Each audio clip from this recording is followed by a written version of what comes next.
Right live. Let's see. Huh. An error occurred. Wait a moment. Try again. Ah, crap. Oh, no. Welcome, everybody. We're live.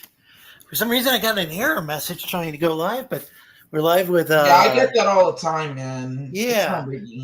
Yeah, we got Daniel from High Tier Comix. AKA Tech, AKA the Tech Corner, AKA High Tier Comics. We just I'm gonna mute my mic for a second, you guys. And the person who just spoke is Retro Gamer Levon. Hope I pronounced the last part correctly. My name is Retro Gamer Levon. Retro Gamer. There we go. I'm sorry. And welcome to the channel. Retro had to is doing something at the moment. Had to mute his microphone. But how you all doing? Oh, hey, Matt and Carla. And Diamond. Champ, you need to put your name in the freaking thing again. He changed his name back to Diamond. Last time he had Champ in his name. No, Champ. Wondered if that was him, but. Yeah, it's Champ. Champ. And hey, Dave.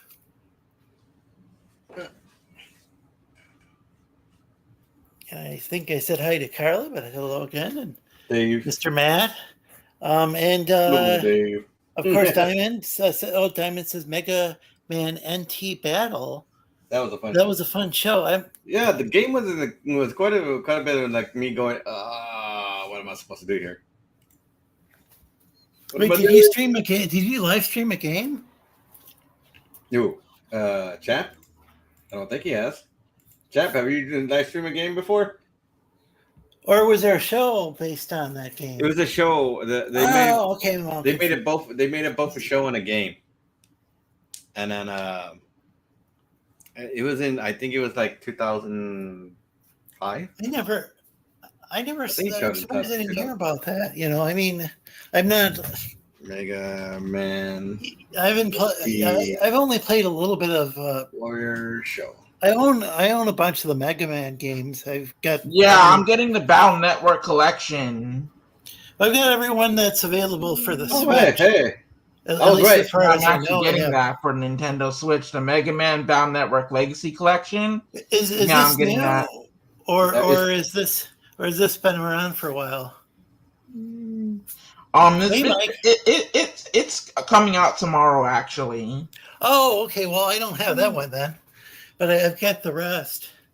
I bought them recently on sale. Okay, so the show started in 2004. Okay. Ran on until September 24th. What, Mega Man NT Warrior, the anime? Yes. Oh yeah, fun fact. Did you know Mega Man NT Warrior aired on Kids WB? Really? And the show even had 2 seasons. Huh. There was the first season, there was a second season which was based off of the Japanese it was called in Japan it was called Mega Man Battle Network, I believe, Mega Man Rockman.exe Access. The show had 2 seasons. It was on Kids WB, and after that, it ended because originally Cartoon Network was supposed to get the rights to the show, but Kids WB was all like, "Nope, you're not getting that. Mm-hmm. It's our show. We aired it. You can't have it." Oh wow! And they were going to air the rest of the series. They were going to air Rockman.exe Stream and Beast Plus, but sadly, from what I've heard on the internet, Kids WB was just being stingy. Oh, if you like what you're seeing, please like and share. It really helps us. Please like and share, my man. Like and share. Like and share. You guys. Mike says, "Yo, Lorenzo, I hope you have a great stream. I always love your show." Well, thank you very much, the Mike Brown Show. Let's check. Please make sure to check out his channel. If somebody doesn't have a wrench, if somebody's not a mod, just please let me know. And there's a I agree. 95 to 99% chance you'll get a wrench. Yeah, and I also think, it is better than Yu-Gi-Oh! Because of the whole battle chip gimmick. That was pretty awesome. Like, Diamond, when I first got Mega Man Battle Network 1 on the Game Boy Advance, and that was one of my 5th games I got for, like, my 11th birthday, I got Mega Man Battle Network 1 on GBA, and I like the dynamic that you're playing as Rockman.exe, and you had to fight using battle chips in order to delete viruses and defeat evil net navis. That was awesome. Oh, hi, Dave and Chad. Thanks for joining us. Yeah. I actually like the Mega Man Battle Network game. Change your name, dude.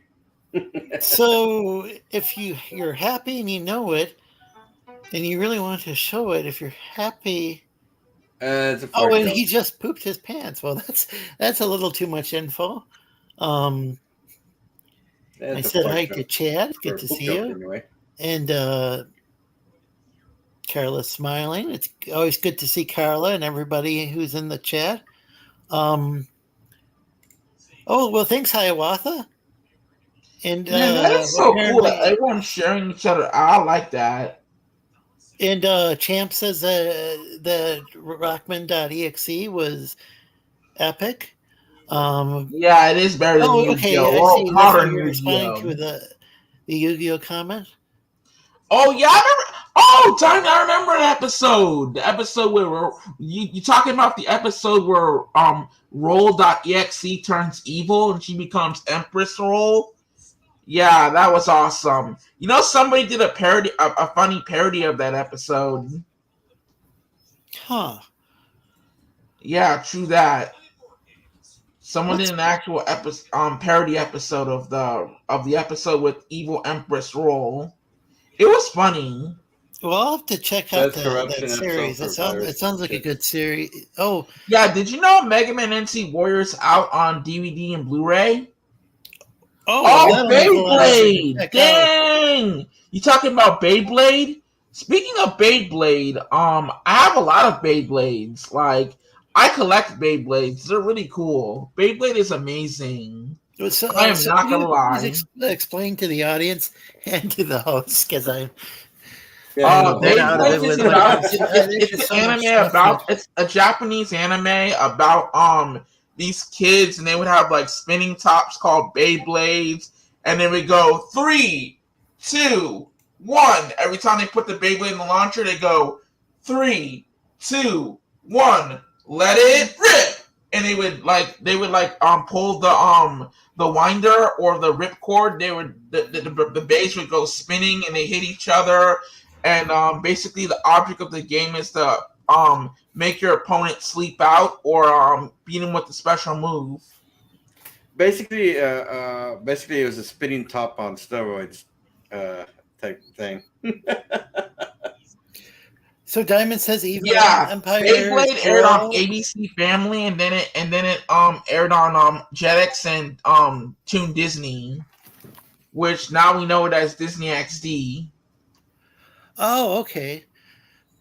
Evil Empire's Role, best corruption episode for virus chips. Yeah. Hey, Diamond, have you ever what? I believe it or not, I have the blue one, the red one, the black one. I have all of them. You kind of roboted out, so we didn't hear what you're saying. Hey, Mike Walters. Yeah, we didn't catch the last bit. Hi, Mike.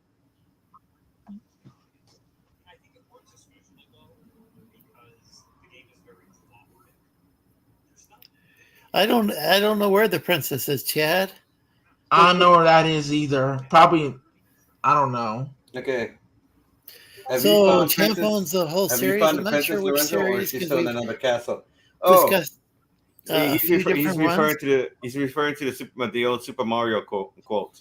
Oh, okay. So Dave says Mario, I always wanted to play with those Beyblade toys, but alas, he has no friends. Well, I'm sorry to hear that, Dave. Well, guess what? I'm going to play Beyblade with you. Power Rangers Netflix series is next week. Oh, yeah! I watch that. We got one more comment. An Evil Empress Roll was a huge inspiration for the corruption style Transformation. Yeah, dude, transformation. from my commissions was him. Okay. Yeah, basically a lot of his like or like computer corruption, Mega Man style, NT corruption type stuff, type stuff. Yeah. Oh Can't talk. Oh man. yeah, Anubis. So Okay. so Oh, so speaking of there. that. So let's see how many different shows are we talking about simultaneously? Because there's the Okay. Power Rangers on Netflix. There's Okay. We have Power Rangers Beyblade. on. What was the Okay, previous Beyblade was a topic? series. Beyblade was a series, and it was also a game. It was essentially a spinning top on steroids type game. Yeah, that's what Yeah. that's what it sounds like. And then we were also talking about Mega Man.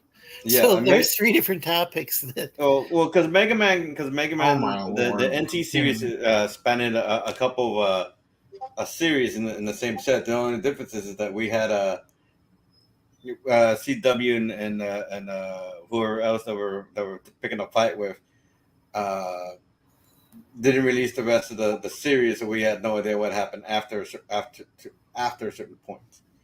But the anime went on until 2005 in Japan. So you could probably find a translation for it somewhere. Are you talking about Beyblades or Mega Man? Mega Man? Okay, sorry, I'm The getting Mega Man confused NT because series. there's a few too many topics going on. And greetings to Devil Flyer, Rex. Guys, unfortunately, I have to get going because I gotta get ready for work tomorrow, and on top of that, I get paid too. Well, that's good. I sure hope you get. Oh, I was gonna say, I sure hope you get paid for work, but I see you're getting your paycheck. Yeah, tomorrow. Oh, that's awesome. Okay, well, congratulations on that. And here we go. Whoop, and there he went. Well, that was cool. So the So retro gamer Levon's and a lot of video game chats that I'm in. I believe this might have been the first time we had him on the show. My apologies that you were on before. First time on the show. God. Yeah, it was the first time on the show for him. Huh? It was the first time for him. Yeah, that's what it seems like. And so yeah, I guess there's a Netflix series coming up of Power Rangers, but not all of them are returning, right? Aren't there a couple? People decided, oh, we're gonna sit this out. We're I think they're getting a little bit older and didn't necessarily want to be wearing like. Oh, one of the women from the show said, I don't want to wearing spandex at my age or something along those lines. Yeah, Amy Jo Johnson was the Pink Ranger, Kimberly. That what she pointed out was she's in her 50s and she didn't want to go. She really didn't want to put on that Spandex again. She didn't say she wouldn't do the show. It's just she wanted to. They weren't able to work out the terms, is what it sounded like. Yeah, pretty much. Like who knows? Who knows? Maybe she could have hypothetically come back at a certain capacity. Just maybe not what the show producers wanted or whoever was in charge. Basically, they wanted her to fly all the way out to New Zealand, and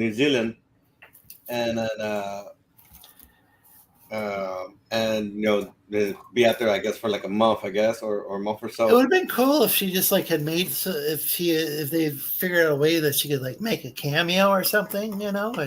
Well, the thing is, I don't know why they're jumping on her when Jason Scott Frank didn't do it either. And, well, that was also mentioned, but maybe were they harsher on her though? Apparently because she said something and that rubbed everybody the wrong way. I suppose. Well, that sounds. Yeah, she said something. They all got a bug up their butt and now she's the bad guy for whatever reason because that she should be doing to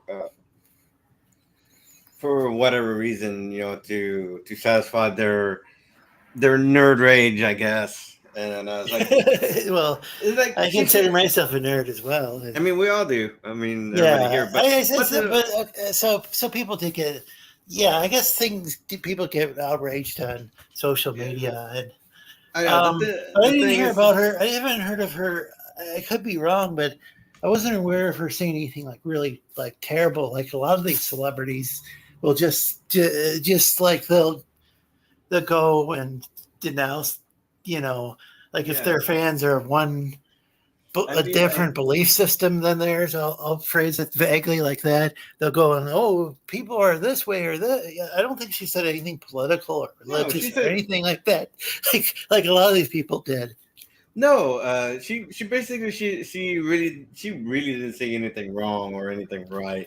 I mean, she didn't say anything wrong. I don't think she badmouthed the series either. I don't think she said anything against. So I don't know. No, she said nothing against the series, and she absolutely wasn't talking trash about anybody. But the thing is that I think she's kind of I think she suffers the same problem as a few other actors who eventually got typecast for the role that they were in. So basically, a lot of people just see her as the Pink Ranger, and she doesn't want to be seen as the Pink Ranger no more. That could be an issue too. I know William Shatner. Yeah, even Shatner, for a while, he didn't like it when people were walking up to him, calling him Captain Kirk. I think maybe over time, I think he's learned to embrace it over the decades. But it was like, he didn't want to get typecasted either, and he did go on to, I can't remember what that. Didn't he do like a law show on TV? He did a bunch of other Boston shows. Legal, I think it was. Yeah, he did Boston Legal. He did a bunch of other shows, but the problem was that they're always it was like from the Star Trek series from the original Star Trek series, Captain Kirk himself is on Boston Legal or something like that. Oh, okay. That's because that was the hook for the show, was that they got Captain Kirk himself to be on the show or something like that. Eric, sorry if I didn't greet you. I'm getting a little confused tonight, but I'm drinking coffee right now. So Austin St. John couldn't do it because he was under investigation for what? Yeah, Austin St. John had a bit of legal issues where somebody did something in his name. In his name, I guess, or something to that effect. Oh, and he had to get himself untangled from that. Oh, but it's sorted out. And then Jason Scott Franks, he passed away and he had also declined the movie. He also declined as well to be in it. In Eric's Legend of the White Tiger or whatever, White Dragon or whatever it is that he was doing at the time. Oh, and hey, Rick, welcome. And again, folks, if you want to join the show, here's the StreamYard link. It's an open panel today. It's sometimes they can get a bit unusual, I'll say, but I kind of enjoy mixing things up a little bit.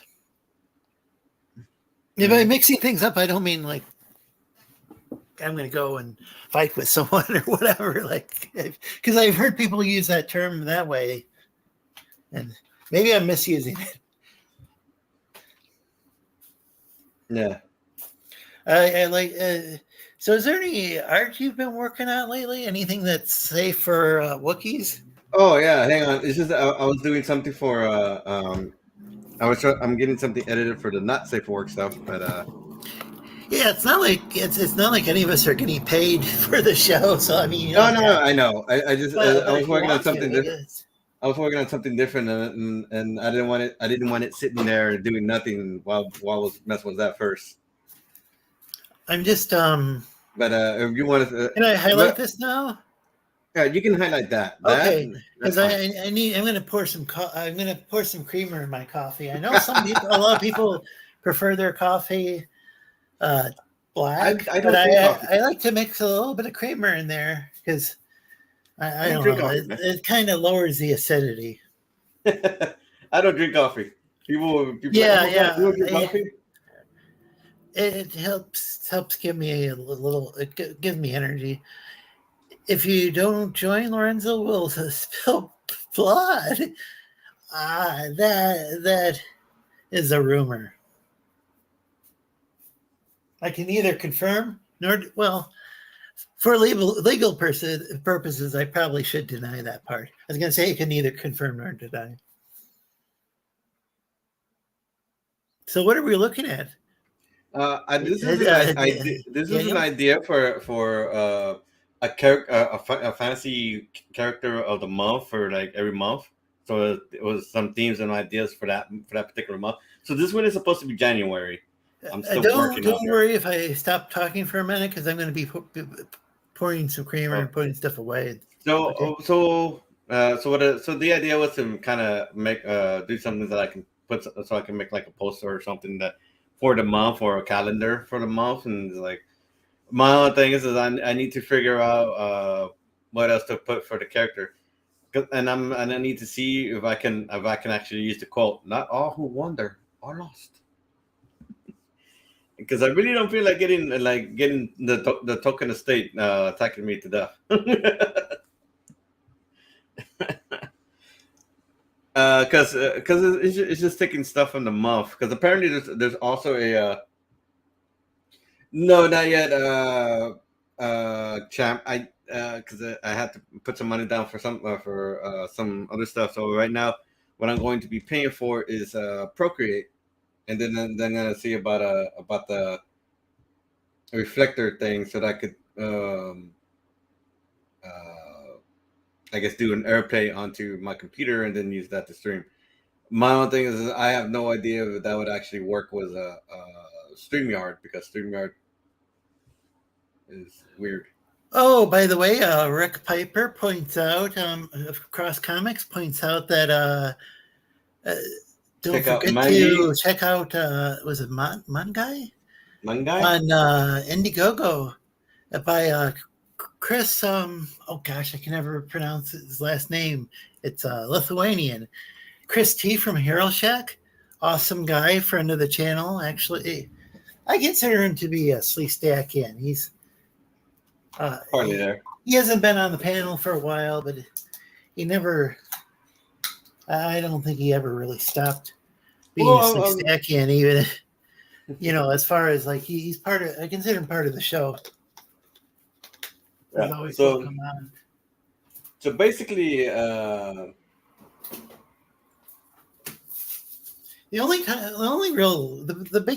big limit is with having people on is when we get to a panel, when we get to maybe like 4 or 5 people.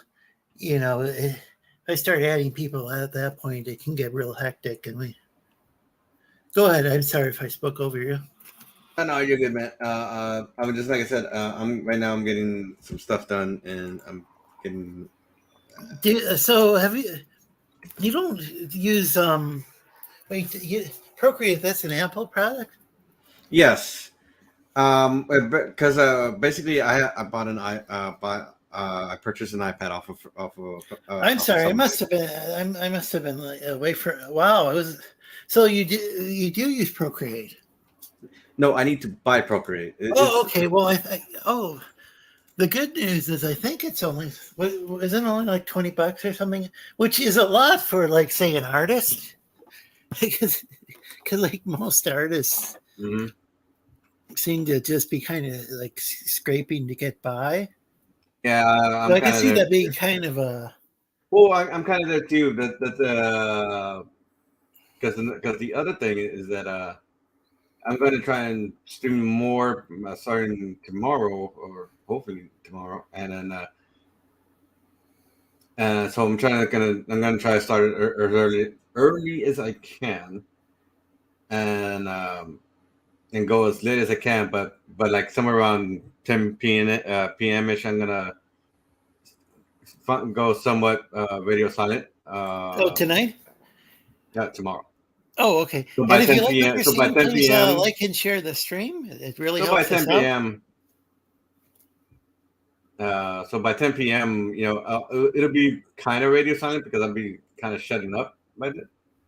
So only answering when I need to ask a question. So that's tomorrow or tonight? Tomorrow. Oh, Procreate is an Apple. The iPad is. I think it's $10. Well, if it's $10, then that's no. That's like I don't know. I mean, you could. No, it says it's $12.99 on the App that's Store. Like every time I look at it. That's cheaper than buying a pizza. Like the last time I went to look at how much pizza would cost to have it delivered, it was like $20 or something just for a pizza. And then now, there's places that are probably cheaper, but hey, Mateer Guard says, hey, Lorenzo, and code. Hello, chat. Sorry. Hope everyone's having a good evening. Sorry, I had a. What happened? He says he's mid-tier and like, hey, I'm high tier. Oh yeah, I see. Yeah, Mid-Tier Guard's a friend of the show, and also somebody I see a lot. I see everybody in here are people I see in Champ's the only person I don't see around in the chats, I think. Oops, sorry about the echo. I was just looking to make sure everybody has a wrench. That's awesome. Feel free to promote your channels and projects, folks. It's hobbies, interests, as long as it's not like X-rated. No, if somebody does have, like, say, a Deviant art page, or something like that. Maybe Picardo account or something where you have to sign in to take a look at it. Well, it's going to be then that's fine to post in the chat. Yeah.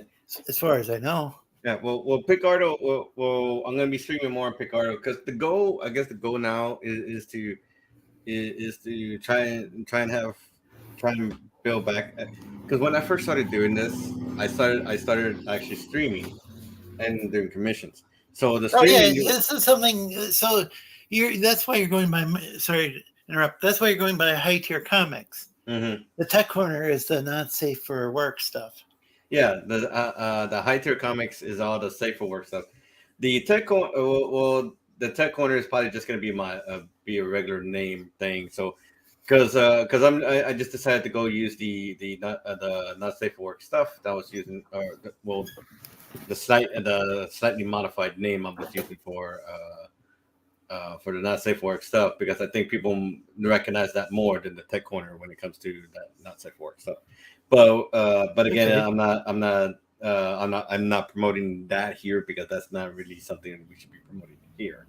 But what I am promoting is like I said, is the stream. Yeah, well, you're not showing stuff like on air typically, except for Geass shows all sorts of things that he commissioned, but it's safe for work stuff.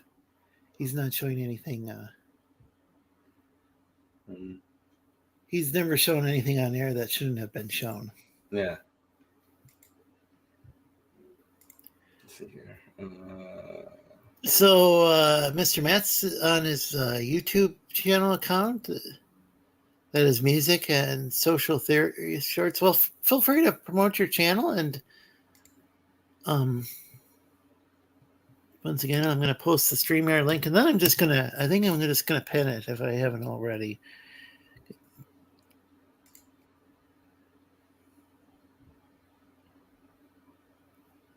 And of course, Mr. Matt, Matthew Rogers, is somebody who's been on the panel on quite a few occasions over the years. I don't. Maybe not in the very earliest shows, but yeah. Well, so most of the time I start at around 5-6 on Fridays, but I'm gonna try and start at around 2 or 3 in the afternoon. Are you talking about mid-tier? No, I'm talking about myself. I'm sorry. I mean high tier. High tier. I'm getting really confused with the names. Okay, so are you talking about high tier comic show or your Picardo show? Picardo show. The Picardo show is gonna be the not safe for work stuff. Okay, so for the Tech Corner Picardo show. Yes. You're going to be starting at what time? I'm going to try for 2, 3, 5, 6, the latest. How you doing? Hey, Pastry. I'm doing pretty well. I enjoyed the audio game show yesterday. That was a lot of fun.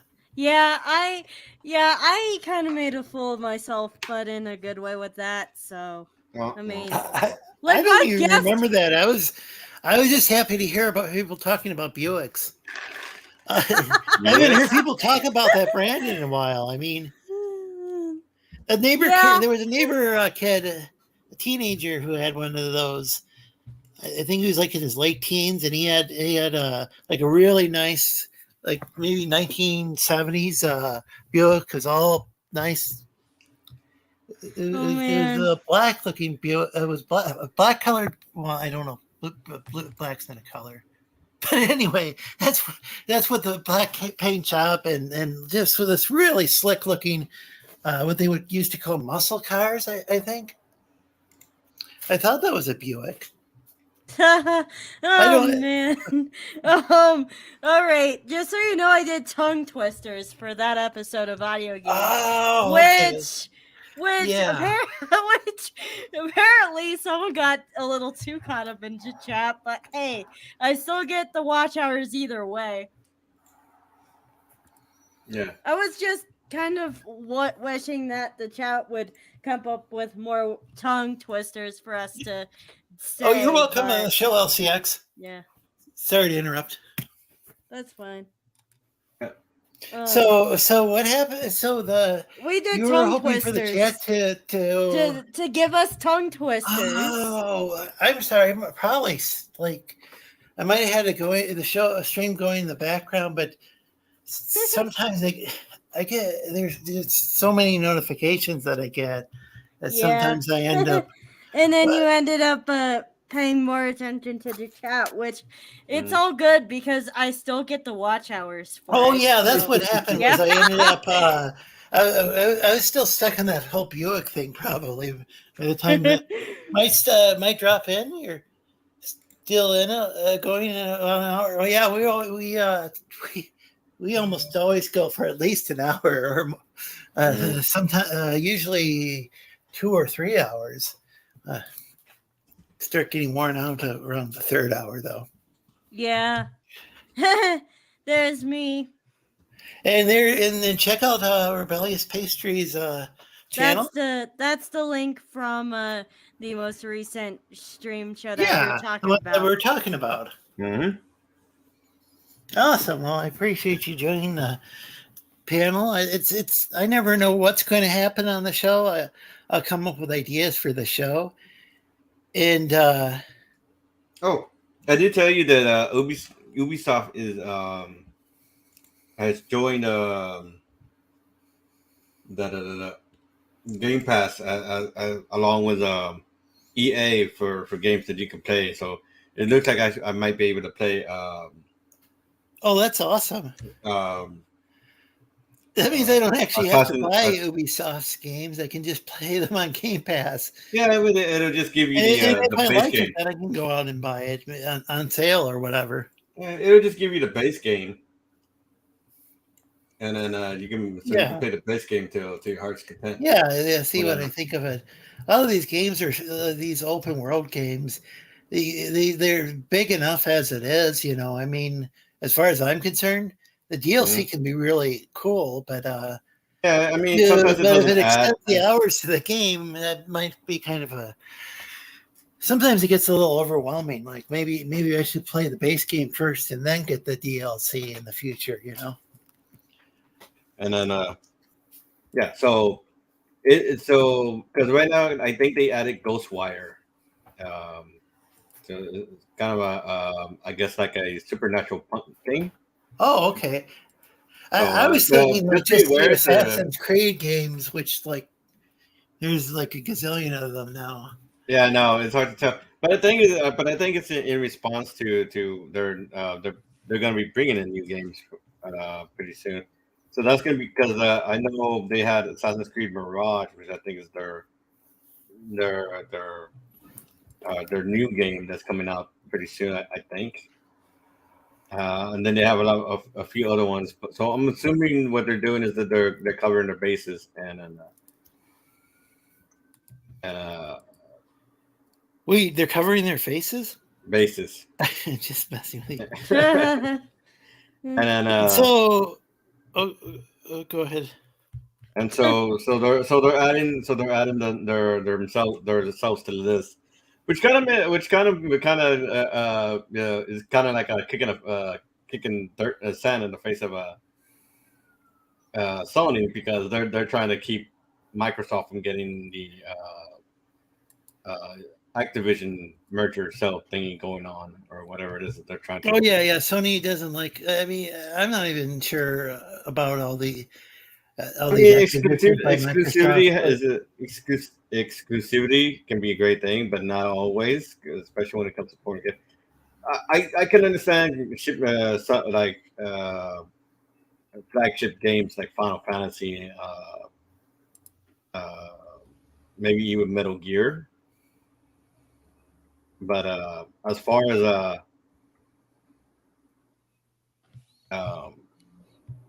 other games, then because Call of Duty has been a multi-platform thing forever. Yeah. So I'm not understanding why they're. Did PlayStation get exclusive content, like exclusive? They're always getting exclusive content. Let me put it this way: the I guess now soon to be the super defunct Marvel's Avengers game was a Square Enix game. They made Spider-Man exclusive only to the Sony console. Okay, so that's what I was wondering. And now, as the last one last fuck you, they're going to upload War Machine, but War Machine is only going to be for PlayStation. So, but this is what do you say? This is Ubisoft or? That's Square Enix. Oh, Square Enix. So, but are they being bought up by Microsoft as well? I have no idea. Okay, it sounds like it. So I feel kind of bad because Pastry was talking about Pastry's show, and then all of a sudden we just started interrupting. Oh, sorry. It's fine. You guys can keep on talking. I'm just here. But I enjoyed what I called it the audio game show. The audio game show. Yeah. That's what I tend to call the category of of the things I do. Which not all the things we do on audio games necessarily fits, but they mostly do. It's just kind of hard to go ahead and stick with branding 100% accurately 100% of the time. So audio games is kind of like a podcast, in that somebody doesn't necessarily have to be looking at the screen to understand what's going on, like a traditional podcast. I know there's video ones nowadays. There's been video ones for quite some time. But now my question for video podcasting is, what's the difference between a video podcast and a regular video? That's what I'm trying to figure out. I would think what we're doing right now might be kind of like a video podcast. I don't know.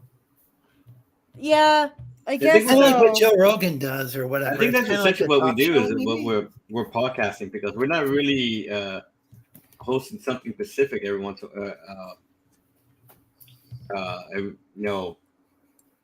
because I wouldn't necessarily call this a video either.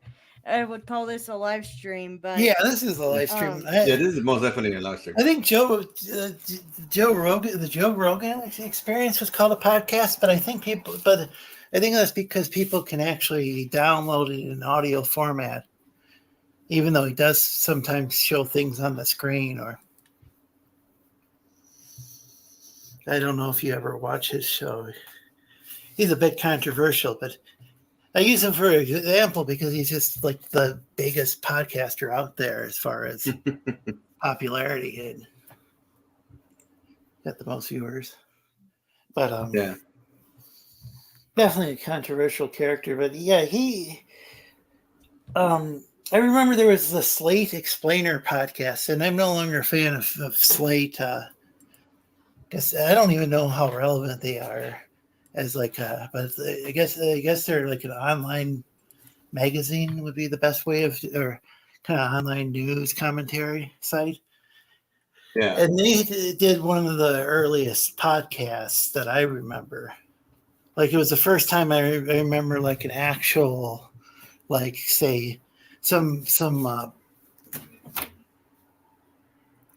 you know, it's kind of like well, it's kind of like they had like some sort of weblog. You know, they were bloggers, and kind of like a digital magazine or whatever. It was the first time I saw something like that available for downloading as a podcast, where people from the news commentary site were actually talking on a podcast.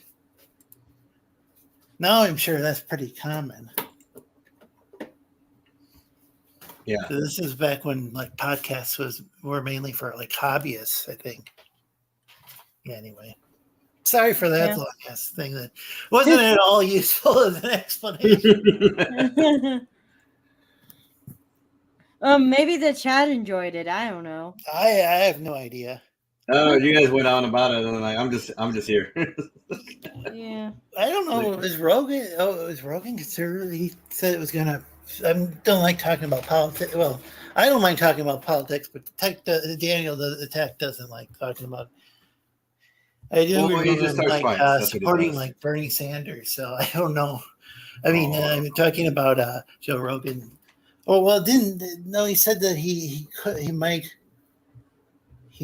said that he might support Bernie Sanders or in a primary or something like that. So okay. In any case, let's see. Or Tulsi Gabbard. So anyway. Hey William, welcome to the chat. Always good to see you. I think we should probably classify ourselves as a podcast. Yeah. I don't know. I think I change the description every time. Like this time it's called the Lizard Lair Call-In Show. Promote your channel and projects. I guess this would technically be considered a call since no one has their camera on. Well, I think just having a show with panelists. In the olden days, it would be considered call-in, like back in the days when network television was popular. Mm-hmm. There was this show, the Donahue show with this guy Phil Donahue, and like he's in there. I don't know if you've even like, because anyone, how many people have even heard of the guy these days? I don't know. But then like Oprah ended up with her talk show, and I don't know if she does call-ins though. She would have, it said she'd have audience members, which is kind of what we have audience members here. No, stop. Hey, don't. No, sorry, what? I got something. No, I had something on my side turning on. Oh, I was trying to figure out what I turned on, and Take care, Mr. Matt. Thanks for joining us. What is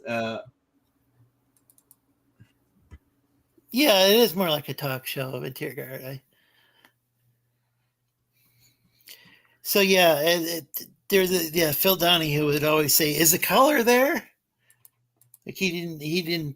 Oh, he didn't. He'd be. It was a daytime talk show, the Donahue Show, and he'd be talking to panelists in person. But then he'd have like somebody calling on their phone, and it would come through like a PA system or something like that. Excuse me. Wait for this thing to stop being dumb and so go back to drawing. Oh man. No, when your computer decides, oh, I'm gonna start this program for you, which I know you accidentally hit, but I'm gonna do it anyway. Hey, you stupid. Yeah, I've done that multiple times. No, I remember the time I accidentally closed out a program while I was working. I'm like, I am the dumbest person on this planet. How did I accidentally turn it off? The good thing I had saved it. Yeah. I've had That would have been mad. Oh, go ahead. A pastry? Yeah, I was gonna say yeah. Oh, do you want to know what's even dumber? If you're on a Discord call and you close out the tab the call was on. Yeah. I've done that before. Yeah, I've done that too. Like, and then the other person's like, "Why did you leave?" I'm like, "Because I'm a dumbass." There wasn't really much else to say about why I left and came back. So is the term dumbass a slur against mules or donkeys? I mean, is that where the term dumbass comes from? Is like donkeys because they were considered stubborn animals? Yeah, well, they call it. A lot of people tend to call donkeys an ass. That's what I was wondering if it maybe came from that. I don't know. I would just, I'm going on the limb that that pastry's butt is dumb for some reason. I don't know. Maybe it's a smart ass. Maybe smart ass. Butt is a smart ass. Well, why are we talking about pastry's butt? That's I don't know. Kind of creepy. I'm not sure how we got to that, but okay. Hey, that's I said dumbass. Okay. I said I was a dumbass for closing tabs. That's how we. Well, you need to turn into a smart ass. That's how you get it. That's how you do less of that. Yeah. And welcome. And now I'm pretty sure we confused about 40 people doing that. So yeah. I probably asked this before, but how do I go about pronouncing your name? I've got your name highlighted. Is it diabolical? Oops, sorry. Oh, here we go. And you're a moderator now. Feel free to promote your channel. Diabolical is another person I see in a lot of gaming chats. We got a lot of people from gaming chats in here. Oh, and I did pronounce it right. Okay, I'm getting a little bit better, I think. Okay.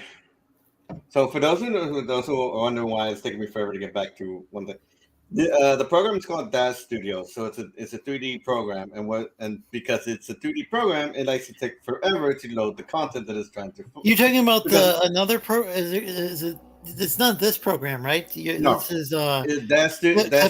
What is it called? Clip Studio. Yeah, this one is called Clip Studio. Clip Studio Paint. Clip Studio Paint. Okay, yeah. The one that used to be known as Manga Studio, and then for some reason then changed the name. I looked into it, and then I don't remember exactly. And then and so there it goes. Finally. So you're loading up. Are you going to be showing us a 3D program? No, I was actually waiting for it to finish. I don't even know. Okay, when I was just kind of that's how we got into the dumbass thing, because I was being a dumb. Well, that was a dumbass conversation. This is a dumbass conversation. Well, but that is, I guess, not as dumb as like the one I started. About like podcasts and Phil Donahue from like 40 years ago or something. Okay. Oh man, what goes around comes around, apparently. Yeah, pretty much. No, the thing, because I accidentally started up that studio by hitting a file link that because I'm trying to work my way around was Windows 11, and I hit a file on accident, and then it for some reason it decided to take my single click as a double click, and it opened the file, thus opening the program, and the program decided it needs to load all the material first before I could close out the program. Oh no! Oh, sure thing, Diabolical.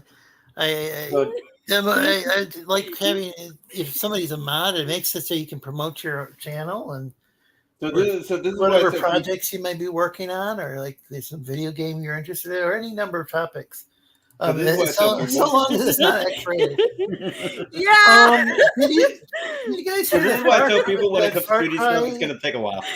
Did you hear the Far Cry, the original Far Cry game is getting an Unreal Engine 5 remake? and some people are getting kind of upset about it because it just seems like all these games are just getting remakes or remastered or whatever, and they're these big studios just don't seem to be making as many like big games as they used to. I'm actually surprised that they're still holding out on games like Parasite Eve and and a lot of these other games.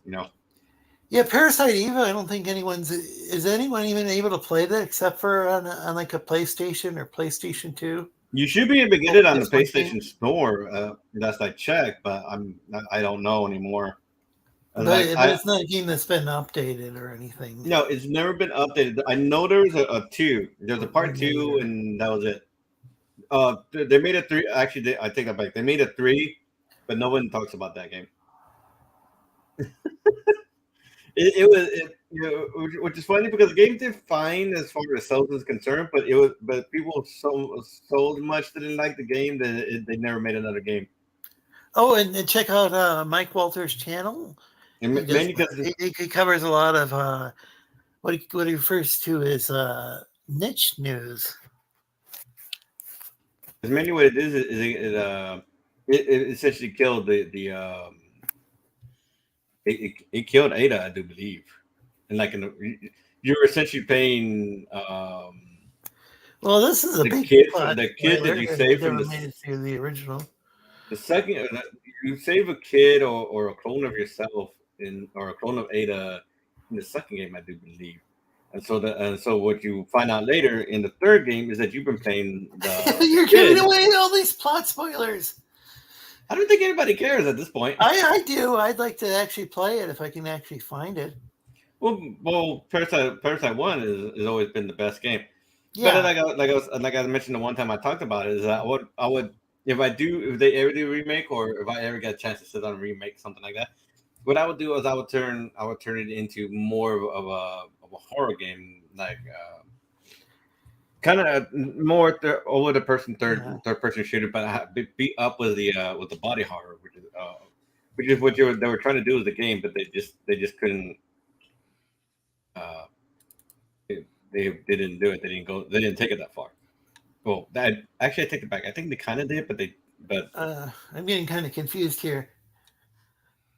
Pastry, do you play games? Do you play video games? I mean, I used to. Then I kind of fell out of the whole like gamer world because I went into animation instead.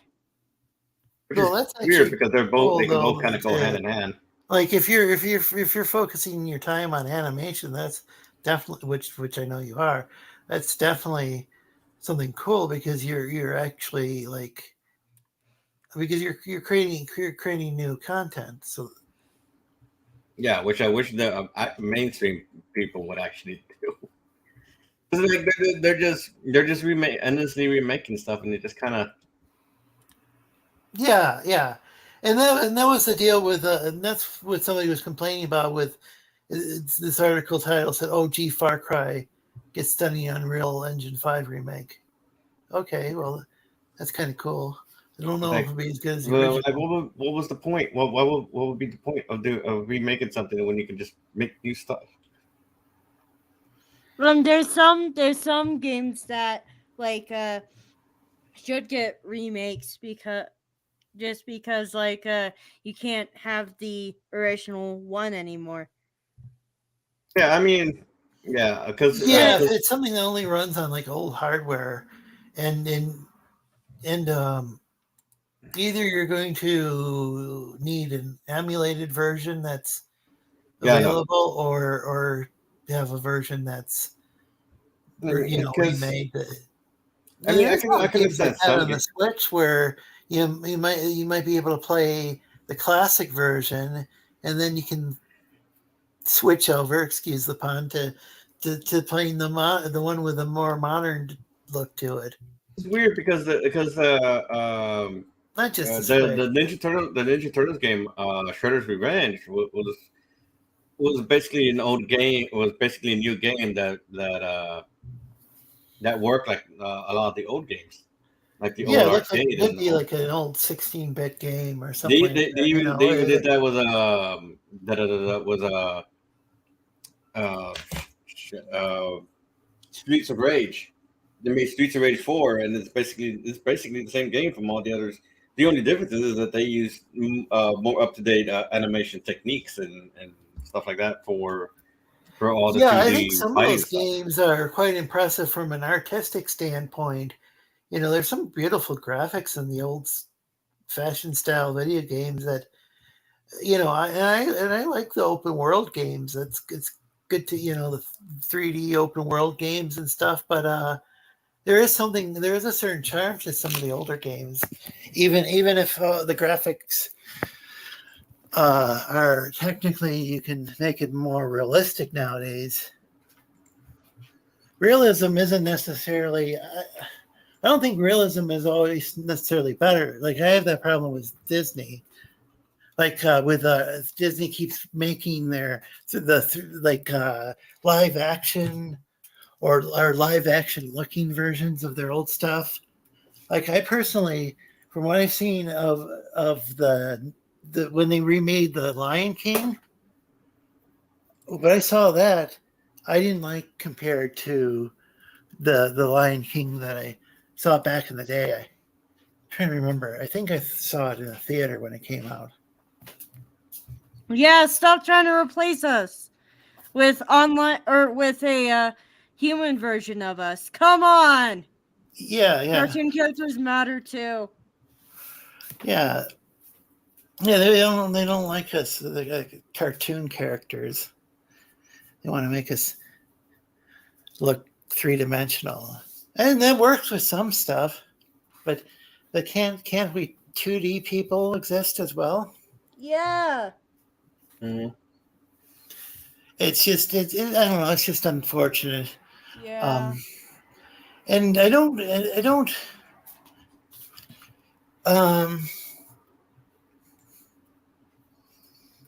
know. I mean, it's just like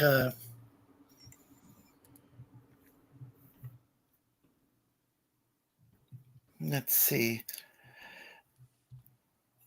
Oh, I guess there's a remake of or what is that? There's there's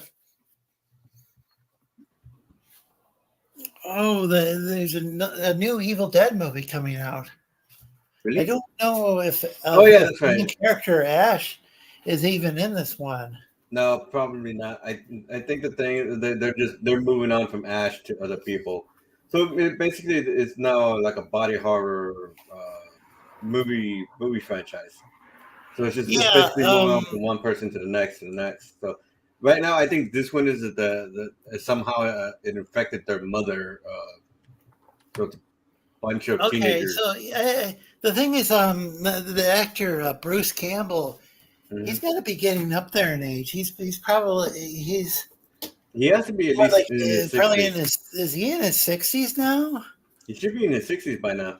So Yeah, and so he's somebody from in my state of Michigan, mhm. and he lived in the Royal Oak area, suburb of Detroit. And a friend of mine, I think was his was a friend of mine's neighbors. Um, and like it was cool because like they started out with just a very low budget movie with the first Evil Dead, and they did kind of a parody of that with Evil Dead 2. Well, I mean, the thing Just better special effects. it's just originally Evil Dead was supposed to be like a really, really, really big horror movie for Sam Raimi, and because of the budget, it didn't. It turned out to be something more funny, more a little bit more cult classic, I guess you might put it that way. So because he didn't have the money, the movie didn't come out as dark as he had planned it, and The cool thing is they used a lot of. I know at least practical effects. I don't remember the first one as well. I remember the second one used a lot of stop motion animation. Yeah, for a lot of the I'm a big fan of that too. I mean, I think it's really cool. And for like a lot of the monsters, and then I do believe in Army of Darkness they did it for the bones too. Alrighty, I think I'm gonna hop off for tonight. Well, thanks for joining us. All right, Pastry, you have a good night. You too. So 2D animation is underrated, says Mateer Guard. Kind of off topic, but when people say that Marvel has better movies than DC, they're not taking animated DC movies into account. Yeah, I haven't watched a lot of those, but sounds like DC has made some excellent animated movies. Well, they took a in recent years. A what if an Elsewhere miniseries for Batman. It's called The Doom That Came to Gotham. So basically, it's Batman dealing with Cthulhu, and then you're like, really? He's fighting with Cthulhu? Yes. That sounds awesome. Just like what is like? It's like that should be something DC should try more of with their Elseworld stuff instead of trying to. I have no idea what they're gonna do with the live action stuff because I don't know. I'm getting tired of all there's just too much live action stuff for my personal taste. But then again, I wasn't ever like really into like the comics. As far as DC and Marvel, I mean, I've read some, but I actually have a lot more indie comics than I do. I have tons and tons of indie comics, but not very many. Speaking of which, maybe in a few more days I should be seeing the digital PDF of Akayam America 7, I do believe we're on 7. And then maybe a little bit after that. That should be good. And Tim and Mark's comic, of course. Yeah, they should be good. Maybe they'll hit a deal for like an actual animated series or something. That would be cool. It's actually doing pretty well in Japan, I do believe. Yeah, they've got it's been translated into Japanese. At least some of their issues. I don't know if they all have or.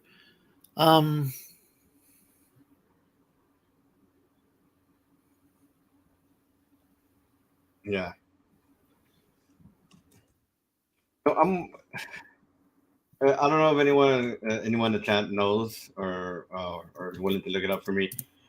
Can I use the catchphrase, the phrase "Not all who wander are lost"? Yeah, because I know that was a big quote in Lord of the Rings, and I wanted to see if I could use that as part of like a poster or a calendar thing. What are you talking about using for here? There's a phrase in the movie from Lord of the Rings. Gariel says not the phrase "not all who wander are lost," or someone said it.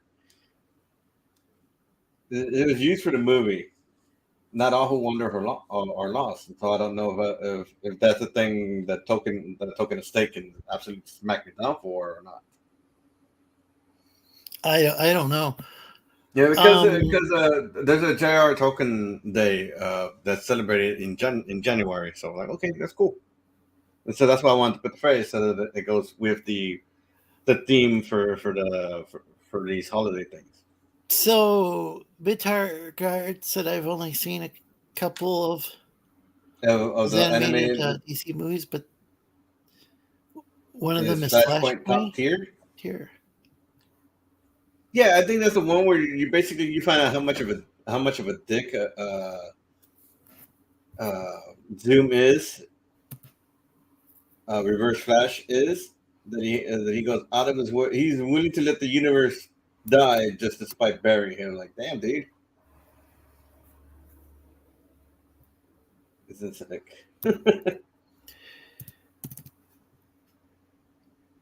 Who's willing to do that? I think it's either Reverse Flash or Zoom. I think it's Reverse Flash. So which one's Zoom? Is that a? Oh no, there's too many. There's too many Flash villains with that type of that type of. Wait, is that a variant of the Flash? Or... Yeah, it's supposed to be a variant name of the Flash as an Okay. evil version of the Flash. Did they have that in the '90s series? I used to watch the '90s series, but it's been decades now. There's Reverse Flash, then there was Zoom.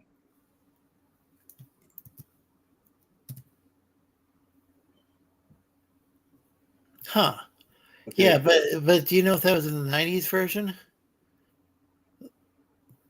I have no idea. That's what I'm trying to look.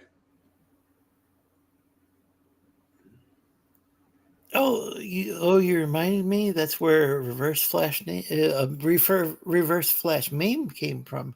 I thought that. By the way, if you like seeing, please like and share. It'd be good to get some more people in the chat.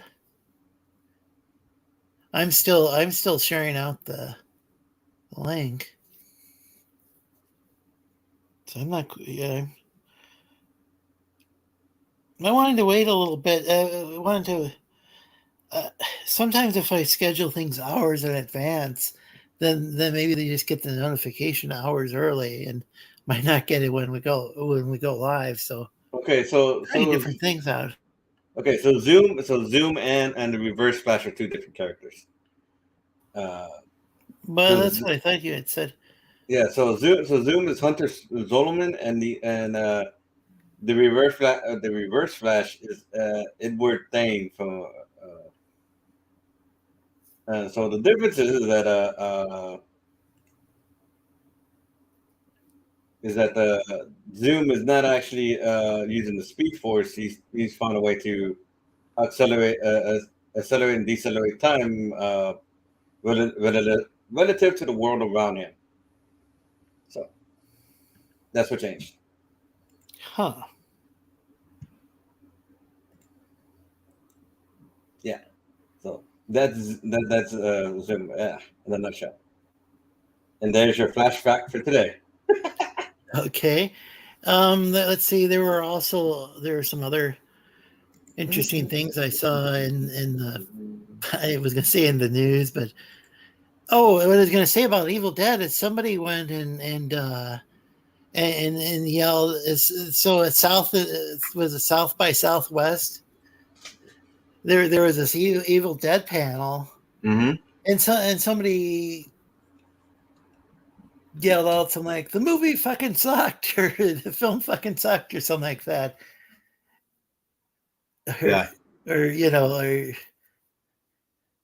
And Bruce Campbell was like, "Get the fuck out of here!" That seemed to be the. I mean, I watched the trailer for the movie and stuff, but I actually thought that exchange was probably the funniest thing. Well, that was definitely the funniest thing to come out of that. That was the thing, is the trailer didn't look funny. Like it looked like it was better. To me, it looked like better than a lot of the horror movies coming out these days, just in my own opinion. I mean, what was the last horror?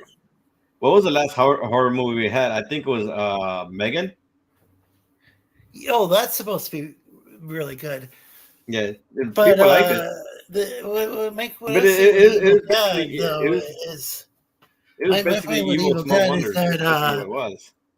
I liked how the Evil Dead 2 had some tongue-in-cheek comedy in there. And didn't Army of Darkness have that as well? Pretty much. So and this one looks just completely serious. And that's what I didn't like. I wouldn't go out and yell, this fucking sucks or whatever. Well, that's what basically what happened is that when they rebooted the series, that's basically what they did. Is they rebooted the series, and so the series was actually importing it's doing what Sam Raimi was originally trying to do. He was trying to make a horror movie, and it turned into, I guess, what we got instead. And so, I guess Raimi saw his chance now that he had the money to remake his series the way he actually imagined it, which is what was turning off everybody because they like the way the series went the first time. Yeah, Especially since some people like this reboot apparently, but take care, mid-tier guard. Yeah, take care, mid-tier. But especially because the TV series they did for it leaned heavily into the way it was for the first couple movies, where it was more comedy than horror movie. Was that Ash versus Evil Dead? Yes. Okay. Where you got? I didn't catch that either. I was just kind of skeptical. Like, I get kind of skeptical when there's too many. When there's more than like a couple of different. Like, I don't know. I've been burned so many different times by these. Well, I guess it wouldn't be burned. That might not be the right term, but I don't know. by these franchises, though, it's just been bummed out, I guess.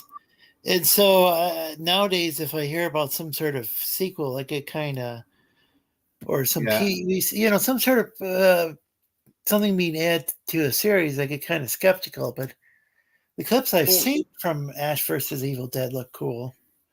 Did you need something like that to watch? Well, the thing is they've been trying to reboot series after series after series for so long. It's because like right now they're still trying to reboot RoboCop. And that's not going well. So it's like they're still trying to reboot RoboCop. Yeah, even after the failure, that was the original reboot. Yeah, it turns out that Kirkman. It turns out that studio meddling doesn't help when you're trying to get a multi-dollar franchise back on its feet.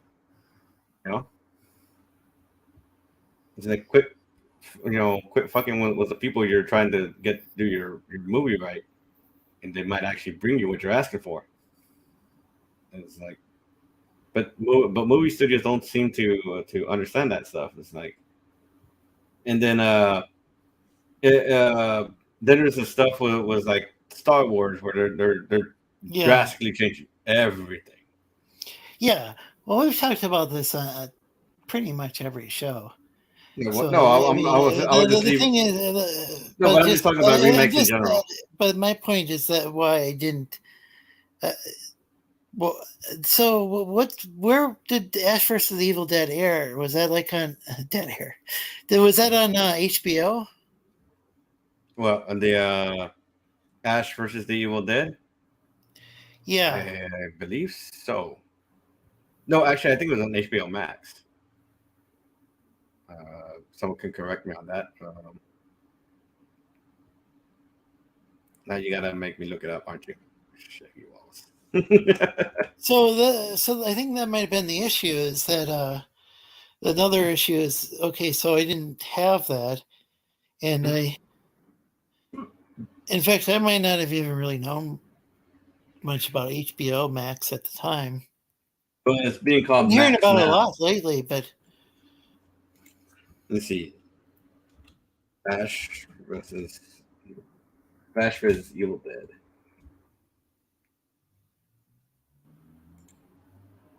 It was actually started on Stars.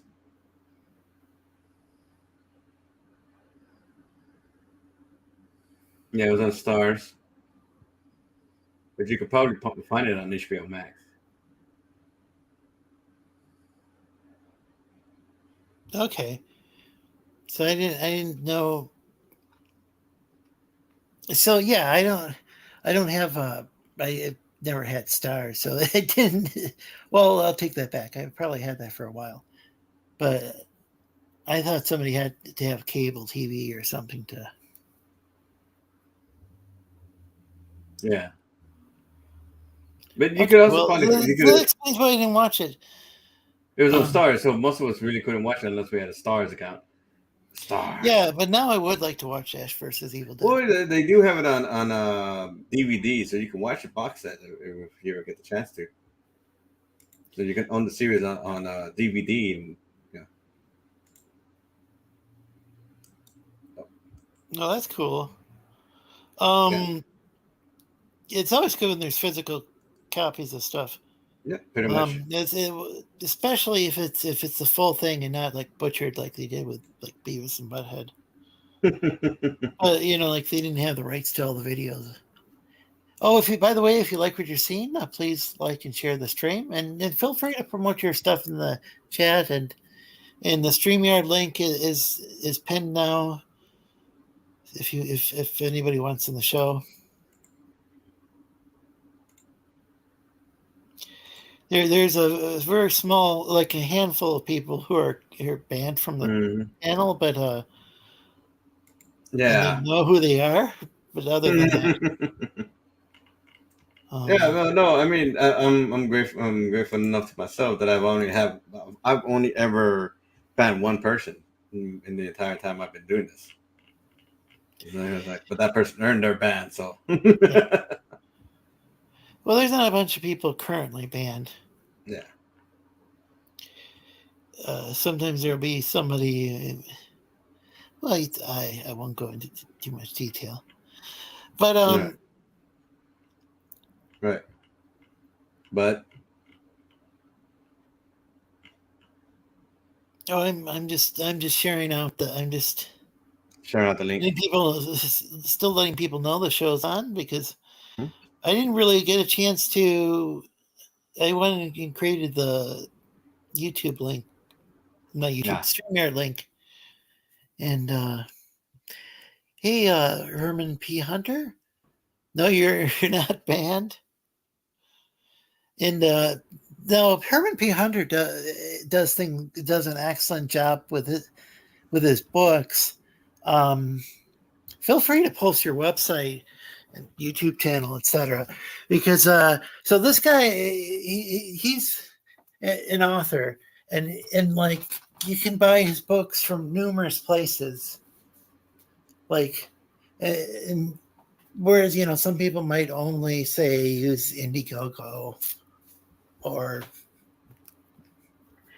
whatever, or maybe they use Indiegogo and eBay or whatever. And so he's got like a bunch.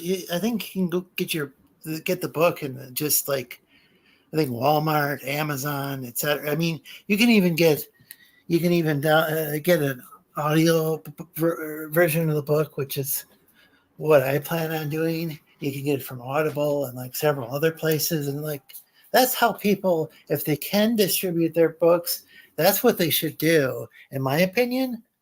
That doesn't mean against people having crowd funds, but I'm saying, maybe later on have it distributed in a bunch of different places. There you go. Instead of relying only on Indiegogo or only on Kickstarter or whatever, like a lot of people do, because what happens when like some campaigns get like shadow banned allegedly, or I don't know what, I don't know the details.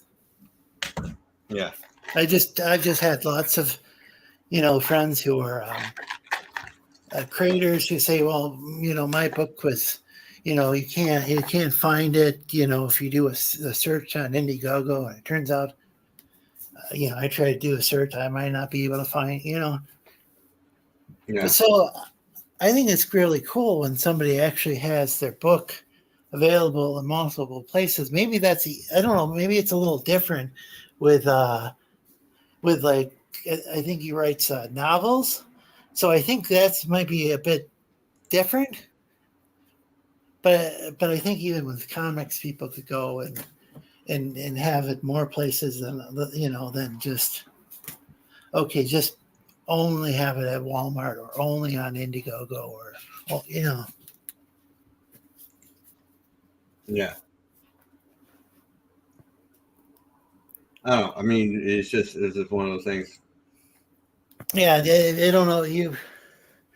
Are you familiar with Jeff Potts? He's been on our channel. Yeah, he's been in the chat before. Yeah. I just know he's using a surname right now. It's like, yeah. The thing is that for I had mentioned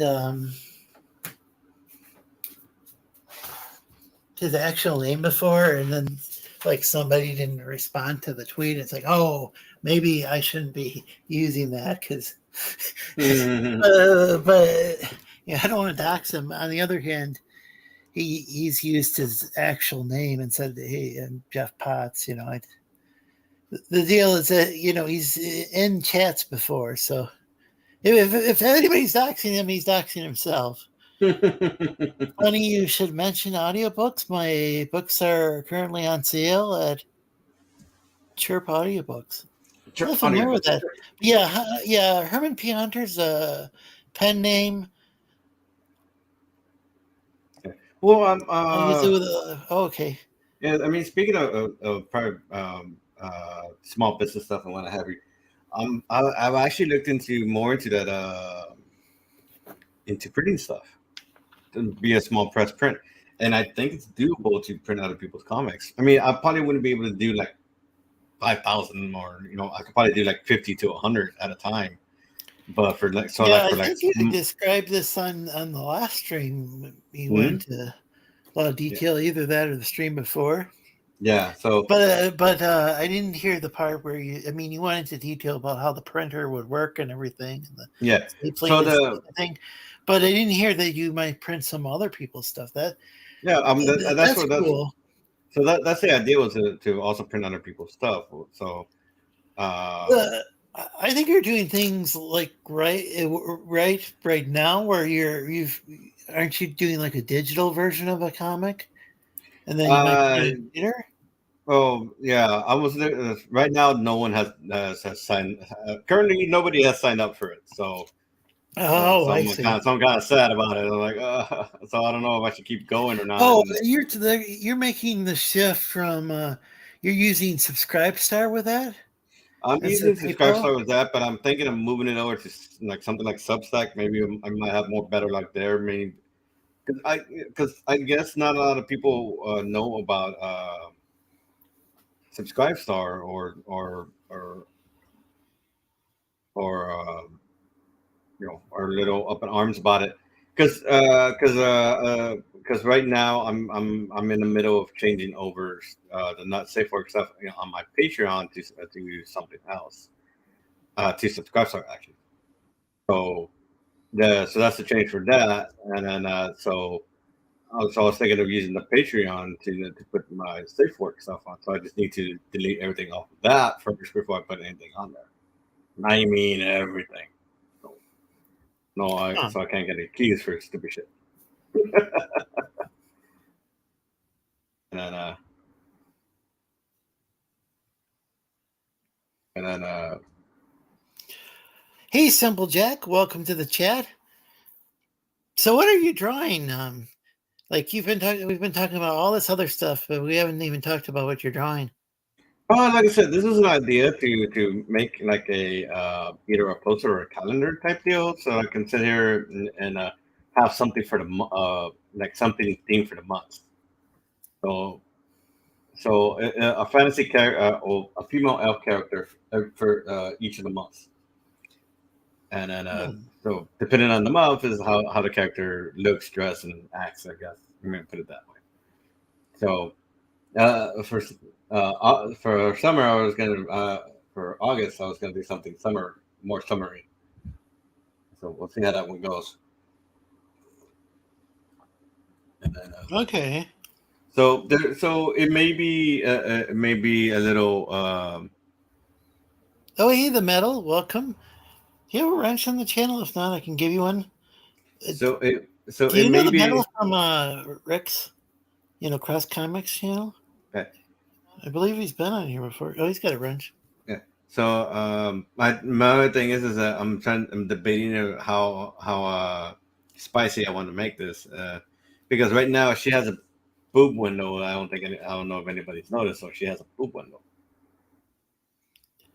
and so it's kind of hard to tell at this particular juncture in this particular time in your because you're just starting to ink it. Yeah. So right now she ink her boob window. So she does have a boob window while she's drinking tea. Well, she's drinking tea. Yeah, she's drinking tea. I have her drinking tea, so. And I'm right now. I'm playing with design too, so.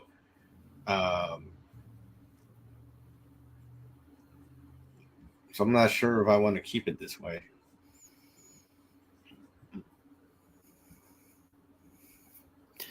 Well, boot windows go with tea.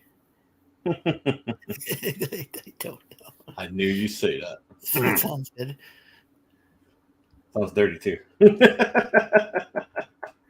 I'm just debating on this color area too because I'm not sure that works because I was trying to make it a motif for the flower that I have going on the You're design. welcome to join the panel, Metal. I'd be curious to find out about the magazine concept. I think that's actually I was a big fan. I'm not an expert, but like back when I was in maybe junior high school, I was a big fan of Mad Magazine. I eventually started reading the Weekly World News. I mean, what kind of magazine were you trying to make? Weekly World News was cheaper, and that was like really absurd and funny. But Mad Magazine, as far as the art and stuff, and just humor, I think that's fantastic.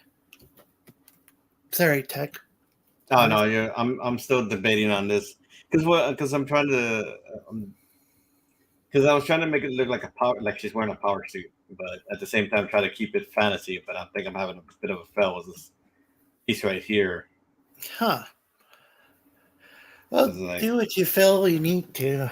I mean, see right here. This is the piece I'm it's your story, right? It's not a commission. Well, it's not even a story. It's more I'm designing her top, and so my biggest problem is turn this off for a second. So my biggest problem, like I said, is this top right here. It's bugging the hell out of me, and I don't know what I want to change it to. I was like, because the biggest thing is, like I said, is it's this weird fold that I'm doing, and it kind of does this weird fold. So I'm thinking of either making it smaller or cut it out and try to make it look more like a power suit, or maybe more like this, where you just see boob. And welcome. Hey, the metal. Wow, what? I don't know if I've. Oh, I didn't realize I didn't realize you have so much stuff going on your screen, Metal. Oh yeah, that background image is the 5th anniversary collab for X Dynamis Chaos because I've been running for 5 years now. That's awesome. That's cool. So where do you publish your stuff? And I'm switching over to Tech for a moment. No, I mean I publish it everywhere, but you can find everything at xdynamischaos.com. My website. Well, I mean, the reason I was talking about printing stuff is because I already do. I have my degree in graphic design, so I know how to do graphic design stuff. So I know how to do vinyl and all that other stuff. And anything I don't know, any new stuff I don't know, I can always look up on the internet and when I have you. So what I was thinking is just starting with small prints and some comic book stuff, because I wanted to do was I do a comic book for a client, and I was telling them if I can get all that running and working, then I can print the comic for us. And that would essentially help us out so that we can print a small limited amount of comics on time for people to read those comics on time. And so that's what I was thinking because what I was going to do, I was going to take 30 weight paper and matte and use that for the inside of the book. Print it out on 11 by 17 so that I get actual 8 by 11 for standard comic book reading sizes, and then put a glossy 60 pound weight, full gloss, double sided, so that I have a glossy cover to go on to the front. The only thing is that I wasn't gonna pay for the stupid machine to saddle stitch it. I would just use a regular long neck stapler for that. The only thing that would probably be of concern would be the cutter, because I'm debating if I wanted to be what I wanted to buy was, do I buy the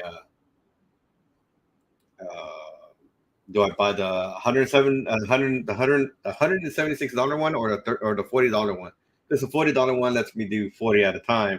The 176 lets me do 4,000 sheets at a time. I was like, do I just put in all my money all at once, or do I and get something that's gonna last me for? So I'm curious what the Metal was planning on doing with as far as the magazine. My bad. I apologize. Oh, I had myself on mute. Go for it. Oh, I'm still very, very, very early on in the process that I've been spending the last like week or so figuring out what I'm going to do with it. Definitely going to try to crowdfund it at least for the start, because it's the only feasible way to start. All digital like thus far? I do have print versions of stuff. It's been mostly digital, but I'll do like digital like webcomic form and then into print. Pretty much anything that's been finished you can pick up at Indie Planet. That's cool. Well, that is cool. Yeah, but yeah, I've been racking my brain planning this stuff out for like the last week, and only just earlier today did I basically make any type of official announcement on it. I still need to write up a draft for my site. It's a very new idea. I've wanted to make a magazine for years, but I haven't actually like committed to wanting to make a magazine until like really recently. Yeah. Because I think I like the idea. Well, I've always kind of ran my site like a digital magazine anyway, so it's kind of like a natural transition. So physical. Yeah, because a lot of people would love to have something physical to hold on to. Well, yeah, but so how do you differentiate between, say, like a comic book and a magazine? Well, several ways. One, dimensions for sure, but I guess you could always just print a normal comic at magazine size. But contents. So a magazine for me is like 96 pages or bigger. I guess you could have up to like a 200 bound magazine, but typically it's 96 pages. So with the front and back cover and inside fillings, it's 100 total. And you have more than just comics in it. So what I would do is there would be comics, there would be pulps, there would maybe even be like an article or two to fill in some space. Things like fan letters, fan art, gags, single page illustration stuff. It would all still be in the same general zone of fictional entertainment, mostly comics between features and shorts, but it would actually be like reading a full magazine. That's actually a pretty cool idea. Yeah, I actually have a survey for it. I could drop the link in here so people can actually put an input of what to put in there. Because I already have like an idea of how it's going to be organized, but I'm not sold on which of the stories and stuff are going to be in there, so people can fill out that survey. That's cool.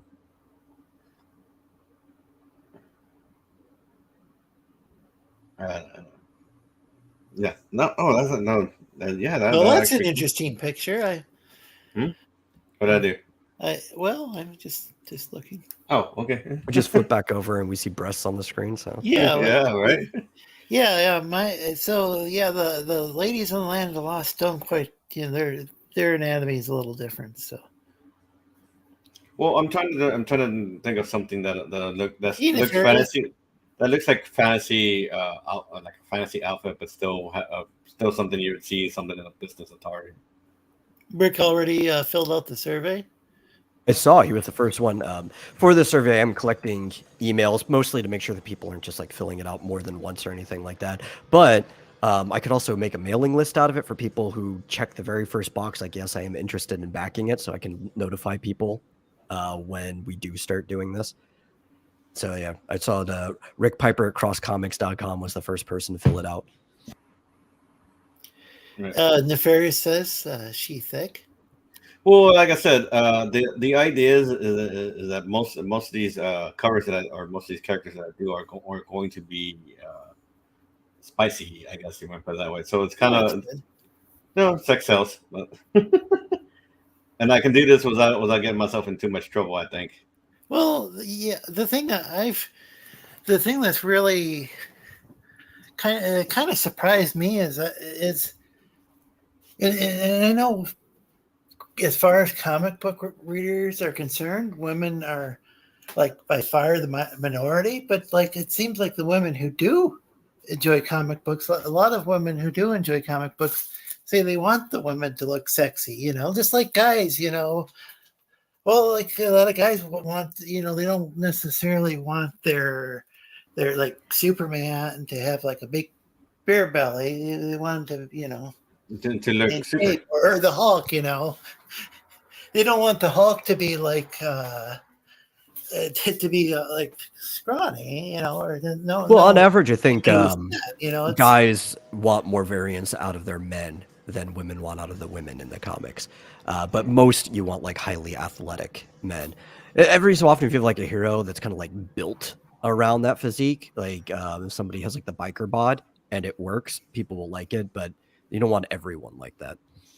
Not every character has to be that way. Well, Professor X isn't necessarily known for his big muscles. I mean, it's he's kind of in a wheelchair, being a cripple, which is like a really he's got cool, a huge mind, and that's what sells it. Yeah. And then that's actually like a really cool disabled character that feels like an organic character, because. Yeah, what annoys me is that they made him. Actually, I should probably get rid of this thing. Is that he's no longer a paraplegic in the current comics. He's, you can walk now. I was like, well, you just kind of took out the most major defining thing about Professor X. Why did you do that? Well, I think it makes it more relatable when a character does have some situation. Like they got something that. Yeah, that's what I mean. Maybe an obstacle. That's what I'm thinking of. Well, that's what I mean. It's really a potential obstacle, and maybe they can. That's what I mean. Is that they got rid of the obstacle. He's no longer paraplegic. Yeah, because if somebody, you don't want somebody who's just essentially God. Some people do, but if somebody is just a God and doesn't. Like imagine if like Hercules everything went smoothly for him, or because most people tend to when most people think of Hercules, they think of DC's Hercules, where he just kind of curb stomped all the Amazons. I'm like, no, that's not how it went. It's like, or we could say Hercules, where it's like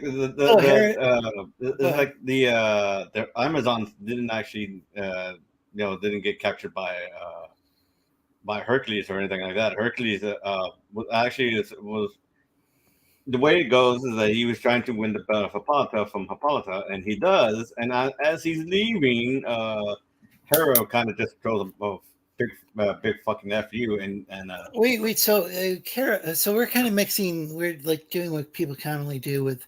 We're kind of mixing the Greek and the Roman names. So it's Heracles.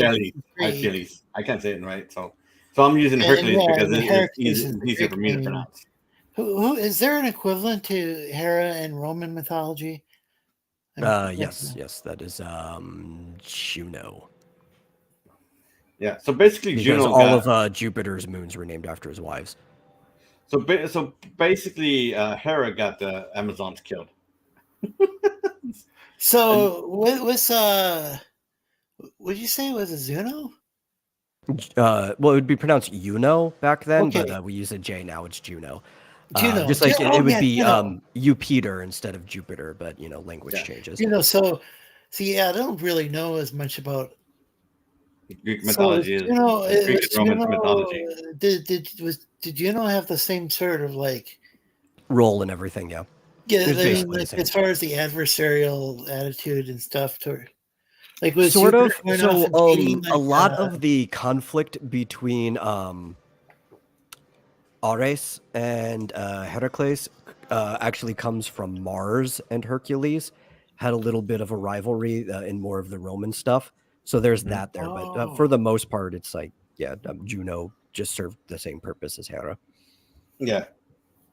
And basically, so I know that like Zeus would cheat on Hera and like Yeah, no, and go around like he's basically portrayed as a serial rapist, I do believe. Yeah, something I was like trying to Well, come one of up the with reason you get with more a of the term Mars that was a little controversy more is YouTube because friendly, Mars was the patron god of Rome, right? So he had to be involved in like everything. And what so, about Jupiter? Well, you know, he's Mars's father. He's like the god of gods, but like Rome, the city before it became an empire, specifically worshipped Mars. Oh, that's interesting. Yeah. Yeah, well, because the name Rome comes from the story of Romulus and Remus, and both of them are in the Mars line of origin. Like when it comes to like story traits and stuff like that. Yeah. Who was the Greek equivalent to Mars? Was that because Ares? Ares? Yeah, Oh, okay, Ares. okay. Yeah, because I do believe the story for Hercules basically amounts, when it comes to the Amazon, basically amounts to he impressed the Amazons. He was about to leave, and the Amazons attacked him, thinking that he was running off was their queen, and that wasn't the case. And Hercules assumed they were backstabbing him, and he wiped them out. And then and technically that was because of Hera. Hera just throwing a monkey wrench into everything. Had she just left out of it, he would have left the Amazons alone and been on his way. And that was part of his labors, I do believe. And then, so that's the difference between the DC one, where the DC one, you know, he I guess he curb stomped them without killing them all, and it just, that doesn't go the way of the version. That's not how it goes. Oh, welcome, Kurumi. I've put the StreamYard link at the top of the chat if you want to join the show. Go ahead. Sorry. Yeah. Daniel. Lorenzo across Comix, Nefarious Herman, the map. Yeah. I wonder if she's referring to me was the last one, or he or she is referring to me, or the last. That's the last one. He. Oh, and hey, Shadowhawk, welcome. And if you want to join, the links in the pinned to in the description. I'm not sure how did they pick Hercules in not description, but it's pinned Marvel. to the chat.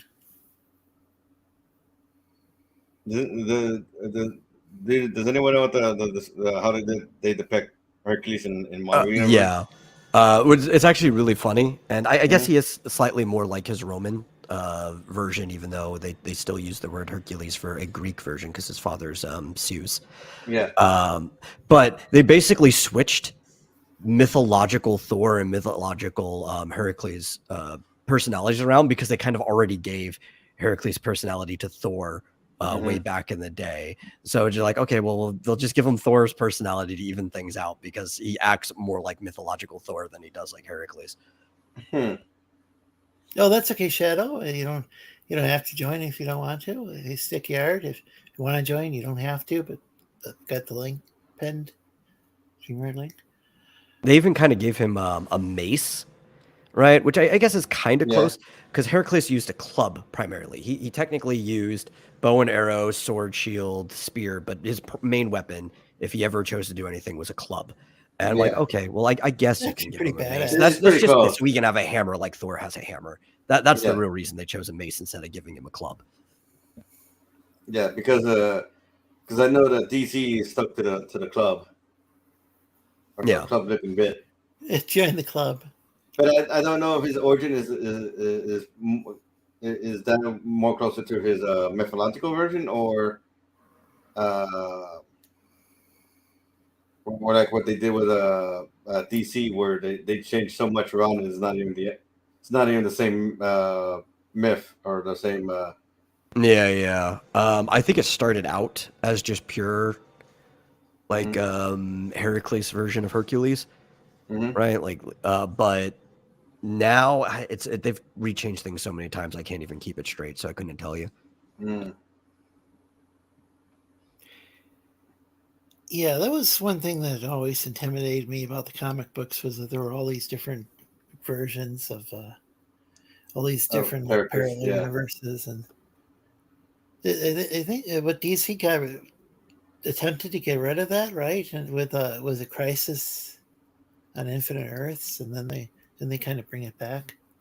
I don't know about Marvel, though. Yeah, Marvel changed. Yeah, but Marvel makes so many Miracons, you have no idea what's going on. Nice Mace is a club. I choose to be very different. I use the actual name the character was born with.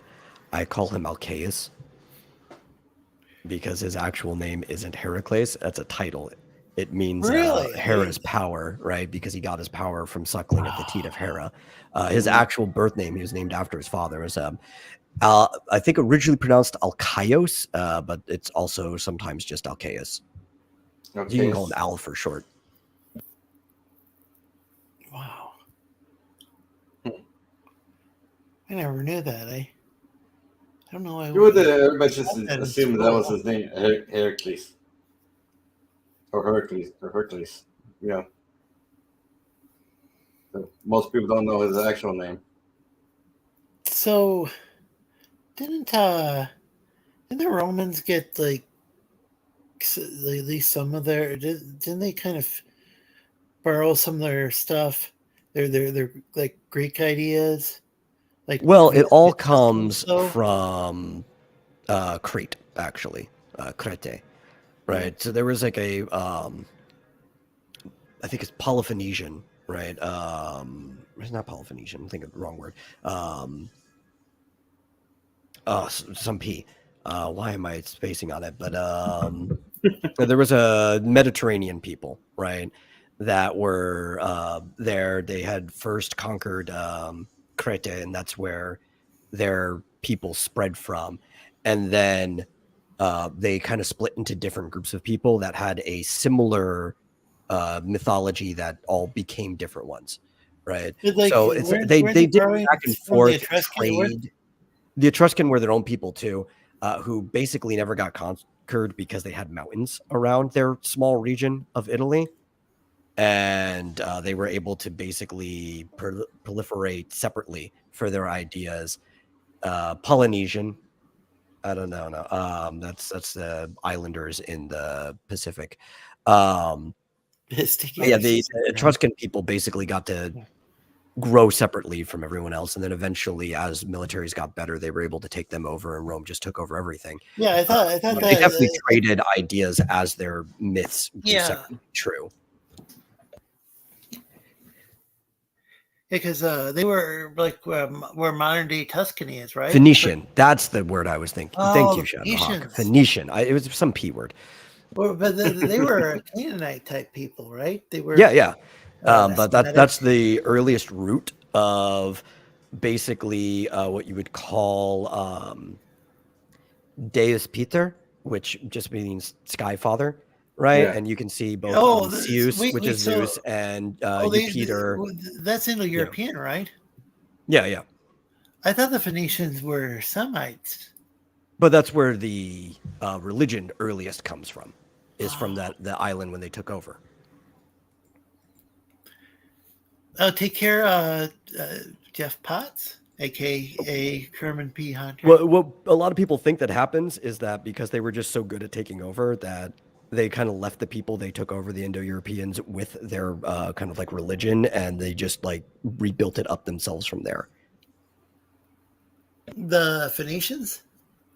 The Phoenicians left the religion on the people that they had taken over, and the people they took over kind of just rebuilt. So I know that even the Greek alphabet is like, wasn't it modified? It's basically a Semitic alphabet. When you look at it, like even their letters match up, right? You have like alpha beta, which matches up with aleph bet.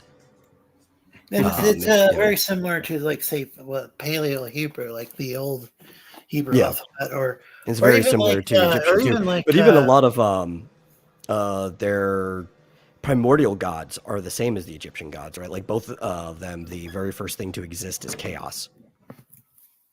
I know a lot of the alphabets are similar, like chaos like the Syrian alphabet, and like even the modern Arabic and the Hebrew. And I think the Hebrew alphabet's actually based on an Aramaic alphabet, current. Yeah. And before they had a Paleo Hebrew alphabet, which was a Canaanite alphabet, but they were all like related to the Phoenician alphabet, I think. Yeah, and if you actually look at like a lot of the earliest, not stories, but like the deities and stuff that you go backwards along the chain. So you have the Greek had a word called the progenitoi, right, which is like the progenitors or the very first, and the earliest one is Chaos, and Chaos begot Nyx and the rest, and Nyx, being the goddess of the night, basically self-inseminated and had children of her own. And you see the same thing happen in the very early parts of the Egyptian mythology. And it's very likely that a lot of this all came from the same stuff. Mm-hmm. I think the first temple, at least, well, that we have documented, wasn't that like in what modern day Turkey? What do they call that? What do they call that site? Is it like something like Göbekli Tepe, or I can't pronounce it. It's Göbekli Tepe. There we go. So, but I don't know. I don't know if we know if it relates to if that's where a lot of these other, like, see if it relates at all to the, say, Mesopotamian religion or Egyptian or anything. I don't know how much it's been deciphered as far as what they believed. Well, there's not really much to decipher at this point because there's not a lot of text in there, right? It's mostly statue carving imagery, right? So it's going to be a big pain to actually decipher what carvings are supposed to mean. Aren't there like animal symbols on there? Yeah, but it's more rudimentary than hieroglyphics, right? They're not trying to be words, right? So there could be a story, but the carved story would be more akin to how cave paintings are a story, but probably more of an actual story because it seems that cave paintings were probably used for like shadow plays, right? They were like background settings and stuff like that while people told stories in the caves. So the way the fire would cast on it, depending on the direction you would tell the story, you had different pictures behind you. Right. Like earliest form of animation. Oh, hey, Dan Dog. So, Mama, the problem is that I want to keep. I'm sorry. This week, I'd like to keep the StreamYard link pinned because then people can go on the panel if they want. But I encourage everybody to find Mama the channel. Yeah, the only downside is we have no idea who's going to come on and who's going to behave and who's not going to behave. Well, that's what makes things an adventure. If we knew who everybody was who would come on, then it wouldn't be as I know. I'm just saying that. It's like I'm pointing that out for other people. It's like, yeah, we can't control who comes on, so we don't know who's gonna come in here and be a dick to people. So maybe I could put a little disclaimer. Like, you act like a dick. I don't like it when there's a little ticker that goes by. But I highly encourage everybody to check out my mom's channel. I subscribe to his channel, and Dan Dog's. Well, I think I subscribe to everybody's channel here who actually has a channel has content. I don't think there's a single person who's been in the chat today who I don't. Well, good to see you. You don't. Some of them, crap lizard people have found the exit of the cave. Yeah, it's Plato's cave. Yes, that's a different type of shadow play. Yeah, with the cave paintings, you were a willing participant. You knew that it was a shadow play with Plato's cave. You think that's reality, yeah. So that's what I've. What do you guys think? I've heard there's that some like, I don't know, where this speaks. I think it might be experimental physics, and are there some people who believe that there's like a fourth dimension that's somehow like but we're like looking at we're like it's being Well, it's projected definitely on- theoretical physics. There- No there- experimental Sure. physicist would believe that. Huh? Oh, so that's definitely theoretical physics. No Yeah, yeah. experimental physicist would believe that Yeah. because there's no practical application to it. And it's Well, kind of that's the weird thing unfalsifiable at about the experimental current point. physics is what I mean. I guess was that where we got the idea of black holes, or was that before experimental physics? Because I think that was proven, wasn't it? So black holes are still iffy. There's something there that we can tell is there. What exactly a black hole is still mostly up to speculation, but we have theory that supports it in math. But it is mostly what we call virtual at this point, right? We detect things, but we're not even quite sure what we're detecting. And that's the problem with most of theoretical physics is that it's all virtual until you have some type of practical application for it.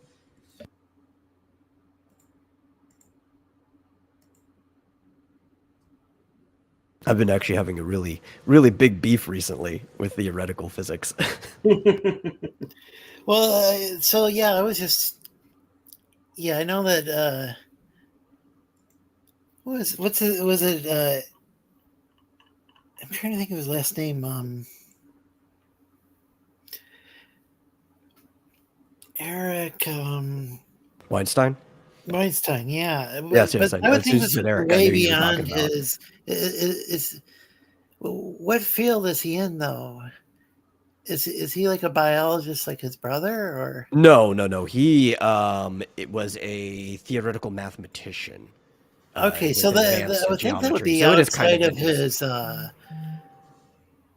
well, outside of his specifically, expertise, but he's you been could pretty argue critical certain of forms of theoretical physics might be, but the problem is all theoretical physics is math. So he's actually one of the people expert enough that if he does enough and research, so he can call out the he bad thinks math. that it's kind of a dead end, is my understanding as far as like I've been thinking for time. years that string theory and stuff like that is a dead end. Yeah, that's what he thinks is. So, Mama, I believe you actually have a wrench. I believe you're a moderator and actually can post your own link. It does look like that, yeah. Mm-hmm. I'm glad that you're here, Dan Dog.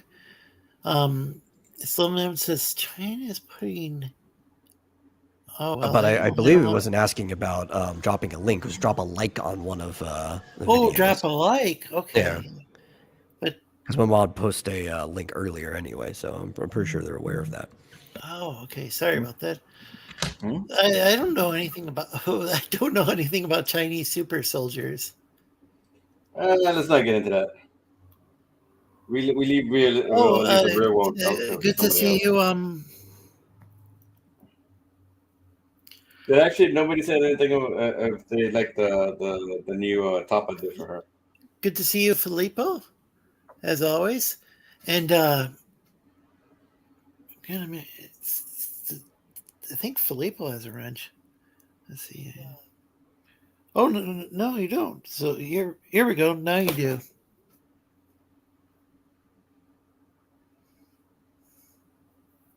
So by the time you hear this, you heard me say no, you don't. You probably already had the wrench. So. Oh, Dan Dog doesn't. I thought Dan Dog had a wrench. Okay. I've been getting double wrenched recently. Hey Anna, good to see you. Double wrenched. How does that work? Yeah. There's this new thing on some channels where it's you give them like moderating or like managing power to the moderator. Yeah. So like you have to like de-wrench them to re-wrench them. Rick wrenched me with that recently. Just last night, Dillard did too. It's like, yeah, I'm usually a safe pick. I've never abused my mod privileges on anybody's channel. Good to see you. Good morning, Anna, Banana, and Anna's got like a lot of the people here have like really cool gaming channels. I got a lot of people, a lot of viewers from the gaming community lately, which makes me pretty happy.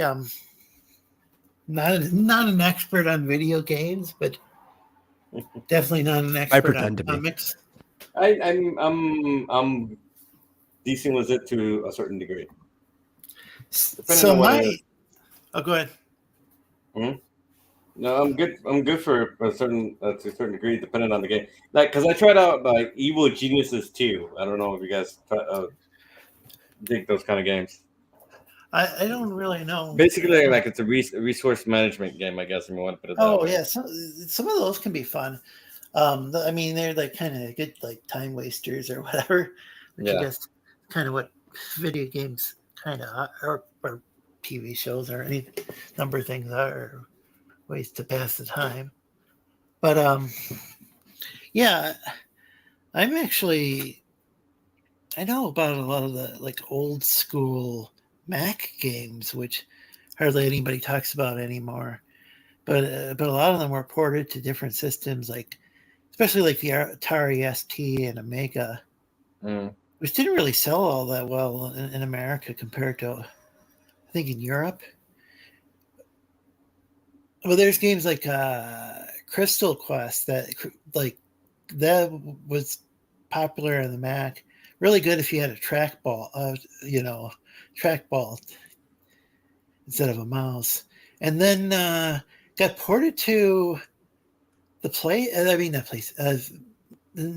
Nintendo Game Boy and the Xbox 360. Well, things. We got some games in here that have trackballs, but we've got a bunch of those one-up arcade cabinets. Oh, yeah, that would be the way to play a lot of the retro games, I would think. Yeah, we got a Attack from Mars pinball machine, Tempest, Street Fighter 2, Killer Instinct, Mortal Kombat 2, Miss Pac-Man, The Simpsons, and then all the machines have multiple games on them. Oh, wow. So these are all separate machines and they all have... Yeah. Oh, that's really cool. It's good to see you. Is it Filippo? I hope I pronounced that right. Okay. Good morning to you, Anna. A virtual hug. Much appreciated. I just posted a little clip. If you guys wanted to check, definitely check out Anna's channel, please.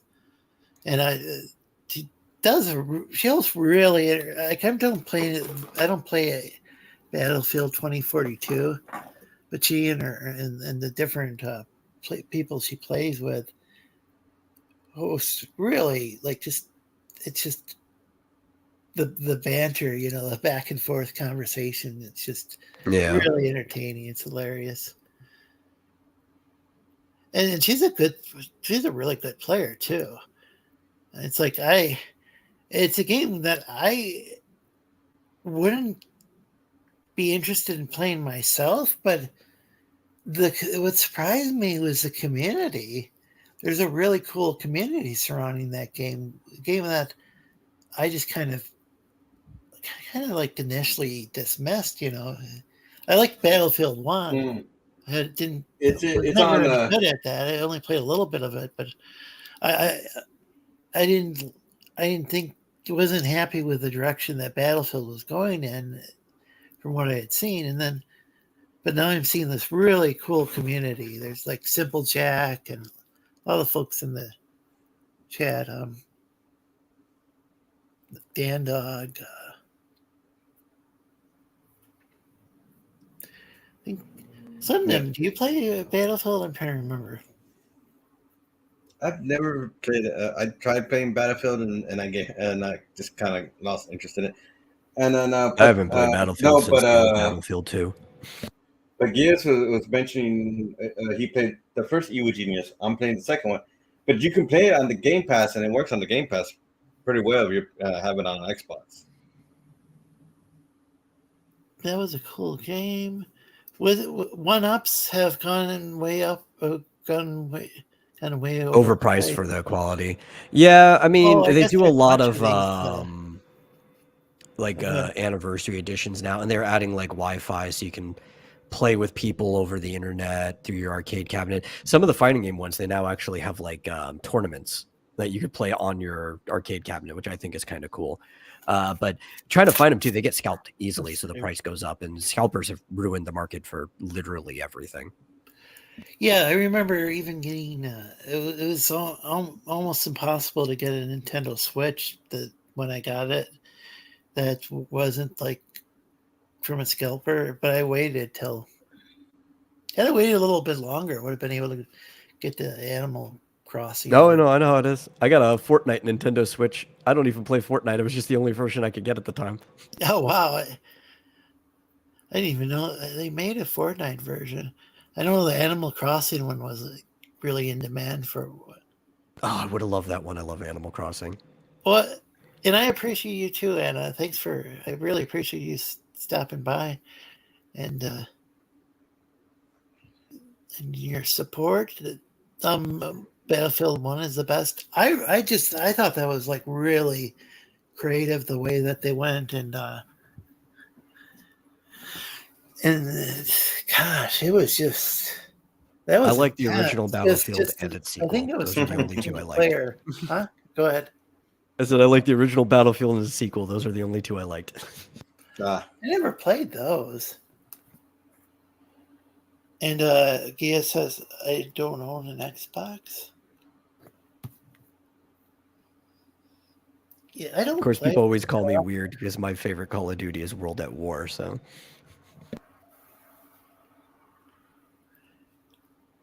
A lot of people really seem to like Black Ops, right? That or Modern Warfare 2. Those are like that's true. The two favorite ones, but I really like World at War. I don't really know much about that one or any of these really. I never really got into like some of these like aren't they kind of like military style shooters? Yeah, I guess that's a good genre to put them in. They're military shooters. Yeah, I always like had some sort of like suspicion that maybe this was like some sort of military recruiting tool or something. I don't know. Well, there was one. I think it was called America's Army, specifically like the third one, and it was a closer simulation. Like when you went into a battlefield, you only had one life for the whole battle, and then you just went on to the next match. And that one actually was developed from simulators that they were using in the army, and they just basically turned it into a game. Oh, so it was the case with one game. Hey, Carrie, the more I learned about how a lot of the games were, the more I realized, okay, this is I'm being maybe a little bit silly, with because like it's not like you're going to just like go onto a battlefield with like an Xbox controller. Oh yeah. Most of the people don't even know how to take the safety off of a gun. Firing a gun, was. But yeah, I did hear that the military uses simulators, and that's interesting though. Do you know what game that? Did you say what game that was? It's been a while, but I think it's America's Army was the name of the one. Okay. Well, would that be a good game though? I wonder. I don't know. It's old at this point. I haven't seen it. Yeah, I mean, like for the time, I'm wondering if it was good or if it was. Because I heard good things about it at the time. I never played it. It was America's Army. I think they stopped making the franchise. Probably because I never heard of it. Yeah, it was back on Unreal Engine 3 is when they were making it. Oh, and by the way, hi Carrie. I don't know if I.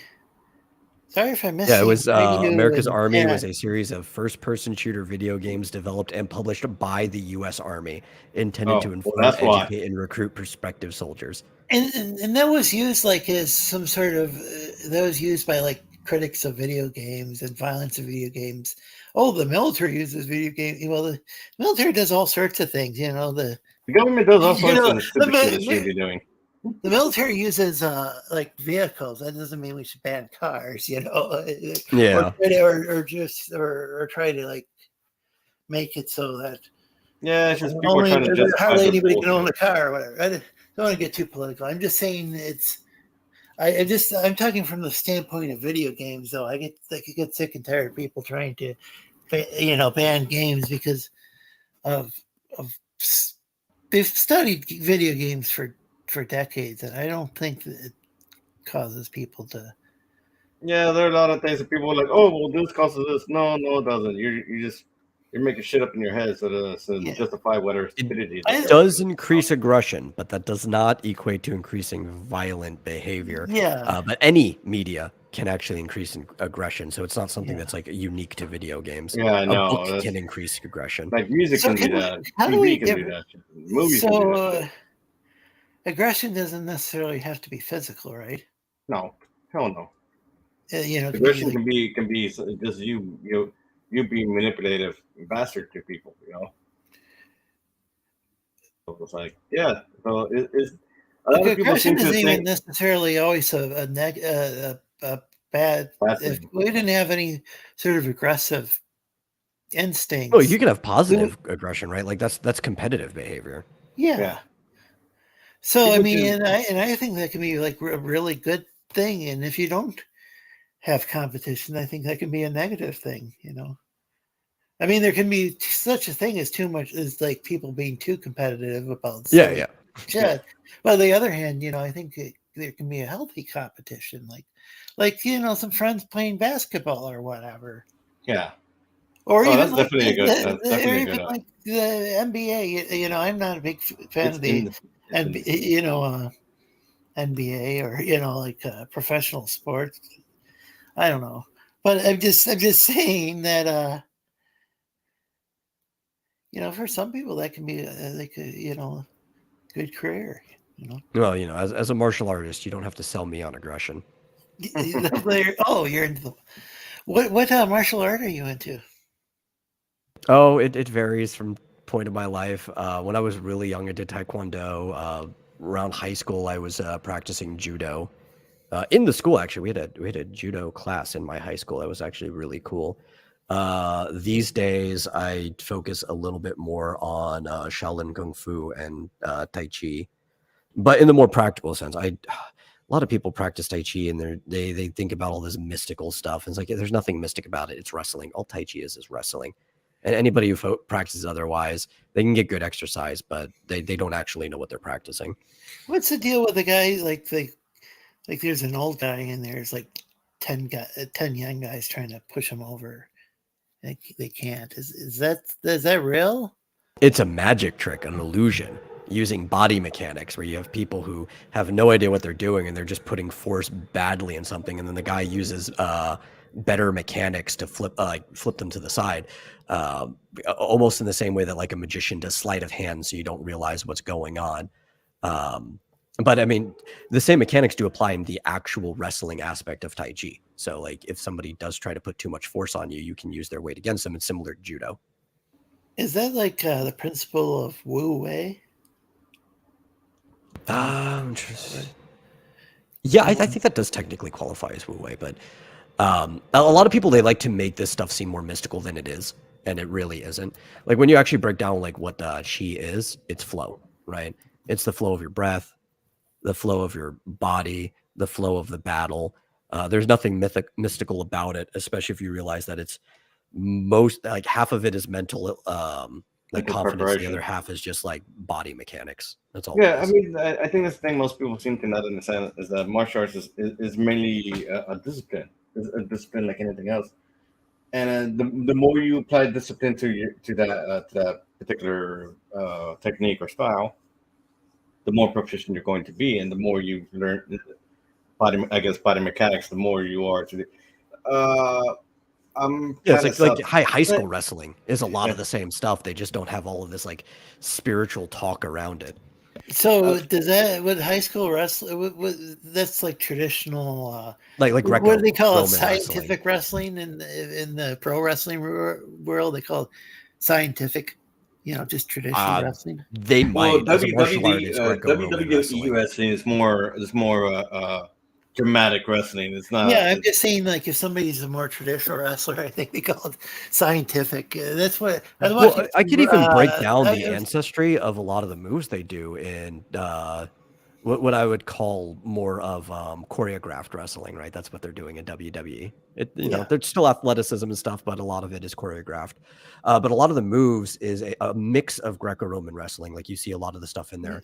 But there's also a lot of stand-up like catch wrestling from the British tradition, and that makes Catch sense. wrestling. Given the fact that a lot of it does come from English tradition. Yeah, I remember America. reading about that. Maybe it was some Wikipedia entry or something. But catch wrestling, I didn't. Yeah, it's a UK thing I don't know primarily. much about that. But we did it a lot very early in the US, since there's obviously the early US was mostly founded by England. And Gap Stargate is here. Now Gap Stargate was on the panel a few weeks ago, from what I recall. I can't remember which week it was. If you remember, pretty sure you were on the panel. Mm-hmm. And if you remember, please let me know. Yeah, I include you in the show description. And sorry that I didn't. I would say to anybody who wants to pick up a martial art for any reason, especially if you think you're defending yourself, the type of wrestling, the Greco-Roman that they teach in high school, it's probably the best art you can ever pick up. Yeah, you'll learn it fast. It's all practice, so it gets rid of anything that's not necessary. And most fights end up in grappling anyway. Yeah. So it's like, if you know takedowns, you're good. If you throw your opponent to the ground, then you actually have the opportunity to leave most of the time. So so wrestling is a Western style martial art, right? Oh yeah, there's plenty. I mean, all martial art means is combat or military disciplines. Yeah. And hey, Ice Queen, welcome to the chat. Just popping by. Well, I mean, that is one of the best ones you can learn too.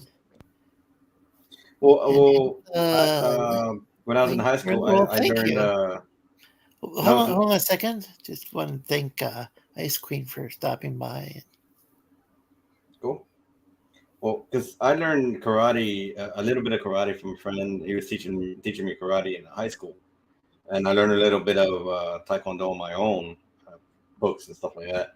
But I won't say it's like, oh, I am an expert. No, I'm probably not even an amateur. The last thing I really picked up was boxing because I had a bad knee injury, and so I really can't move around like that no more. So I was like, okay, well, I'm just gonna learn some boxing. That way I can at least know some. That's the other boxing. best one you can learn. Yeah. Because people are like, oh, this martial art is superior to that martial art and this martial art.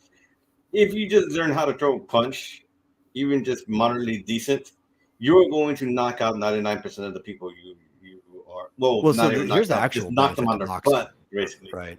And this is why I would put boxing and Greco-Roman wrestling up there. Like if you wanted two things that could complement each other, you learn both of them, right? Mm-hmm. And you're well-rounded. But boxing, almost every striking art, like you can learn how to throw a punch, right? You can learn Muay Thai, which is a form of kickboxing, to learn how to throw a punch. The thing about European boxing would be the better category of it that we call boxing. It's the martial art of footwork. And that's the most important part of it. It's not even so much the striking; it's positioning and moving your feet, and that it does that better than like literally every other martial art when it comes to footwork, like on the planet. Yeah,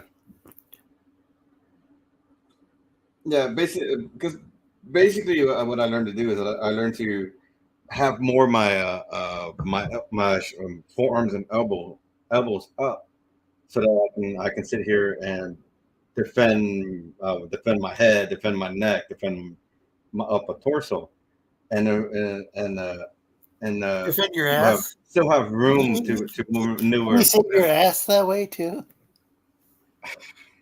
Probably.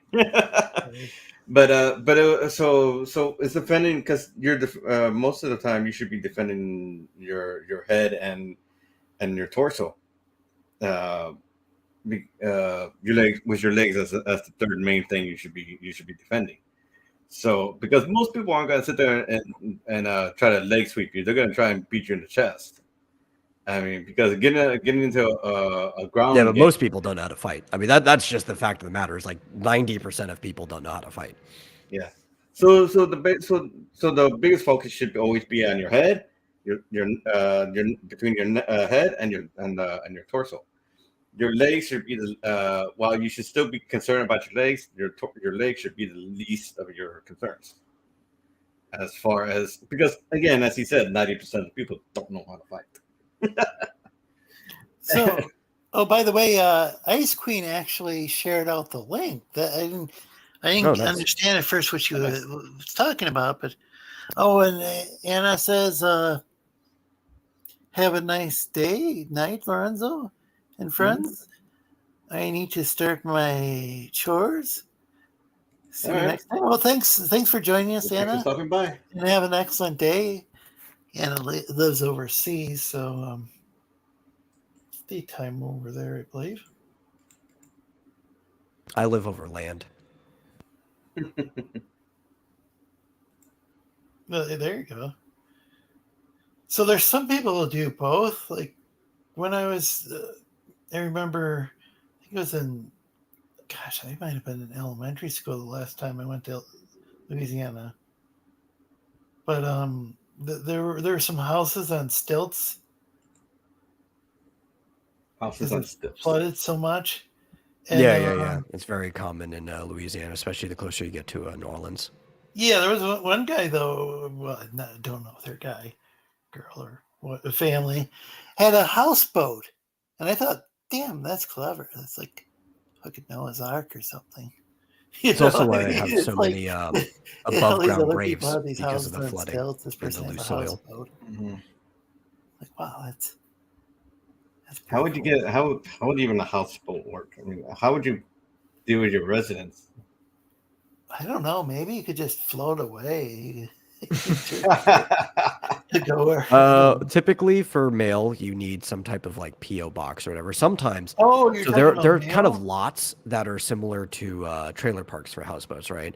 Where you can basically be at the pier, and so if you need mail, you can have it mailed to the pier, and they'll hold it to you. You'll have actually like a pier number, where it'd be like, oh, I'm like pier 14A. Or whatever, and that's mostly just to find your boat. Like anybody would be at a pier number, but if you are paying rent to be at a place for a service, there are people who live in houseboats like that. It's actually a streamer that I watched used to live in a houseboat for a while.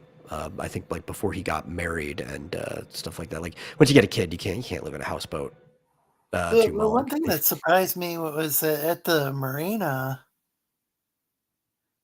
There's this marina in my town. We got the Grand Traverse Bay in Traverse City, Michigan. I've already told people where I live, so I'm already doxed myself a gazillion times. Well, they redid the marina, and several years ago, and they added cable television, which I don't know if nowadays it's. I don't know. I would imagine that the cable modems would be more popular than the cable television itself, but I thought that was interesting. Not related to really anything. I guess. I guess it was just like that whole mail situation got me thinking about that. It's like you can even have cable TV on your boat. So. Well, you can have internet access. Yeah, I would think that would be the. Get a satellite. Yeah, I would think satellite would be the way to go, not cable. But I mean, I feel like you'd also you'd probably be gas powered, right? Like, I mean, obviously the boat could have its own engine, but for general electricity, you wouldn't be running the engine all the time. You probably are like propane powered. Yeah, you can. Yeah, running the engine all the time is gonna wear the engine out too. If only Hank Hill were on the stream to explain the using propane. Well, I do know a lot of people who live out in like the boons, like way away from grids and stuff. They usually just power everything by propane or other forms of natural gas. I'm having a hard time with my. Let's see.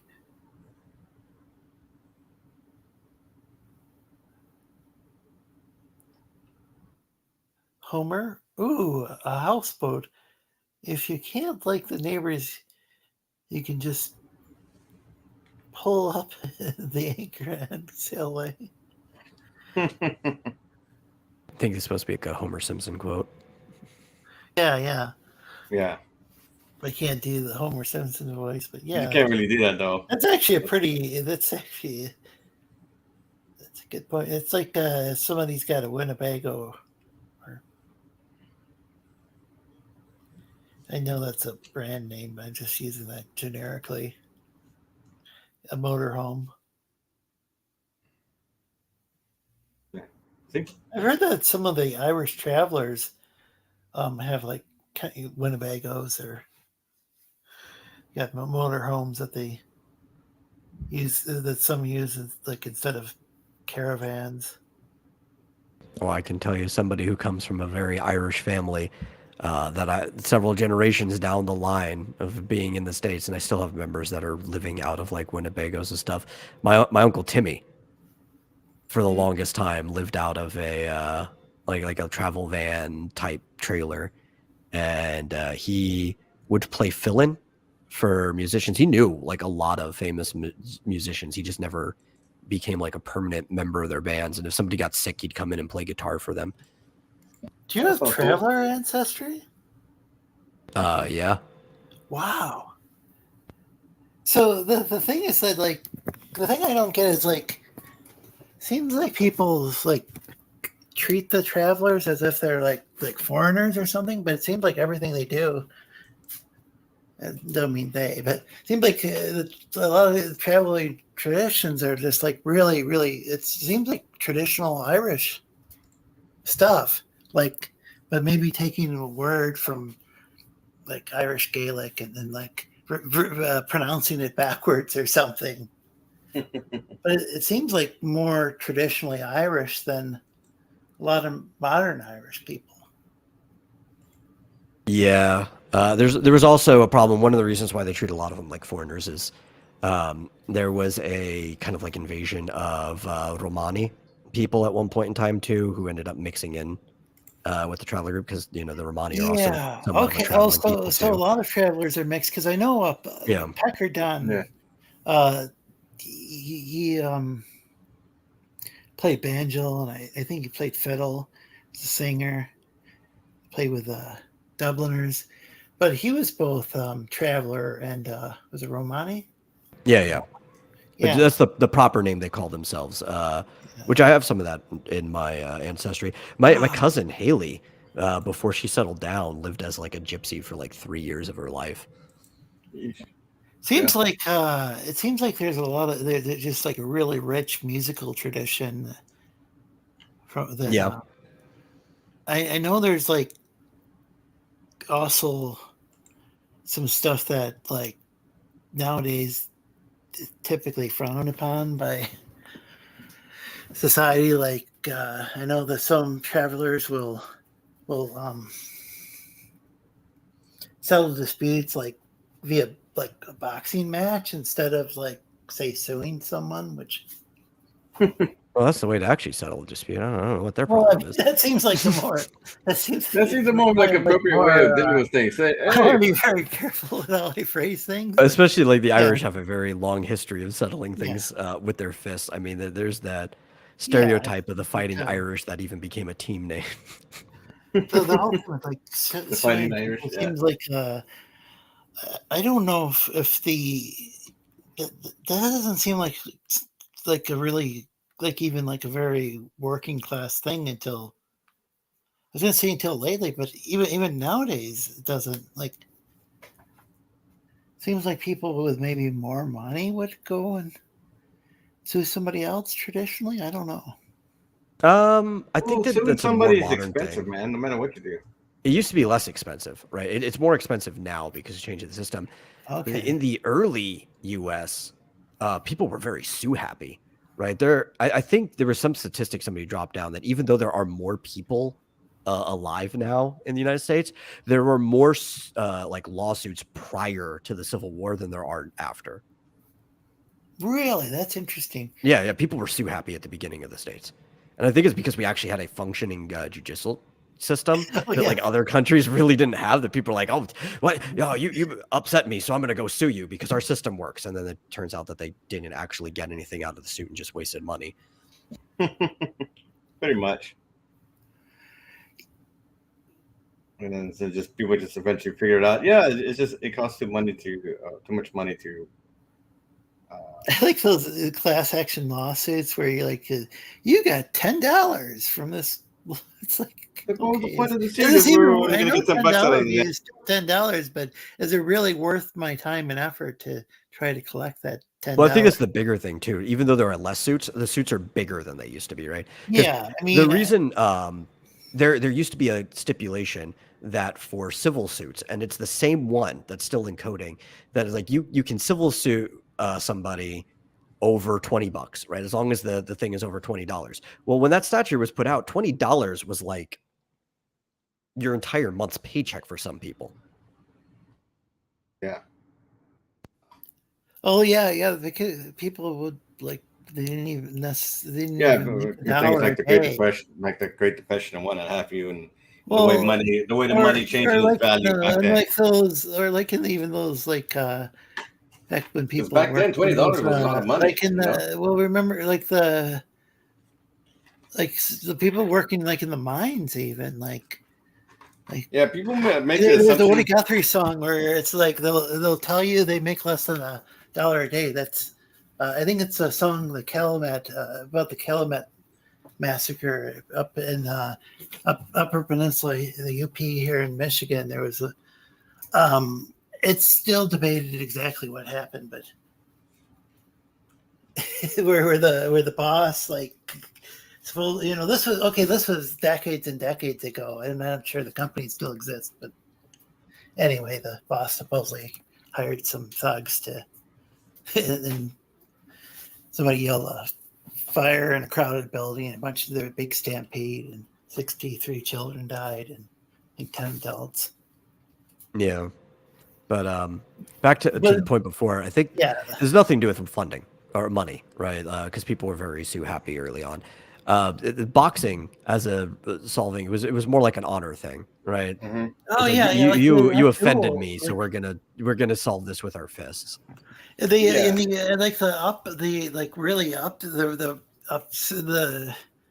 Upscale, like the people like say was Aaron Burr and Hamilton.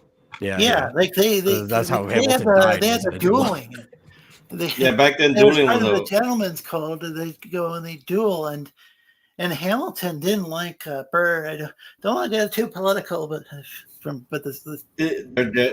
religious. But like Hamilton was the vice president, and he was it got really. It was actually an atheist, and Hamilton was a Christian, and so those two didn't get along. Anyway. But I think that's kind of the actual worst fascinating part of that story, right? Do you know what the worst part of that story is? In the actual duel, there was this basically a gentleman's code where a lot of people, by the time they got to the duel, would kind of already emotionally resolve their dispute, but they still have to go through the duel, right? So they'll stand there until somebody, in almost like a game of chicken, fires their gun into the air first, right? And if that person fires their gun in the air, that's basically them saying, "I'm sorry," right? Like I forfeit, and then the other person will fire their gun into the air too, and that's how the duel resolved. And Hamilton did basically concede and fire his gun in the air, and Burr shot him anyway. Wow, that's intense. I heard things got like really nasty, like that's really nasty, but like Hamilton was even saying like. Wasn't Hamilton like saying that he should people should just like maybe like vote more than once for president or something like that, just to defeat to make sure that Aaron Burr wouldn't become vice president? Or how did that work at that time though? How did vice president? How did you get away with that? Became vice president. He I guess he violated the gentleman's code and. Oh, hey, Max Guy. Like, do you have a wrench, Max Guy? If not, I'll give you one. Yeah, that is kind of.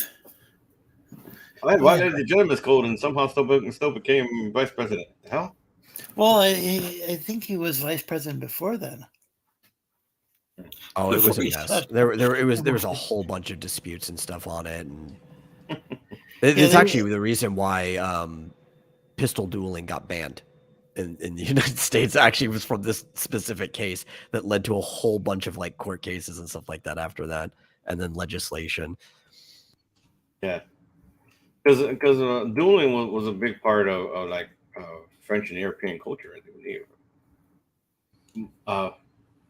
So it was like it came over here, and then it kind of got banned because one idiot decided. Well, I don't know if that's a good idiocracy or bad idiocracy, but it's like, hey, by the way, I did this, and so I got this whole thing banned, which is like, well, it was still a good thing because now we don't have people, because to this day, maybe not now, but to this day, people don't go out and try to shoot each other to death or little disputes. Max Guy is saying, "Yo, nice art," and Thank you very much. check out Max's channel, folks. Drawing next. This is an interesting. Okay, well, you're not drawing like. No, I don't. Well, you're not doing like, it's not like 10-minute like I can't do sketches or something. You're going and you draw stuff with pencils. Then I'm drawing stuff for myself, it's but really time consuming.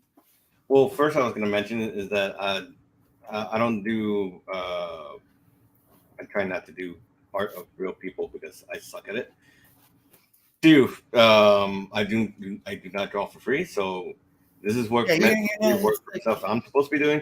So if there you like there are some channels where people do that, but I think it's typically a much faster process where they draw like sketches, and even some people who draw sketches, they'll sell their sketches. So, well, it would because a 3D sketch. A 3D sketch. A black and white sketch will cost you $30, $15 for each extra character thereafter. Anything with colors is going to be $60 plus $30 thereafter for each additional character. Generally, I'm trying not to color stuff on air anymore because it takes forever to do all that stuff. So mostly I will do the line art first and then do all the coloring offline. So I'm sorry, can't So to put things in perspective, he didn't even draw my like, he's never even drawn my avatar. Like, I don't think you've ever drawn. No. Because, as I said before, it was worth a try asking Max Guy, but unfortunately, I mean, it's worth. Yeah, I mean, there's no harm in asking. He hasn't drawn me anything, and he was one of the. It's not like he's going to ban you from the channel for asking.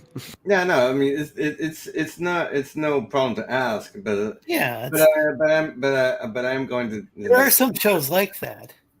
Oh yeah, I've seen people get banned from chat just for asking for a request, even though they just didn't know.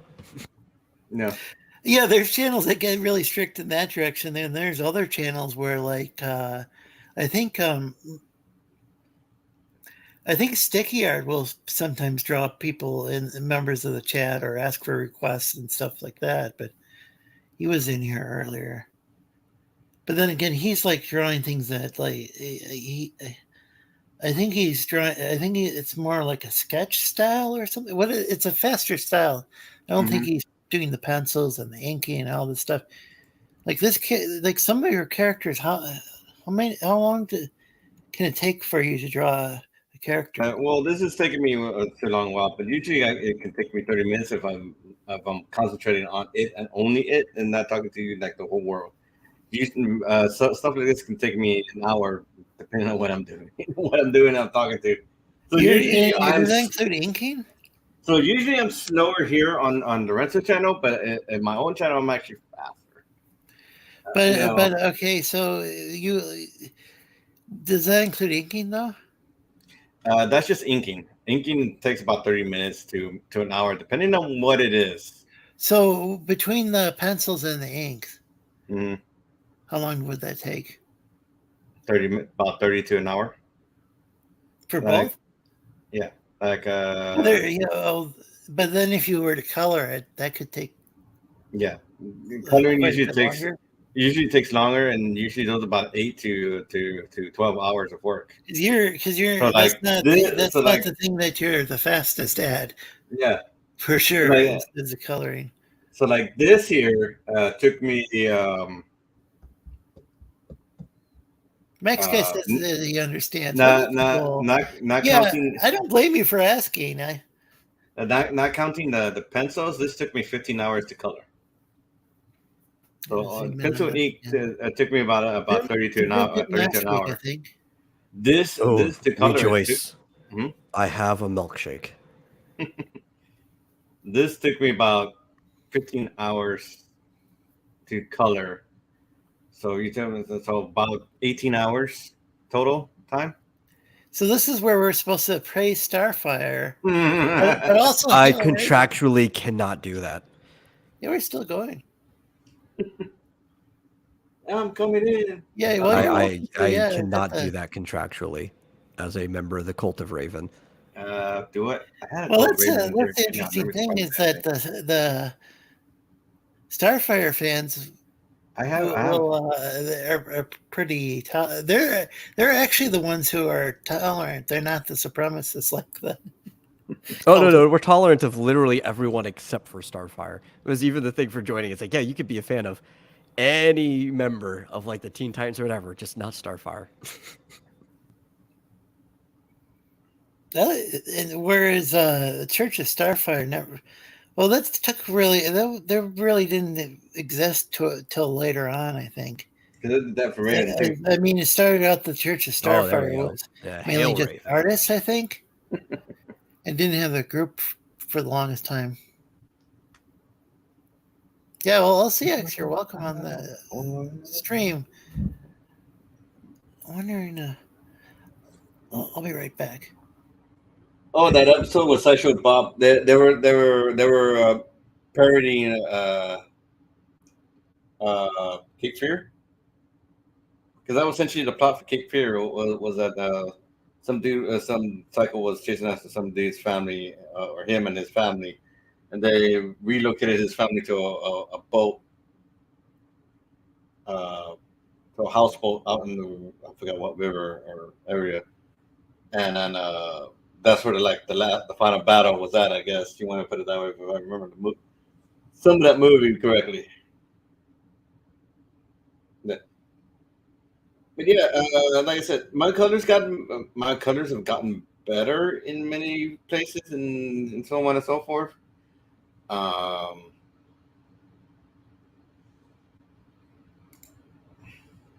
Because even then Scarlet Witch, and in some spots it's still. Because the biggest thing I learned to do was stop doing this with some weird halo effects and other little bits here and there, and try to do things like placement of color and so on and so forth. I try to make it look a little more marker and stuff like that. Give it Yeah. somewhat of a traditional feel. I've been doing that a lot lately. Like I did a cover piece recently where I was trying to emulate Rumiko Takahashi's cover art from like Ranma 1/2 and stuff like that. Cool. No, I'm debating what to experiment with this and to experiment with what I'm currently working with, and so I'm thinking like some kind of watercolor or something to make it different, color different, and maybe people more attracted to it. Again, the biggest thing is right now is my style is like neither here or there for most people. So some people love it, some people hate it, and some people want me to change it, and I'm like, no, thank you. And Hello. Welcome, whoa. LCX. Hello. Can you hear us? Can you hear us? I can hear you guys loud and clear. Awesome. Yeah, 'cause that caught me off Welcome to the guard. channel. And you've been in the chat a lot of times, but it's the first time you've been on. Hello. Oh, you want me to talk about my channel? Sure. Oh. That's when I'm trying to promote different people's channels. There we go. Okay. It's finished. Well, I do retro games on my channel. mobile games, and as you can see, I'm a VTuber. I also do some drawing sometimes, like me right now. I drew her myself. Stuff like that. Yeah, you That's drew about your own character model. That's Live right. 2D, right? Yes, I use Photoshop and Live 2D. Photoshop is for traditional. Line 2D is to split everything in two, so that way you can map it so that it can be used for VTubing. I draw everything in Photoshop first with the intention of eventually exporting the PSD to PRPR Live so that it's easy to, map all the animations and stuff. Like, I can make an O mouth, like,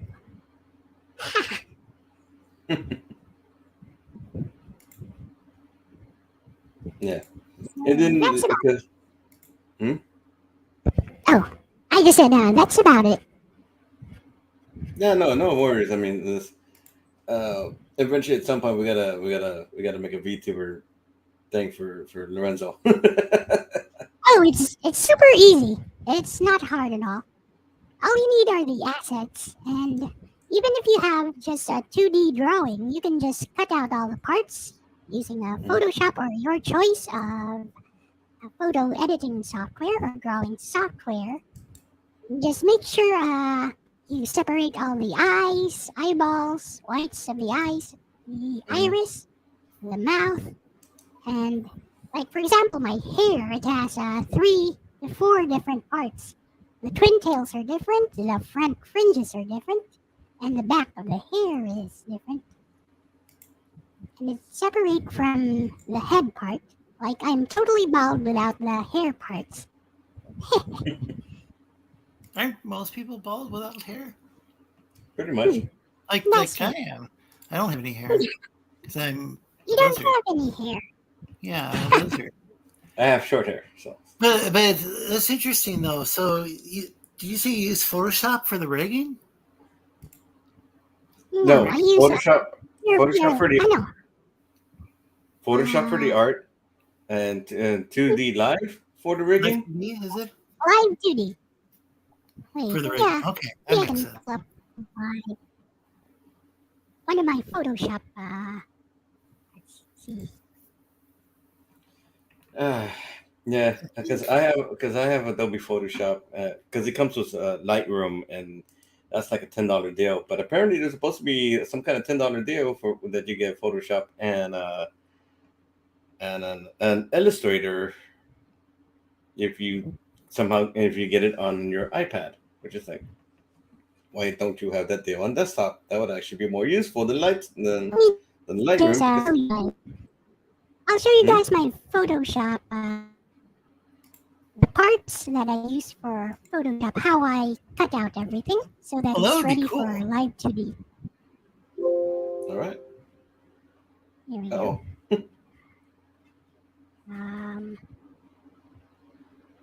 I'll just put this on OBS real quickly. Let me do a window capture. Here we go. Window capture and Photoshop. Here it is. I cover myself up a little bit. So basically this is how it looks, and can you guys see the layers? I can't see the layers for some reason. Are the layers different?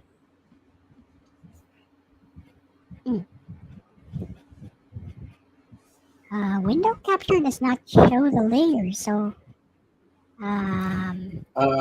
it does that to me when it comes to stuff here. I think maybe with the exception of sometimes it'll show other things. Let's just do a screen capture then. Screen cap. Window capture. How do I do this? Oh, display capture. Here we go. So here it is. You guys can see it now, right?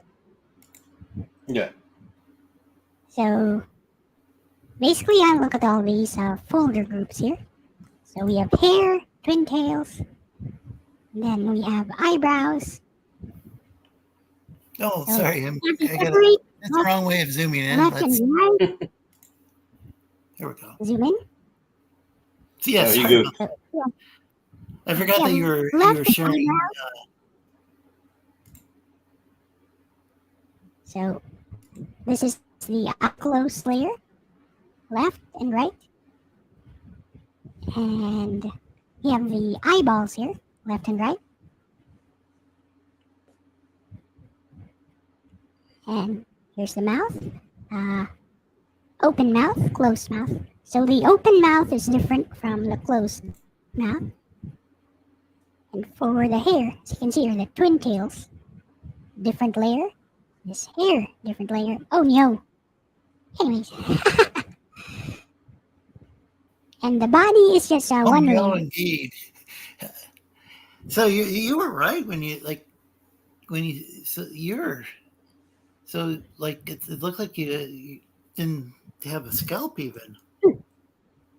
Yeah. Yeah, That's you're missing about the whole back of your head. And that went from one go. Yep. Just looks like that. Oh, okay, I see. Mm. Well, I So wonder how. it doesn't matter because the hair covers everything. No, I'll have to see into the. I can change. 2D live. 2D live. Yeah. And then you just export it to Live 2D. Because Live 2D is compatible with PSD files. So you just open this in Live 2D and it works. Let me try it right now. We are live. Wait. Maybe?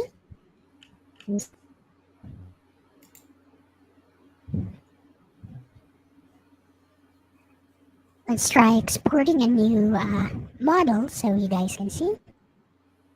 It's actually very easy if you're better with animation.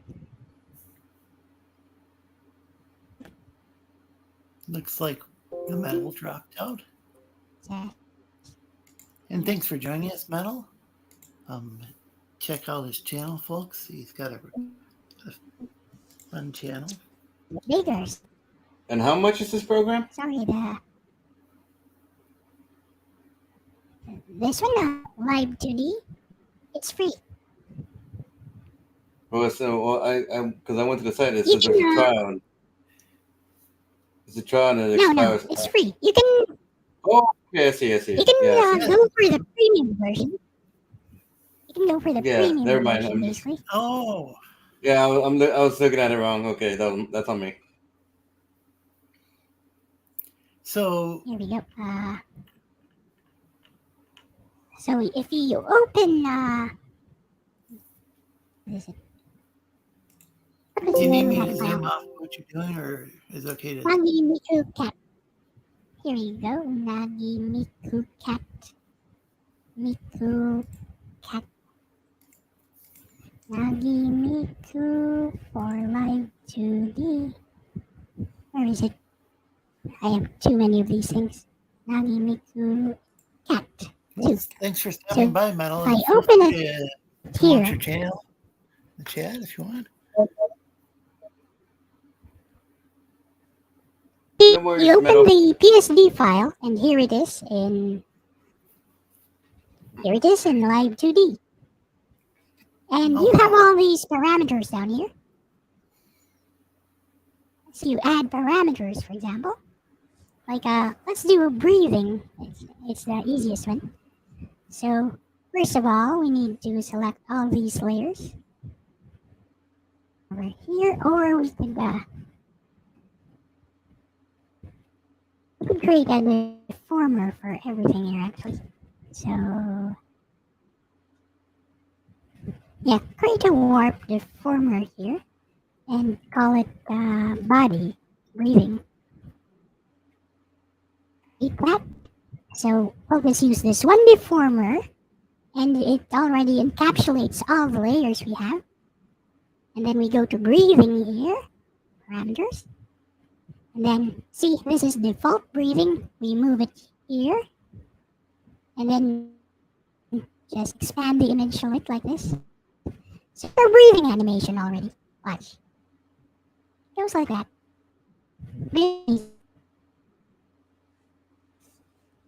That's cool. Yeah, that's really cool. You guys get it? So we just use this breathing parameter, and there we go. She's breathing, sort of. Well, so back to you guys. I'll just remove this display capture. There we go. So what were you guys talking about? Anything, everything. I'm talking about everything and nothing at Anything all. and at the same everything. time. Yeah, pretty much. Yeah, we were. Gosh, I we see. were talking about the video games earlier. Yeah, we were talking about printing stuff earlier too. What We were games also are you talking about. what I games was are you I guys was interested playing. I was playing Evil Geniuses too. So it's basically a management game. If you ever played something like Prison Escape or some of those other ones, and then so I was fun. It's fun, but it's also frustrating at the same time because when you have like super spies coming in and just wrecking shit, you're just like, oh, come on, please, come on, stop destroying stuff. I want it to go into the next day. Come on, man. We were also talking about Parasite Eve. I would no. I would Parasite so. Eve. Awesome. It's an old game. What Well, was it? did Was LCX it- played Parasite Eve?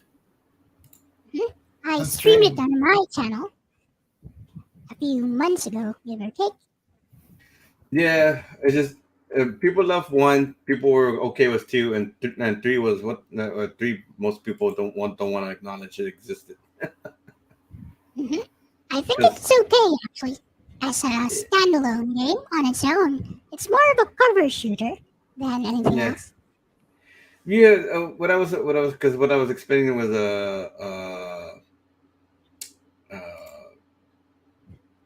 was Lorenzo is that because I think they could do more like a body horror type deal with it, and then go and do more like a third person over the shooter. If they ever do decide to make a remake, I think that would be the best option for it. And that's what they did. Hmm? And that's exactly what they did with the third birthday. Which is well, it actually wasn't that. It was more action than horror. But That's but I was thinking more horror than action. So it's like, you want this game to like terrorize you. Yeah, kind of like Dead Space, but a bit more darker was the horror, I think, because it was Parasite Eve. You can make things go, what the fuck, make it, yeah, I get it. and it's like, okay, yeah, that's the idea. My favorite is part 1 as well. But I'm okay with the third birthday. I just tend to think of it as its own game. Like, completely separate from the first 2 games. Yeah, You will especially hate it if you love Aya from the first Yeah. 2 games. yeah, it was just weird. It's like because you essentially find out you weren't playing Ada the whole entire time for third birthday. It's like the hell, what the fuck is this shit? And she dies. Oops. Spoilers. Like, oh, she died. By the way, oops. What do you mean, oops? We've been playing a dead woman for the entire time. That's kind of actually more morbid than you think. And then you're just like, the hell. But I don't know. I think it works as its own game. Mm-hmm. It's just that if you have nostalgia for Parasite Eve 1 and 2, yeah, you might really hate it. As for me, I like Parasite Eve 1 and 2, but I just view the third birthday as its own game. Yeah. So I'm okay with that. Yeah. I mean, I'm pretty much sure everybody else would be too. I mean, so I just enjoyed the first one. the most because I really haven't played the second one. I made it maybe about past the first disc, I think. Because I know 2 was like Has a nice shower scene from Aya. And that's about it. Part 2. Yeah. I was like, yeah. And then let's see. I don't think they made any other aside from Resident Evil. I don't think there's any other games like it. It's just like, or try to be like it, except from as far as horror Dead games, Space. no. Yeah, as far as older games are concerned, newer games are like, holy shit, what the hell? As far as similar gameplay style, there's a Vagrant Story for the PS1. Kind of similar battle system. Yeah, it's about similar, and I think that's about the only one. It's like the only thing that I remember for that one was the last part where the guy where our main character is like, "Get the fuck gone, be gone with you." It's like yes. That's the only thing I remember from that one. It's like basically he had enough of this. Some villain named Sydney doesn't sound threatening at all. His name's Sydney. And doing 0 damage to bosses. Oh yeah, I remember that too. It's because you had to be specific powers. You had to have specific abilities for specific things, and it was much more strategy than it should be. I remember doing like 16 hit combos on bosses, and I was like 1 damage, 0 damage, 1 damage, miss. Yeah, no, because I knew one dude. He figured it out, and he was doing like 32 damage. Like, how the fuck are you doing 32 damage per strike on bosses? Usually, I get the best I get is 5 on one go. You're getting 32 per swing. How the fuck did you do that? Yeah, you have to do like the weapons thingy, creating weapons and stuff. A lot of it is because if I remember correctly, you can do auto stats with Vagrant Story. So you could sit there and basically buff yourself to no end. If you do it right, you're buffing yourself constantly as you're picking a fight with the bad guy. So for every boss, you're essentially buffing yourself as you fight. Like, dude, how does it? You just kind of baffled because the system it rewards I guess planning. If you plan what you're supposed to be doing, it rewards you pretty well. If you're just going in with guns blazing, yeah, you're gonna get curb stomped with the bad guys, or at least with the bosses, from what I've seen. I personally like it a lot simpler, like in Diablo. Or, it's just about affinities and weapon types. Much easier. Like in Diablo. Yeah. Like for the PC? I played the PC version. I think I played only the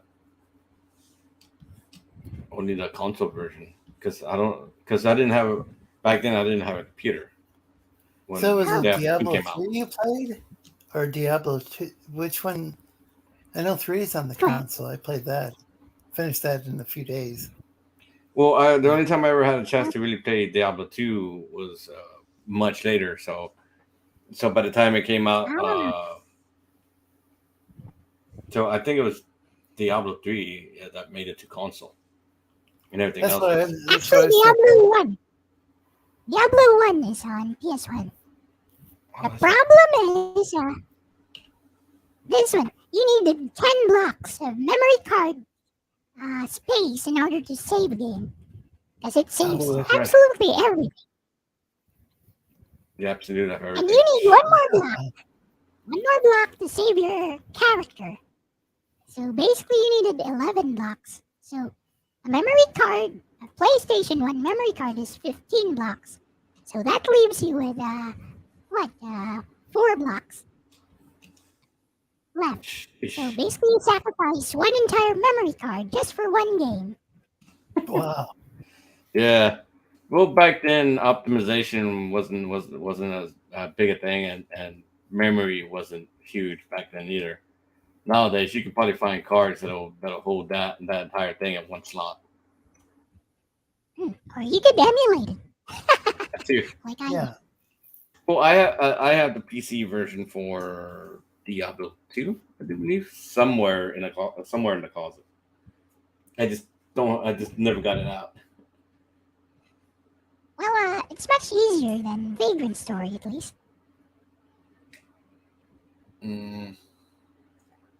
Because And stuff. yeah, no, Vega Story, like I said, you have to plan what you're doing, because I've seen, because like I said, and you can also hit certain body parts, if I remember correctly, or Yep, you can target them. yeah. So that was how the system works. So you can target systems here and there, just and pop the bad guy. Because if you go for something like the head, yeah, you're gonna be doing 1s and 5s.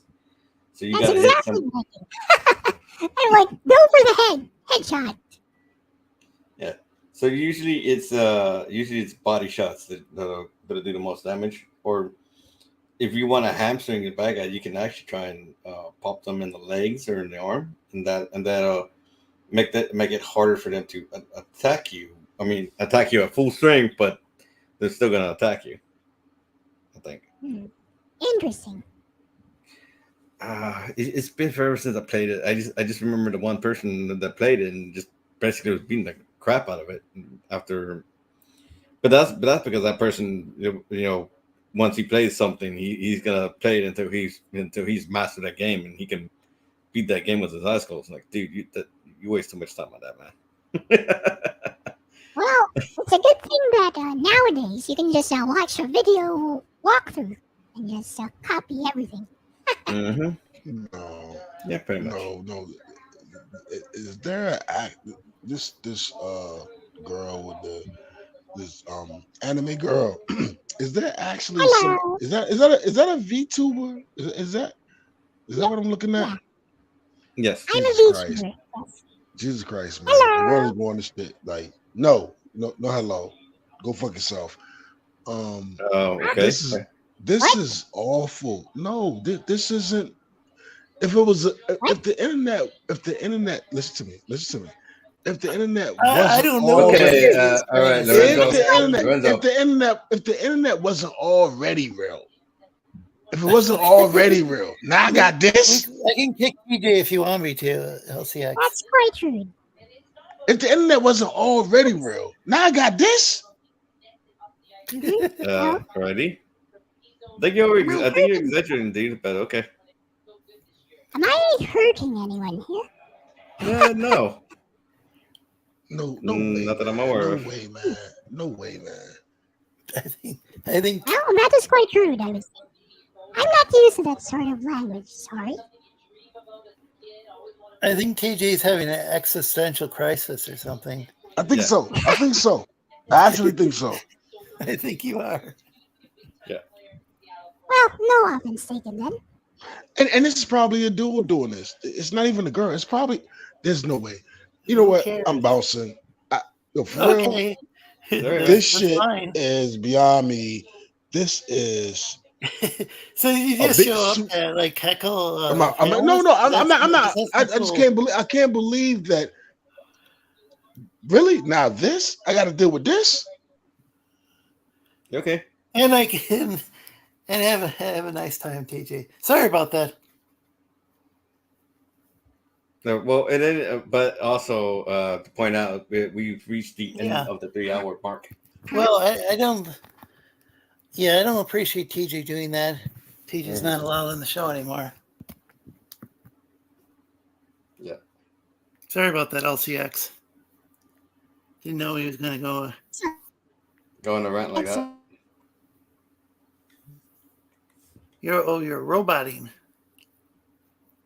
No, the link is probably. Yeah, they really. That is from out of.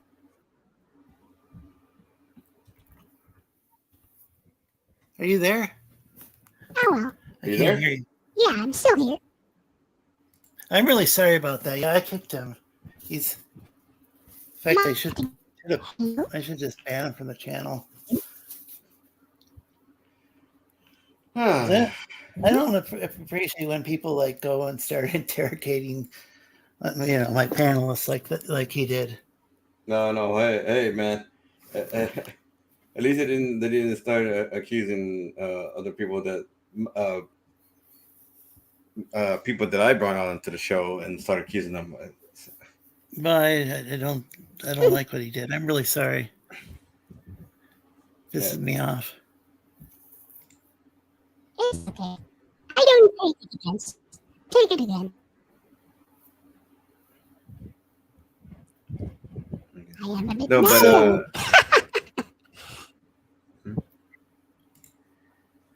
that was really last time weird. I I spoke didn't to even know TJ, he he was tried in to- the. I didn't even know he was watching the show. He didn't comment in the chat or anything. Yeah, but see, there's a difference between this TJ and the TJ we know. Yes. So. Well, yeah, there's multiple TJs in the community. And so what you got was the evil TJ. So what do you guys think of this Yes? upcoming? Go ahead, LCX.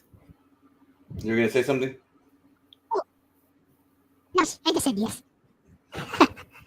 Sorry. So Please what continue. do you guys think about? What do y'all think about this new Legend of Zelda game?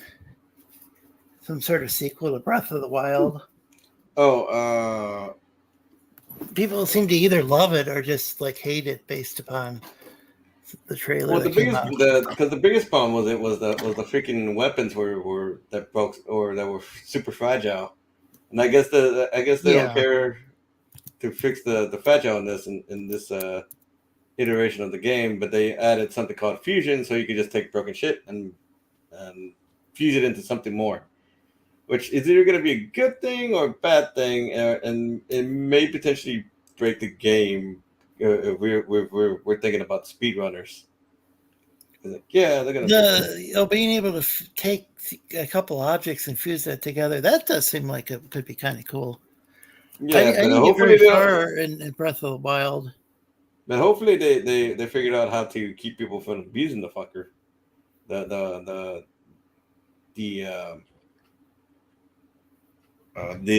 mechanic of the game. Hopefully they found a way to keep people from abusing it, so that it's not it's just not being abused. Did you play Breath of the Wild, LCX? I have never played it. All I know about Breath of the Wild is that Genshin Impact stole the gameplay from it without the weapon. Genshin Impact is also the people who make Genshin Impact are also making another game that they stole off of their own game, Genshin Impact. It's like, how do you stole from your own game? How does that even work? It's like, No idea. So all I know is that Genshin Impact has all the waifus. It's all good. Yeah. So I'll Genshin, come over Link anytime. So Genshin Impact Genshin Impact is fantasy. Their new game, I forgot the name of what it's called, and that one is purely fantasy. But it's basically character. It's basically like the same game. The only difference is the characters. Oh, hey, Yasuke. Characters you can welcome. Recruit. Chad says you can recruit NPC allies and fight with them. Can you do that now with this new Zelda game? Because you can already do that. You've been able to do that for years with Genshin Impact.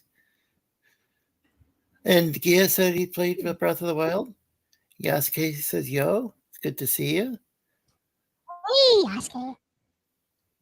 Hello. Lorenzo's favorite game. Got my phone too close to the mic.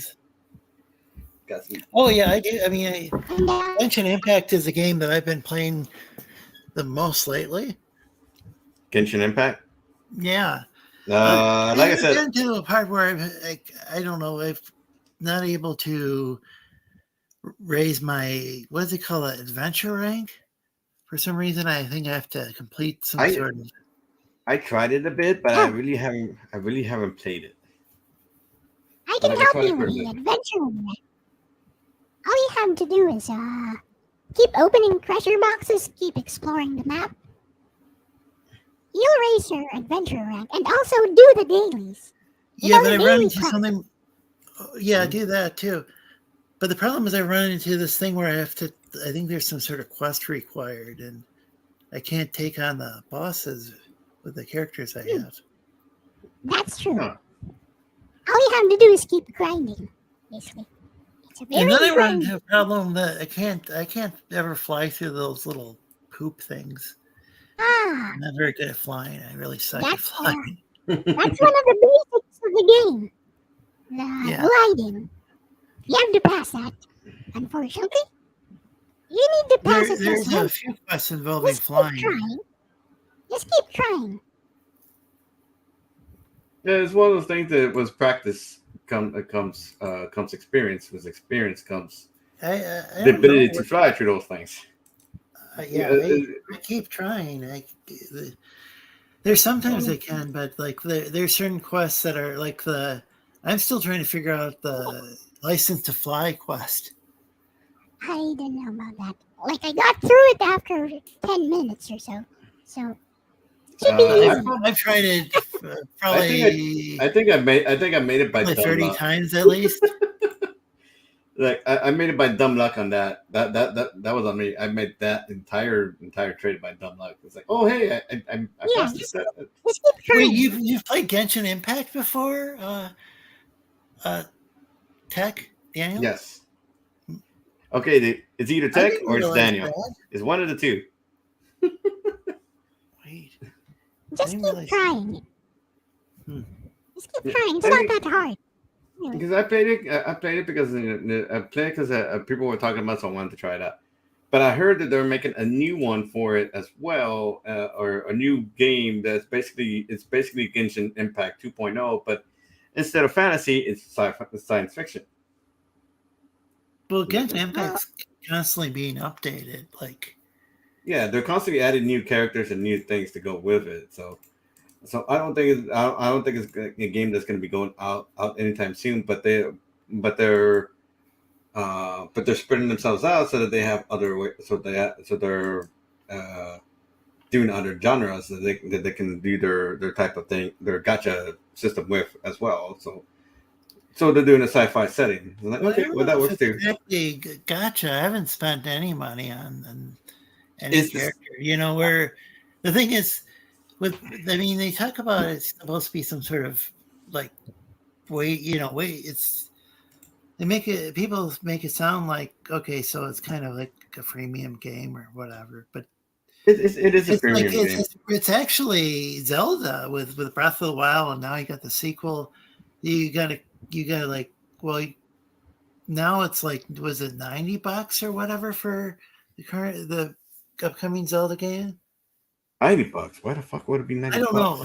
Whereas I paid $0. Where'd you get that number from, dude? I had to pay for Breath of the Wild and the DLC, and I mean, I understand if you like buying with the Genshin Impact, I paid $0. So, well, I mean, I think Genshin Impact's a better value because I play Breath of the Wild. And if people like they prefer Breath of the Wild or they play both games, that's fine. Well, the Breath of the Wild is that you're getting one experience right out the door. You're not buying things in increments, I guess. And you don't need those though. For Genshin Impact, you literally don't need to spend a thing to play through it from start to finish. Right. You can earn all sorts of. There's more than one kind of NPC, right? And one of them can be used to buy. All right. So what do you guys to buy a character? You can just use in-app currency. You don't have to use real money.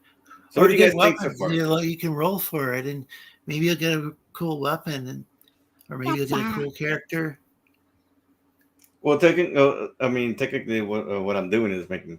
What do you guys think of the character? By the way, I'm finished mostly with how she looks.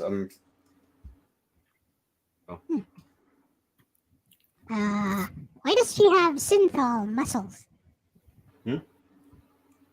Why does she have like synthol muscles, like biceps? Oh, she doesn't. This is a. It's supposed to be like a like the damn it. Like, it's supposed to be a puffy shirt, a puffy shirt thing. Oh, But I don't think it's. I think I might take it off because it does. If you're confused. Yes, take off your shirt. I think we have to do that off screen because this is the model was out the. okay. Oops, I should remove that from. I've actually only had so I should probably. There's a caveat. I probably should explain. I mainly have the basic waifus for Genshin Impact. But You don't have a 4-star character. You should have one if you use your wishes. I think I have a 6-star. Because I got her by accident. I don't have a 4 stars. Well, I got her. No, I didn't get her. I didn't get her by accident. I did the daily roll thing, and by chance, I picked her. I got her. I forgot what she does. I think she was a water type, ice type character. I know she was wearing all purple, so I can't remember what she was. Wait, it's Mona. Is it? Like I said, I really haven't played it, so I really don't know all the name of these characters. She's one of the top tier waifus. Mona. Like all purple with twin tails, black hair. Yeah, I think so. Yep, that's Mona. I just realized that her arm is not actually. She's like a top tier waifu in Genshin Impact. Cool. People roll for her all the time. I think I did. I think I got her by accident, but awesome. Or luck, or however you want to put it. Well, you can sell your account. You can actually sell your account. People go under. The character is that popular? Yeah. Which character is this? Search for Mona, Genshin Impact. You'll see what I mean. Not sure what Chad M's talking about. This might be a previous thing. $90. I always wondered, how's the air in Canada? The blouse, yeah, she's wearing a blouse. So the blouse is supposed to be a little puffy, but if they're confusing if it's being confused for something else, I may want to try something smaller, more manageable for it. Dungeons and Dragon type from the 16th century. I'm wondering what. Yasuke, sorry. I think they're referring to the blouse. Oh. Because what I was Chad, using, and Chad, even Chad answers that. Yeah, well, because true, but he said puffy shirt, so let's see. It's supposed to be because back then because during the 16th century the puffy arm thing was a big fashion thing back then. Maybe add some creases. You can keep the puffiness. Maybe just add some more creases to it. Geass looked up some pictures of what the blouse should look like. Geass was saying something about a game earlier that it looked.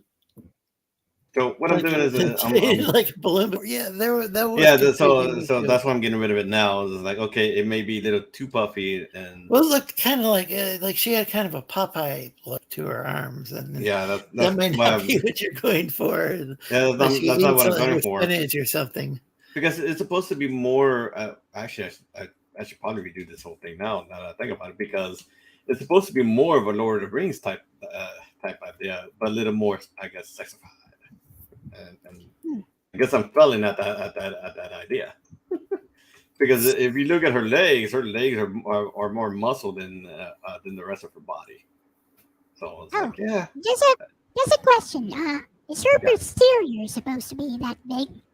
Is it is her posterior supposed to be that big? Is it? Yes, because she's supposed to be sitting on something. She's supposed to be sitting something, but like I said, that's why I'm trying to look at this character, and this is what I'm trying to think about. The problem is that I got used to drawing muscle bound characters, and then so. Oh, because you draw a lot of you mainly draw commissions, right? Yeah, I do a lot of commissions, and so a lot of the characters you're are making some of your own comic books. That I mean, you've been planning it a long time. Yeah, Talking about it for and years. so But you're actually so one of the characters. So I do this one character that's muscle bound, or she's a what do people call her? Muscle mommy, I think that's the city term they use nowadays, or something like that. I don't know. Let me see, because I gotta. So what is EG? Does anyone know what the game? Evil Geniuses. Oh, Evil okay. Geniuses? Okay, because back when we were talking about that, Geass, or who was like, I think Naruto. Yeah, Naruto. Says, Naruto. I keep telling him to change that. EG, there was a glitch. There's a glitch in the system. A glitch I made frequent use of. There was this one henchman who would cause the spy to freeze if I targeted him with a certain skill until he reached him. Keep in mind, I'm dyslexic, so I'm kind of stumbling over my words. Another henchman could teleport, and I could kill him before the first guy reached him.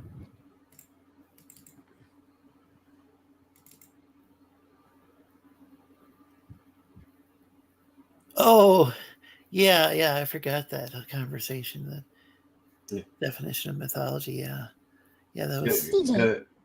Here's one of the characters in question. The guy who was on here briefly, who I had to kick. Evil TJ. There's another. Huh? Go ahead. So this is the character in question I was talking about. And then, so she's a muscle bound character, and I think, and that's why I was that. I've done a lot of those type of characters, so I'm having problems trying to make regular female characters that are not stacked with muscles and more muscles. So I'm getting there. Opposite from the type of quite the complete opposite from the type of characters I draw. Mm-hmm. Yeah, so it's me getting used to the idea of not drawing like that no more. So yeah, your characters are more boing boing,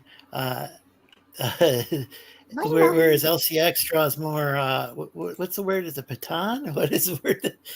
The Hillcade term? Yeah. Baton is okay. Means flat chested. Yep. Yeah. Well, doesn't it mean like cutting board or something? Not really. Okay, To use a more appropriate term, we use a little 4-letter word that scares people on the internet. Lolly. Oh yeah. Oh, lolly. Oh. So,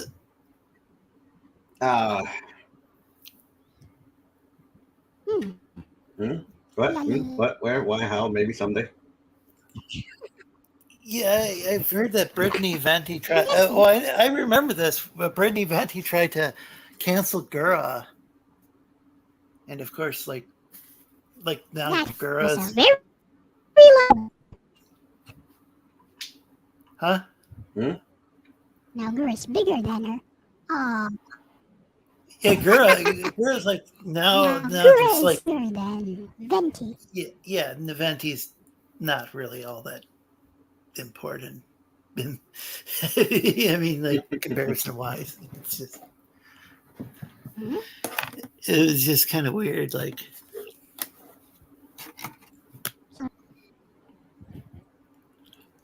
reminds me of the Seinfeld episode where Jerry wore the pirate shirt on here. Oh, go ahead. I think there's a little delay. The this is more of the type of characters I draw.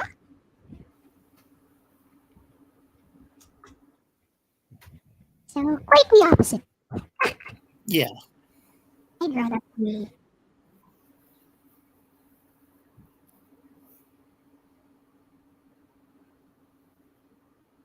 Yeah. Let me see if I can find.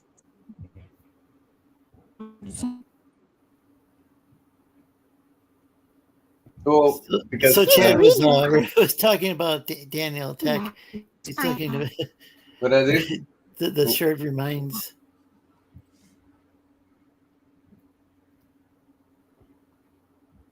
pirate shirt on air.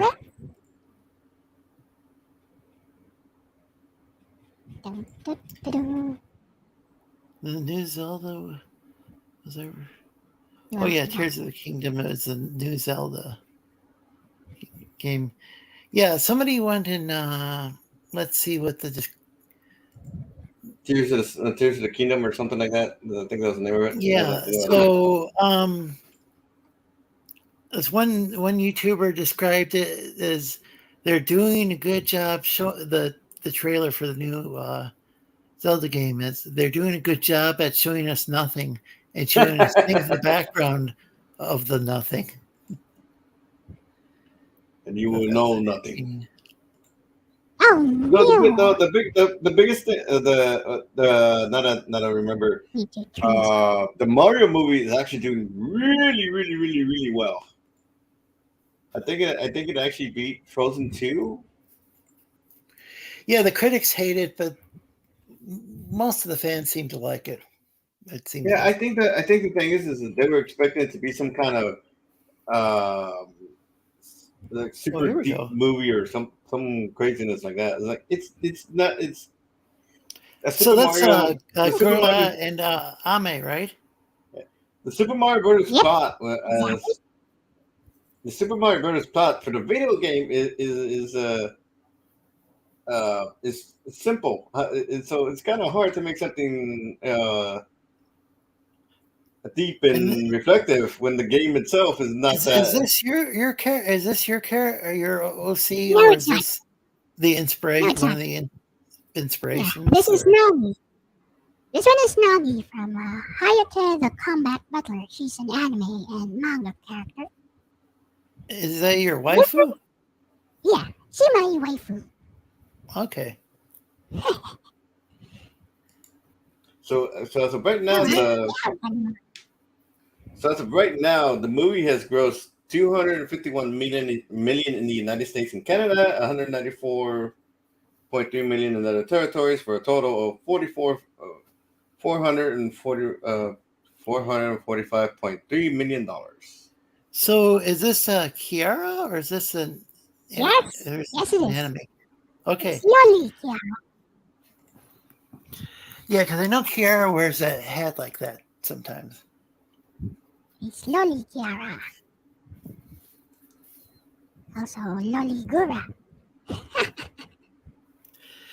So in real life, girl was talking about how she and her mom went to the bank before, and she's like sitting in the passenger seat, and like she's wearing a pom-pom hat, and so the bank teller asked if Gerda wanted a lollipop because she looked like a little kid. I mean, and she's She's small.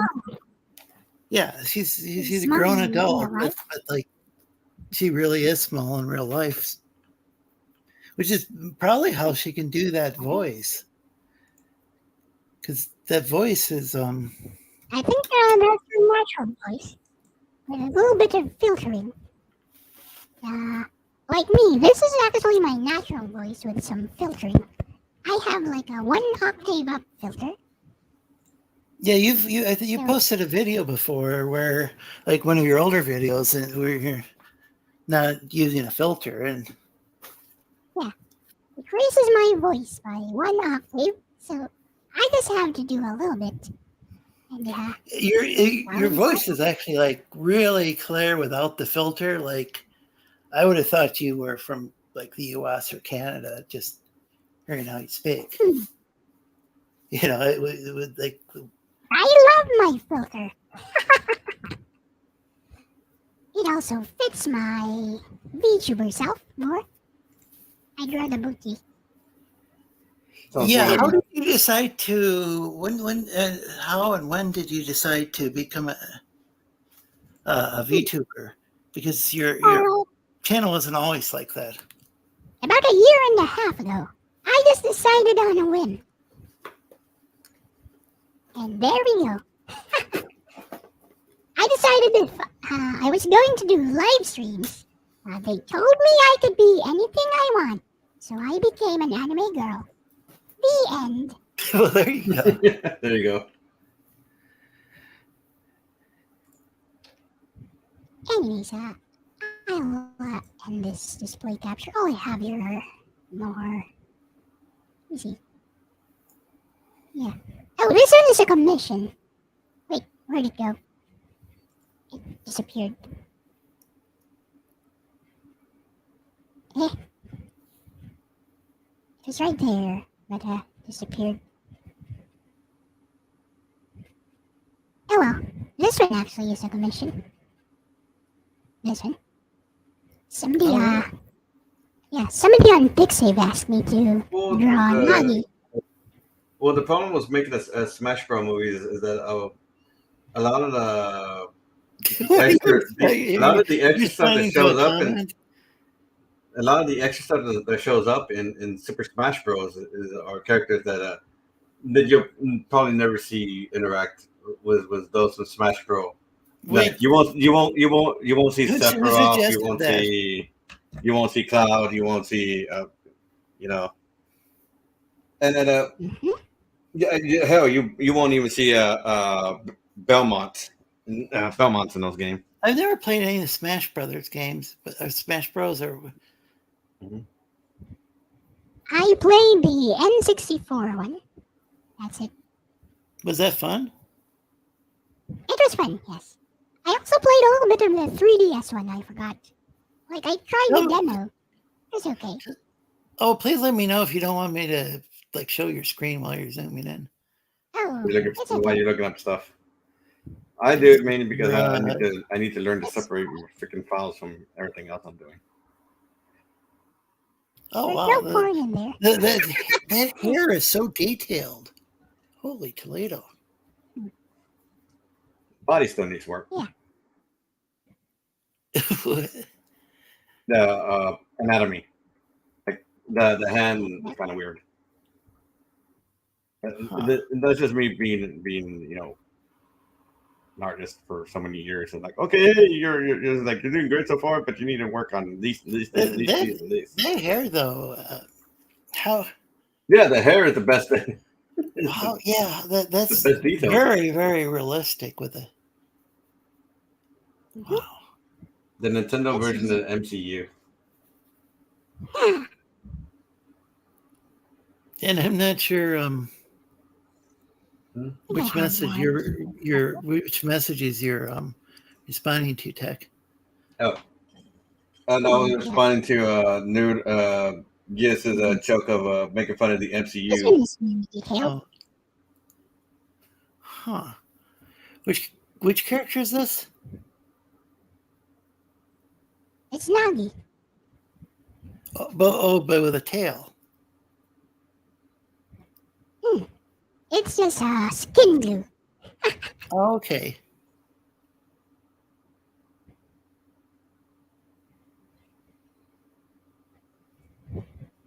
It's also easy to, change stuff around, especially with the line art, like make it 50%. See, looks more natural that way. Or if you want to make the line art really detailed, just copy the line art over and over and over and over. I would still love if they make another movie. I was wondering about this. Yeah, the thing, trying to make a Smash movie probably might happen later, but what they'll probably do is they'll probably approach it where they start with all the properties first, and then go into something like Smash Bros. Is this 2D or 3D? 2D. Should be but 2D. but it has some. It really has some. It has some. I mean, there are some works that it has more depth to it, though. But that's really cool. It's to me, it looks almost 3D. But are there a lot of layers to this? Which one? It just depends on the artist. Sometimes it. I mean, the image you have on the screen now. Oh, me? Yeah, LCX. Sorry. Tons and tons of layers.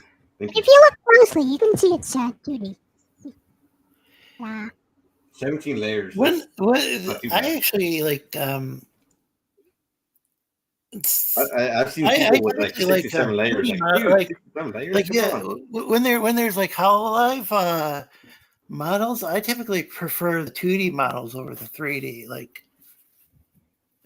it's just, I don't know. Typically looks better. 3D is good for. Oh, go ahead. This is the original sketch using colored pencils. Okay. So you started out as a traditional. With traditional drawing. Wow. Yes. Listen. I start with traditional drawing. And, Well, that's cute looking. I suppose, but this is based on an actual figure. Oh, okay. If there's something wrong with the anatomy, blame the figure designers. Well, that figures. It's like Throwing a dad joke. same figure. That figures. Okay, I get it. Get the reference. No. Okay. Here's the version of the pre. Here we go. This one is more 3D looking. Even has that was the one we were talking about here. Yeah. On the floor. This Okay, is the yeah. completed version with all the bells and whistles on. And I mean literal bells. Like, see, it's a bell here. She has a bell right here. Like So cat Geass says bell. it's been. You want to say I'm Geass? sorry. Yes, I think there's a slight delay. indeed. From when I speak to him, it reaches you guys. But you're all the way from the Philippines, so that's quite a ways to. It's pretty amazing that just how well it does work. I mean, I put a lot of effort on the creases here. See? well, that is really detailed. And over here, same here. There are quite a few shadow layers and stuff. If I can make it lighter, darker. Looks more natural this way, actually. Darker. But I want to highlight her more, so I did this. Yeah, I can see the dilemma. Like this, it looks almost three-dimensional. Like especially from here. Looks like a 3D figure. Yeah. And with this, it doesn't look so 3D anymore. Looks like somebody shined a flashlight on her or something. Yeah. Geass said it's been ages since he watched Hayate, the Combat Butler. Combat Butler. I think I remember reading the manga for that. It's just been forever. Yeah, but Asking this, it was the first line I gave him when we first met. Yes, they told me I could be anything I want, so I became an anime girl. Yep. Exactly. Yeah, Yasuke said it was the second week he met you. You changed your name to from LCX. Oh, to LCX from Lord Cloud X. You had been a VTuber for a while then, right? Yep. About, I don't know, 4 months, maybe. 4 to 5 months. Oh, Geass had said a joke earlier about making fun of the MCU. I'm not. Well, the Nintendo version of the MCU. Nintendo version. I wonder if he was talking about was that the Smash Brothers thing, or did somebody else make that comment? Maybe a Mario movie? Because there's a recent Mario movie. So they could be making a Nintendo Cinematic Universe. NCU. I guess that works. It's closest. Next movie would be Zelda. Close. Close.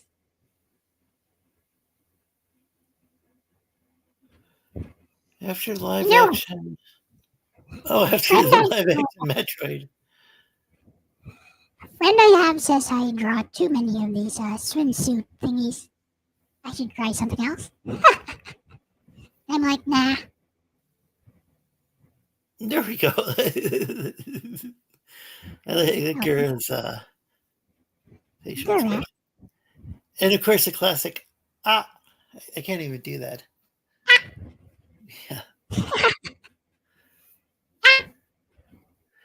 And wasn't that her first? Wasn't not only was that her first way of introducing herself as speaking was with a bunch of reverb, but I think that was her first tweet as well.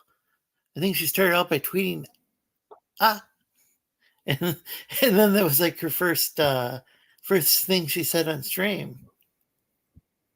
Yep, because she was late for her own stream, so she was like,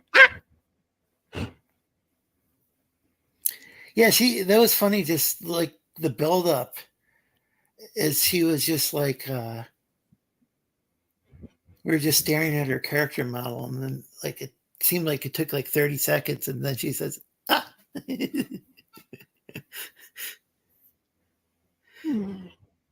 which is even like people who aren't familiar just have no clue what we're talking about. I think Gatsis is joking around about like a series of movies like Metroid and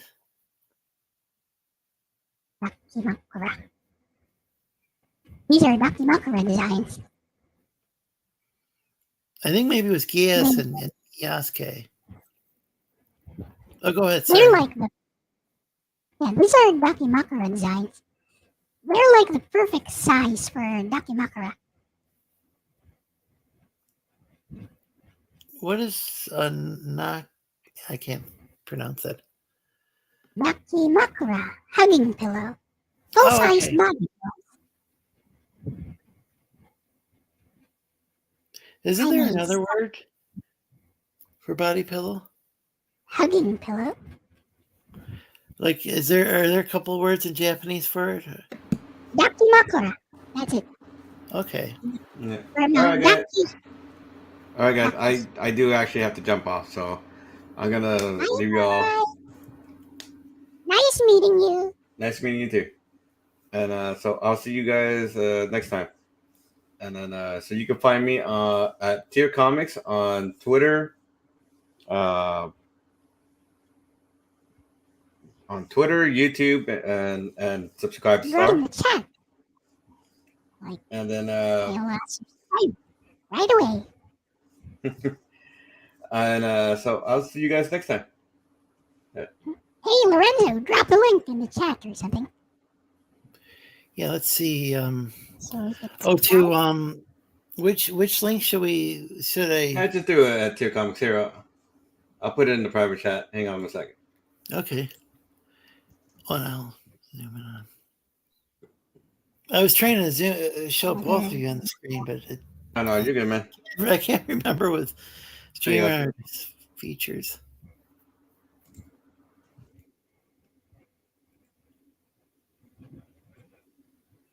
Ah, that reminds me. StreamYard. So, Lorenzo, do you know that I'm hosting a talk show as well this Saturday? I got the idea from you. Oh, really? Cool. And Courtney's now a mod? All right, guys. Well, that's really cool. I didn't Yeah. know I inspired anybody to do something like that, but that's cool. Here we go. Let me put up the talk show rules. I'll see you guys next time. Here we go. You have a good night. Night, Lorenzo. Bye-bye. Good night. Thanks for all your help. All right, no problem, man. Yeah, good night. Bye. Bye-bye. Peace. So, this is what it's going to be. So, the topic is that I hate 2D platformers. Like, I hate 2D retro platformers. So you talking? Yeah, I saw that. You did a short video about that, right? Sorry. Yes. Sorry to interrupt. Yes, I did. No, you actually didn't, I think. It's weird, but you didn't interrupt me.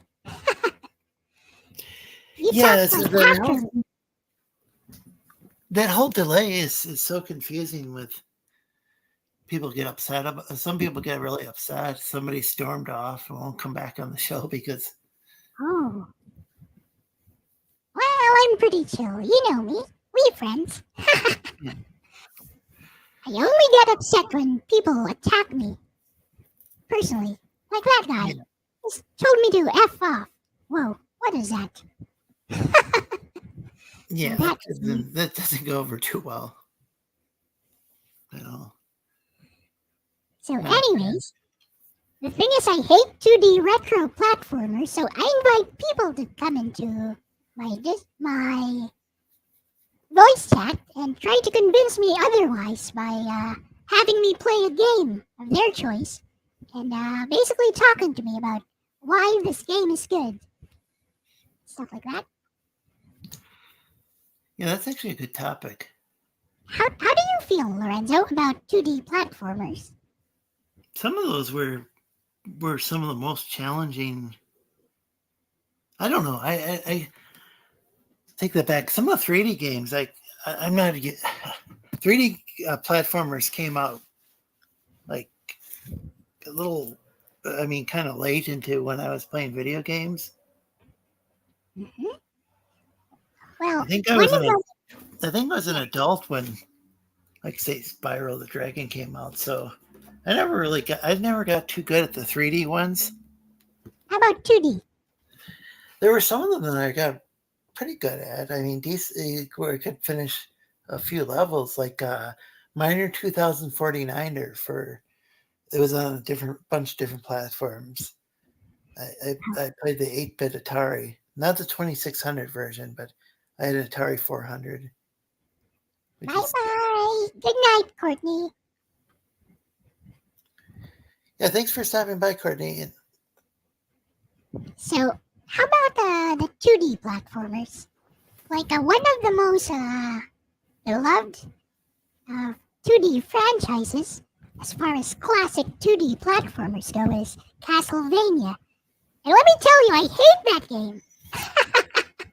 I've never been very good at that. Wait, let me... At that series. I had... The first Castlevania game I had was for the Game Boy. And that, I think I was in high school when the game Castlevania Adventure. Yeah, Castlevania. Yeah, the Castlevania Adventure 1, I think. Well, here's the thing with Castlevania. I hate all kinds of things about it. Here, let me just show it on screen. I think I can do that. Where's mess in here? Here we go. Missing. You got some Castlevania. I thought USA. Castlevania Adventure was pretty fun, but I haven't played a bunch of the. I own a few Castlevania games, but I haven't played them much because I'm not very good at them. Here's a Castlevania game I'd like to know your opinion on. Neither am I, but here is Castlevania. Let me just make it nice and big. Cover my face. No. I also had Super Mario Land for the Game Boy. Well, Super Mario Land 1, I think it is. Oh, that's a good one. Yeah, I really enjoyed that. Got a lot of fun out of it. So here's NES Castlevania. So the thing that I hate about Castlevania, when you jump like this, you must be committed to that jump. You can't do anything else after you jump. You can't change directions. All you can do is whip or throw a sub-weapon. So all you can do after you jump is whip. So if there's an enemy in your path, as you're jumping, you're going to take damage. So that's one thing I hate. And look at the way Simon Belmont, the main character, walks. So slow. Super slow. And look, if you jump like this, you take damage, see? You jump at the wrong time, you're going to take damage. Like you see an enemy, you try to jump away. You try to jump at them.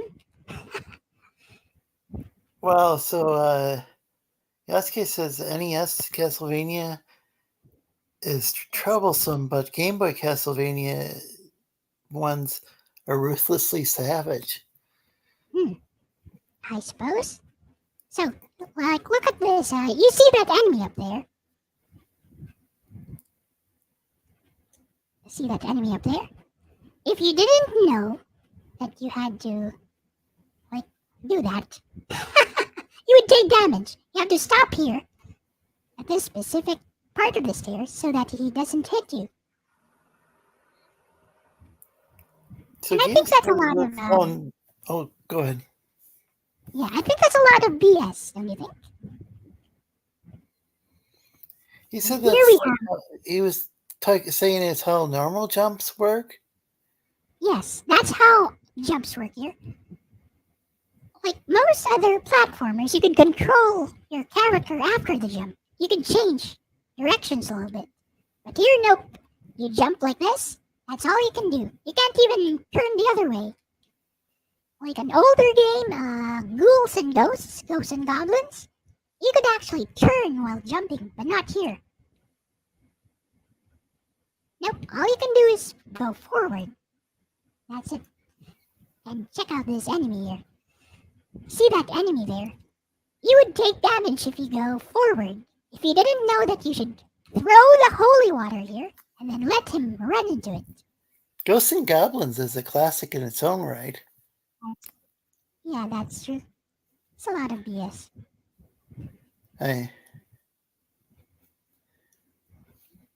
Are all the Castlevania games like that with the jumps? Yes, the classic ones. Castlevania 1 to 3 and up to 4 actually. And even Rondo of Blood. So it only changed after Symphony of the Night, one of my favorite Metroidvania games. So it's more exploration focused. Symphony of the Night. But the old Castlevania games always like this. And I think it's a lot of BS. So this is the game that basically turned me off on platformers. I mean, this game relies on memorization more than anything else. Yeah, I'm not very good at memorizing you have to know the game specific maps. enemy locations, what to do, how to tackle them. Like if you didn't know those bats were coming and you had to crouch whip them, you would take damage and get knocked back.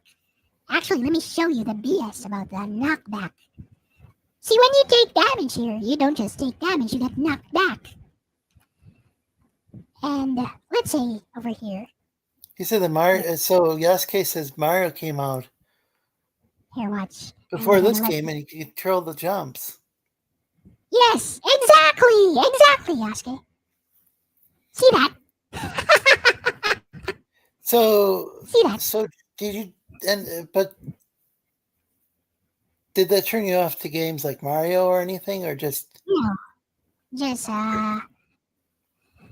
Castlevania in general. But I find that 3D platformers became quite boring for me. Like, if you could play a Metroidvania or some other newer genre, why would you play a game like this?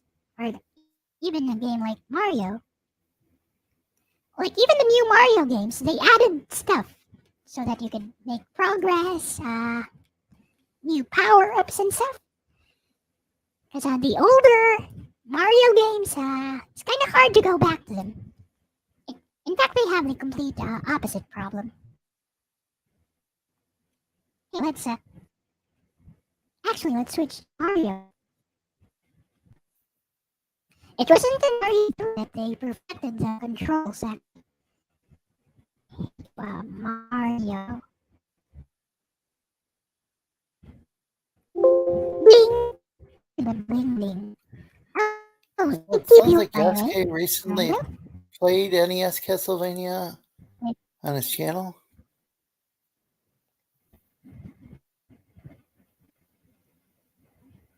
Super Mario Brothers.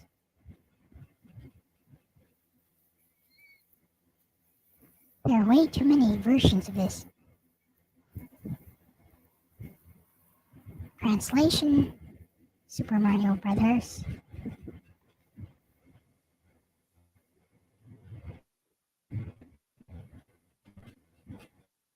Oh wow, there are way too many versions of this game here.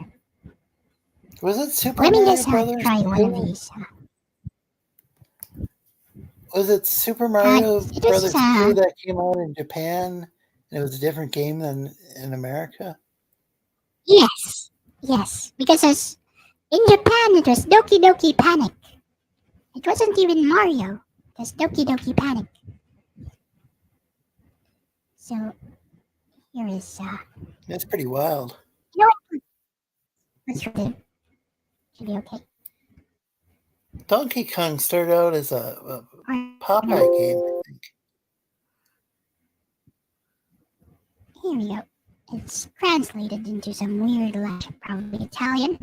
So the thing with here, when you jump, see, you have some degree of control in the air. You can go back a little bit. See? You can actually control where you're jumping. MSX with It's Richter? not stiff. It's not stiff like in Castlevania. You jump forward, you can still go back, see? Jump forward. Like, for example, you jump here. See, I was jumping forward, and you can go back. See that? Back a little bit. You have some degree of control in the air. But what makes this kind of hard to go back to is the momentum in this game. Like, if you run forward, you keep running forward.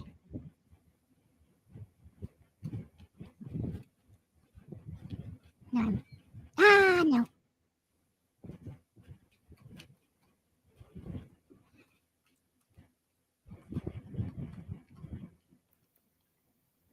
Lorenzo? Yeah. Still there? I'm still thinking, I think it's still, I don't know, I enjoy playing it every once in a while. I don't play it, it's... Yeah, but Mario is actually fun because it's not restrictive as far as gameplay goes. There's more than one or two ways to get through a level. Like in Castlevania, there's only one optimal way to get through, right? Yeah, that's not fun. Yeah, exactly. But here, so people who defend Castlevania are like, it's all about mastery of the game. It's all about knowing exactly what to do. when I first played Super Mario Brothers, it was actually the first time I played in NES. I was over at a friend's house, and like I was used to Atari and a joystick and a lot of and I don't even remember playing that many scrolling games at all before this game. Before Super Mario Brothers. Hmm. Well, there were shooters, which were side-scrolling, right?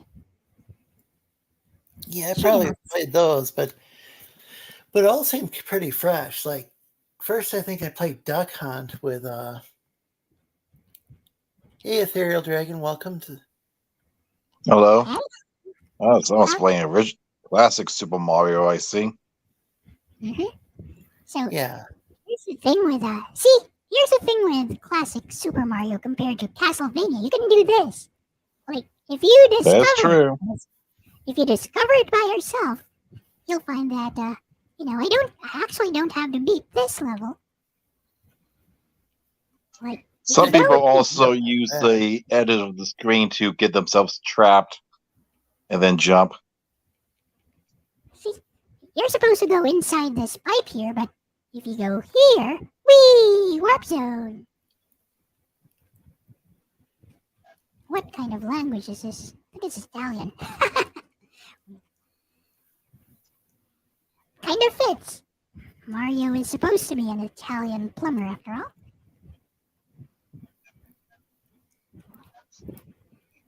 So yeah, I actually find this fun compared to something like Castlevania because, you're not restricted in what you can do in the game.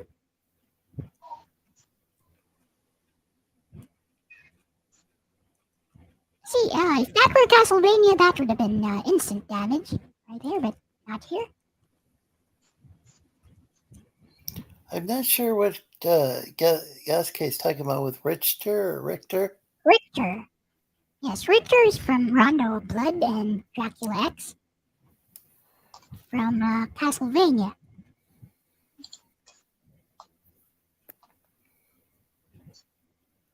And I'm going to. Here's the thing I discovered when I was a child. Right, somewhere over here.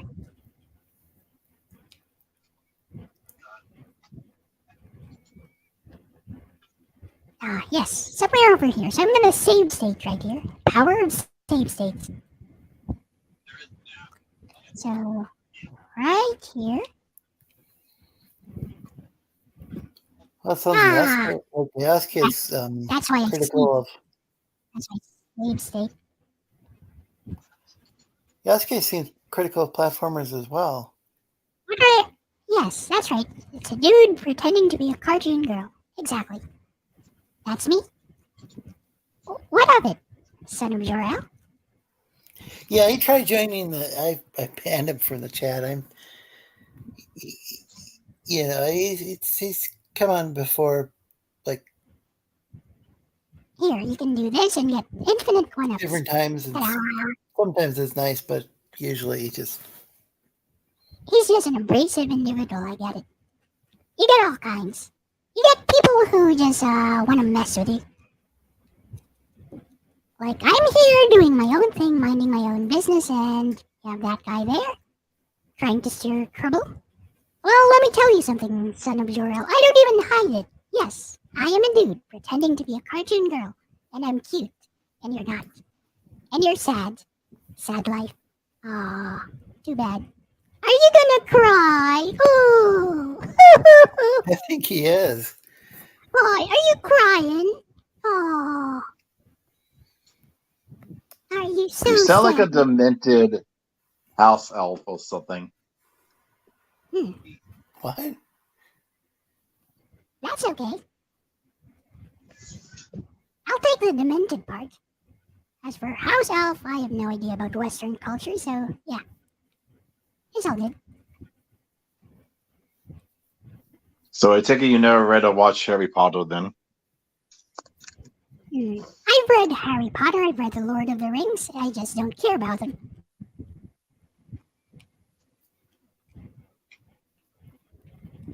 I'm still upset that that those creeps ran off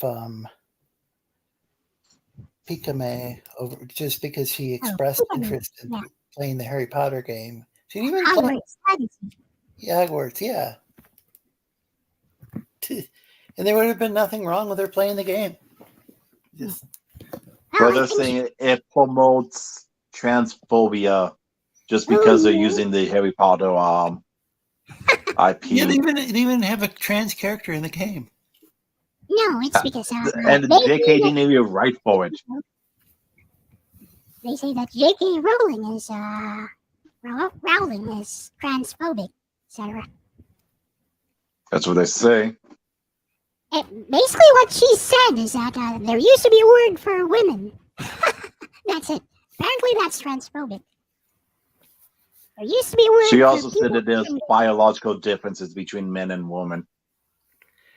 Apparently, that's a no-no too. Like, regardless of one's opinions on like J.K. Rowling, like, which like I don't think Pikame would have even. That's a lot. Even known about the controversy, and even if she did, it's just a video game. You know, it's just a game. When one looks at like what like there's chocolate that people that there's like children in Africa picking like cocoa beans, but at least that's what the allegations are. Like there's this like these blood diamonds and all this sort of stuff, and like. A video game is what like these activists choose to focus on. And it doesn't make any sense.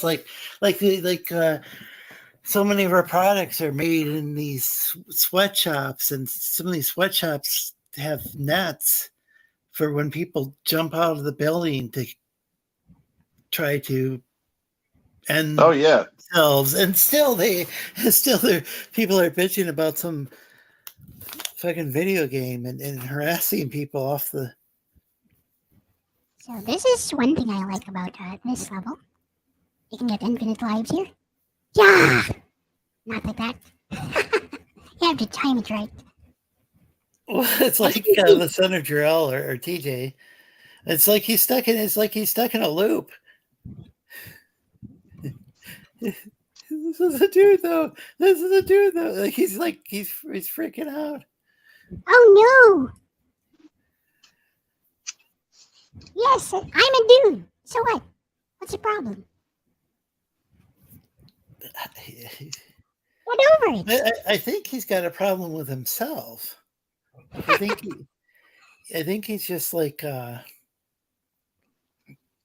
don't know. I'm not a psychologist, but I just think this guy projects his own inadequacies onto everybody else. I've seen him do this on different channels, but I've seen him go on before and have like intelligent conversations with people. But but especially like if he's drunk, he just goes and makes an ass out of himself.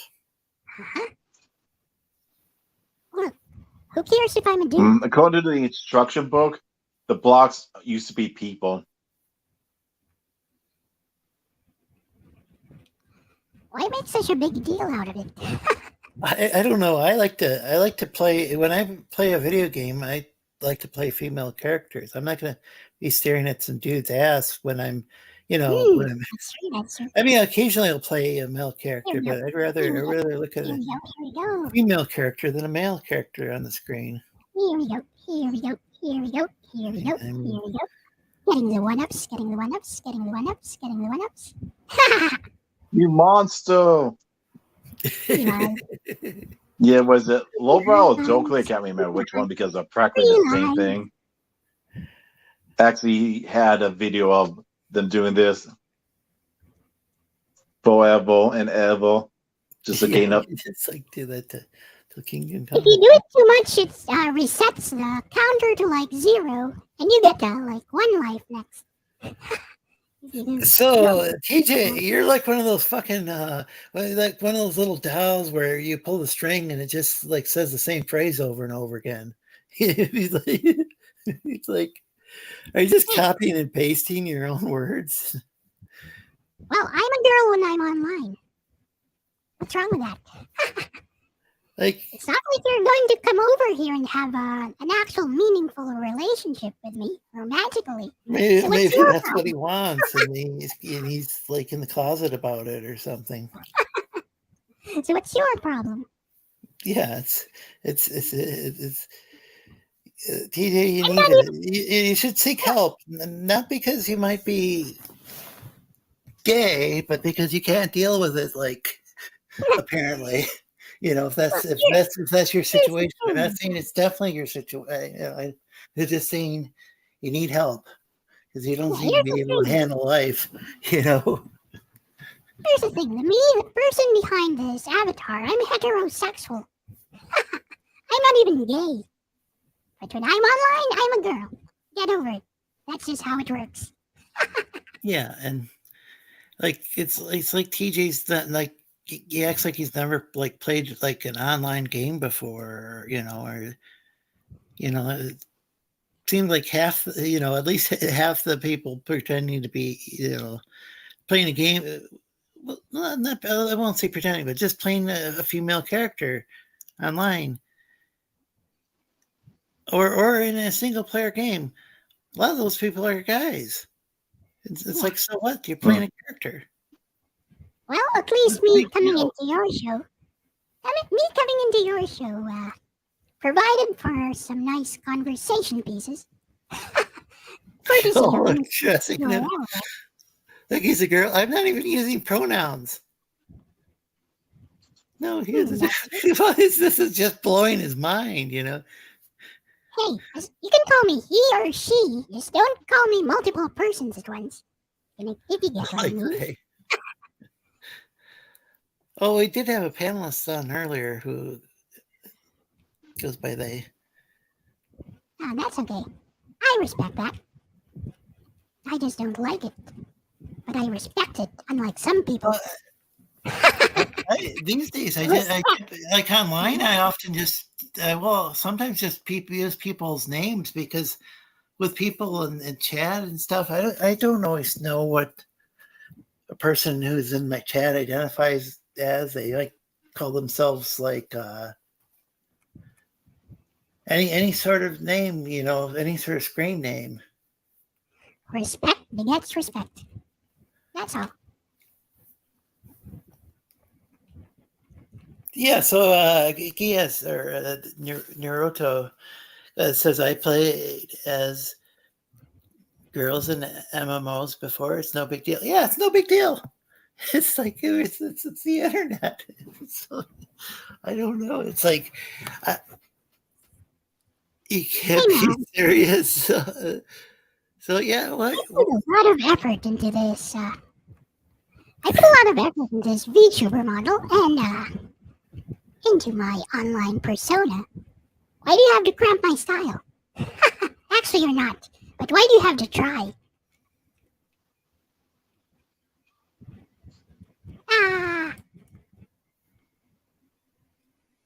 Oh, isn't this the one with like 3+ vowels? So what I'm going to do is, let's see. I'm going to check and see if. So TJ is no longer a moderator. I'll leave it up to the chat to decide what to do with him. I mean, there's different options. You can leave him be. You can time him out. You can hide him from the channel. I don't care at this point. Well, he's just making fun of himself at this point. Yeah. He's just coming across as it's really ignorant and silly. Yeah. No. Rage quit. It's like let me see. What would a good analogy be? Like there was a cartoon, maybe it was the 70s, called Speed Buggy. Like it wasn't an actual buggy voicing the character. Bye. Huh. I'll make the decision for you, Lorenzo. There you go. Did you get rid of him? Bye-bye, Mr. Superman. Elle. El, son of Jor-El. Ooh. Well, thanks. Thank Yes, you very DC much. Comics. Oh my gosh.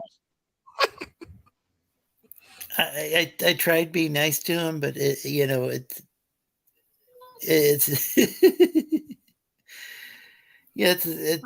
he should have been hit a long time ago. And so thanks. Yeah, beat me to it, Geass or Naruto. Was it Naruto? I can't pronounce his full name on stream. Naruto. Geass. Naruto 85. It means fish cake. Yeah, it was Naruto. spam. And Yasuke learned something today, so that's good. Oh yes. I want to take this time to promote something that me and Retro Gamer Yasuke are working on. We're doing a collab video where we teach people how to use DuckStation for PS1 emulation. As you know, we do a lot of PS1 emulation on our channels. Me and Retro Gamer Yasuke. Shout out to Yasuke in the chat. So we're putting out the video soon. It's gonna be me and him. Yeah, so watch out for it in Yasuke's channel, guys. Subscribe to Retro Gamer Yasuke. Yeah, Yasuke, and everybody else, feel free to promote your channels in the chat. It's like it's literally part of the show description. Promote your channel and projects. So like you got a project, you got like LCX mentioned. Other projects, actually. Like well, I have older projects. Like I have one on Google Play, actually. I think I've shown it before. Is it a visual novel? Yeah. Yes, it's a visual novel. Let me screen share my browser, actually. Oh, that sounds cool. Yeah, I mean, I've seen it before, but there we go. Wow, that's huge. That's hugified. Oh, hey, I did this wrong. Samantha and the Pieces of Heart.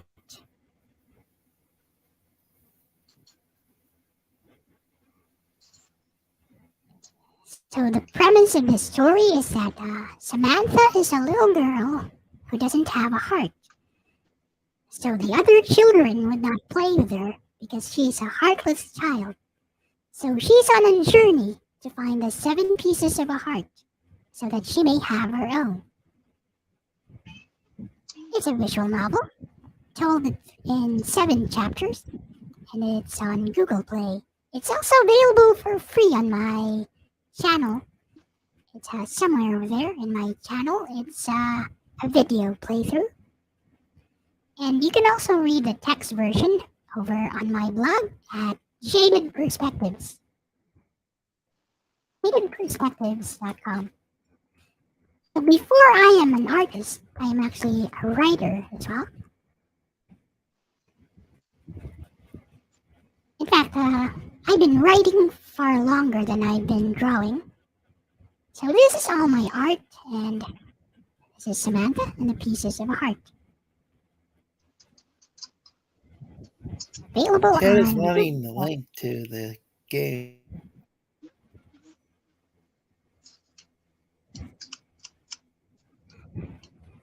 I've made quite a few visual novels before, actually. Under the group name Radical Dreamers 2002. Did you hear they're making a new Harry Potter TV show? Nope, I did not hear that. Yeah, it's going to be on HBO Max, which is just now called Max. Like, it hasn't even been 20 years since the last movie came out. They're already rebooting it. I think what LCX is doing. Oh, go ahead. It's a reboot. Interesting. Yeah, I think what you're doing, LCX, is it's actually more interesting than like the And then, like, yet again having yet another Harry Potter incarnation. I mean, it seems like the Hogwarts games. It seems like it might be pretty fun, but it's like I'm far more interested in your visual novels than I am in watching some Harry Potter series on HBO Max. Oh, here are my older visual novels. Oh, the TV show, we're actually going to get the things they left out of the movies. Like Peeves, one of Ron's brothers, the World Quidditch match. Are they going to be dealing with, like, here's one thing that got left out of the novel that J.K. Rowling explained to an audience is that the wizards of Hogwarts used to poop their pants and use magic. That was not in the novel. Are they going to put that was just something he added later on. Are they going to put that in there? Probably not. Okay. But that was before Hogwarts had plumbing. Yeah, it was before. Yeah, and didn't J.K. Rowling make like one of the wizards homosexual? Yeah. It was like 10 years after. Yeah, in 10 years hindsight. after the books had been released, suddenly Dumbledore, or what's his name, Dumbledore, was suddenly. Dumbledore. Yeah, she kept on making retcons. Yeah, like. Not a very reliable author, is he? Dumbledore. There we go. Yeah, I've seen like part of one movie, and it was entertaining enough, but it didn't. But unless it was like, I don't know. If I could watch these movies like on a streaming service for free, well, not free. I guess I have to rent it. If it was on Netflix or Hulu, something I have, I could watch them. I might watch them, but.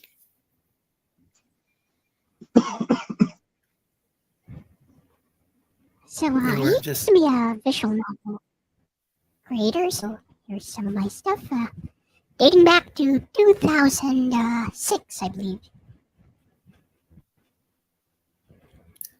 I agree with Geass. Is like if somebody's not a baby, there is probably, or if they don't have like some sort of bowel problem. Yeah, there are alternatives to pooping one's pants. I agree.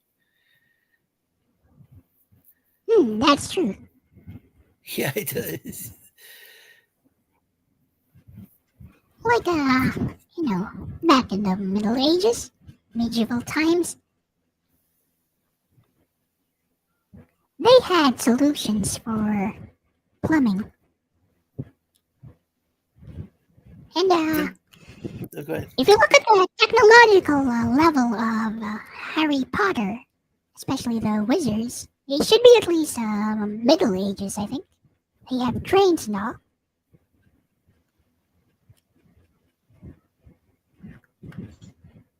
Do they have plumbing or just chamber pots?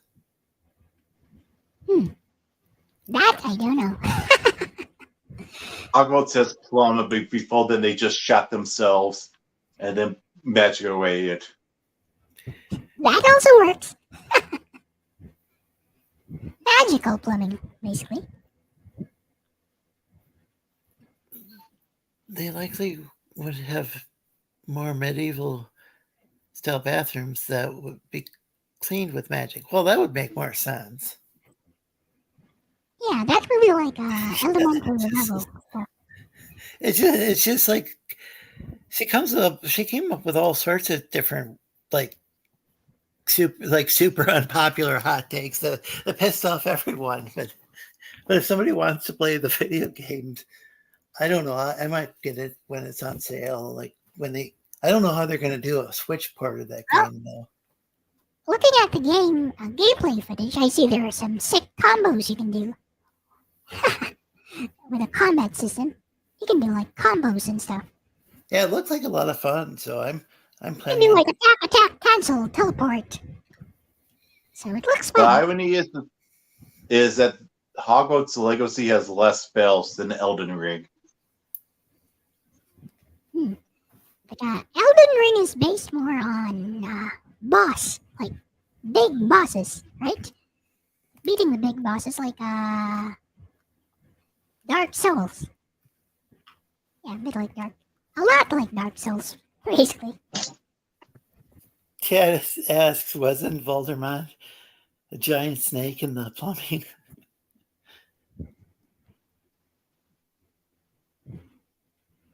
So, Naruto 85 has read a book that had a spell that, among other things, erased waste. Even if it was still inside the body. Wow.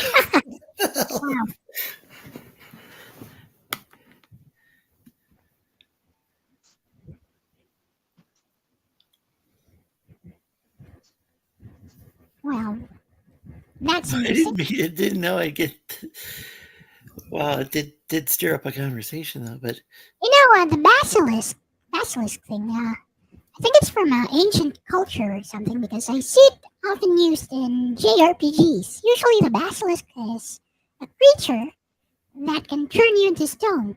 Not necessarily a snake, like in Tales of Fantasia. It's like the sandfish that can, by staring at you, can turn you into stone, petrify. is it kind of like Medusa? Yes. Yeah. Or like the Koga Ninja Scrolls. The English name for it is basilisk. The Koga Ninja Scrolls. It's called basilisk because one of the characters has what's called basilisk eyes. If he stares at you and uses his technique, if you try to attack him, you'll basically redirect your attack on yourself. So you'll end up cutting yourself if you try to slash him and he uses his basilisk eyes on you. Basically, his weakness is you have to be looking at him. So if you can attack him without looking at him, you can kill him.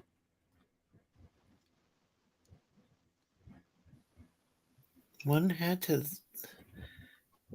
Castle should have had some form of plumbing because you need to access the Chamber of Secrets by using plumbing. The Chamber of Secrets like the bathroom, or what was that? I don't know. No, it's not. It's real Salazar Slytherin hid the basilisk. It was put there by the founders? By one of the founders put the Chamber of Secrets there? Yeah, I don't even know what the Chamber of Salazar Secrets. Slytherin. Just him. None of the other founders. Mm-hmm. Here is some of my stuff. I used to draw very poorly, by the way. My older drawings kind of suck. Let me show you. Look, I used to draw like this. This was a serious effort back then.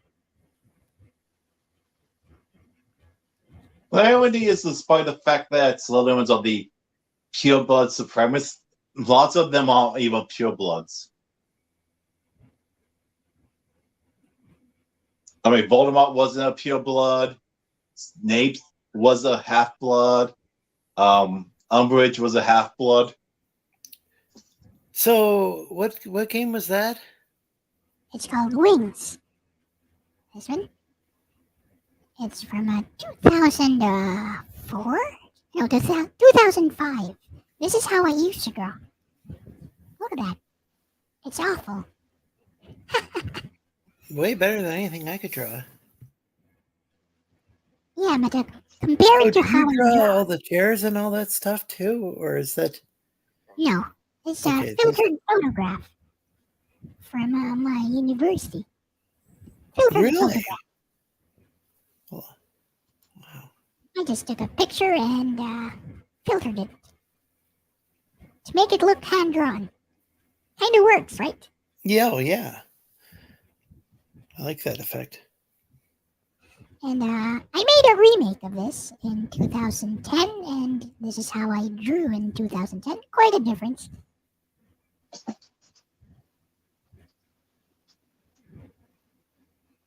So you can see the big difference here. From 2005, was it? To 2010. This is how she used to look in 2005. Awful. Oh, Well, hey, no. Rebellious Pastry, thanks for coming back to the stream. Hello. Yeah, your style definitely has I can show you and a better, evolved over time.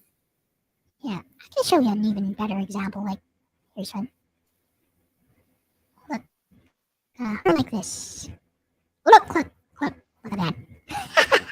Look at those eyes. Still better than I could draw.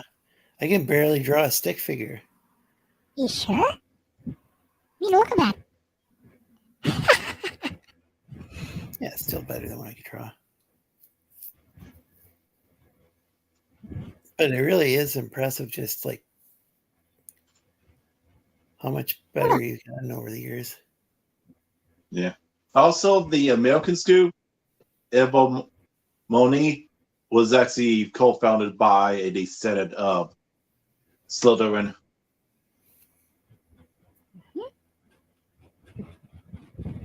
So, Pastry, LCX is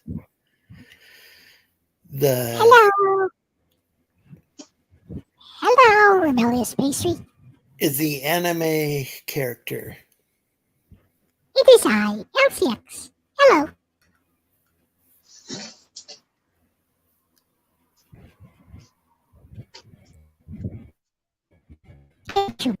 Wait.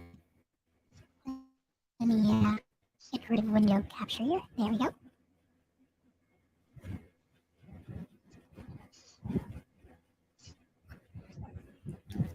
I'm a VTuber. I play retro games, mostly PS1 era games. And I draw. And I like to talk to my chat on stream. I like to keep things nice and clean. No efforts, no rudeness. I'm not going to say be kind to everyone because that's a woke thing. And I'm the furthest thing you can get from being woke. I hate those woke folks. But it's okay. If you use pronouns and everything, I'll respect that. I don't like it, but I'll respect that. Unlike some people here who I have banned recently, who can't respect such a simple thing as me being a VTuber.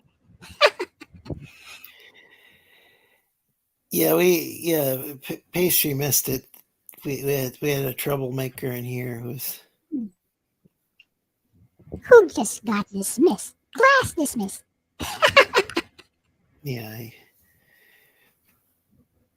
And he had caused trouble in the past a few times.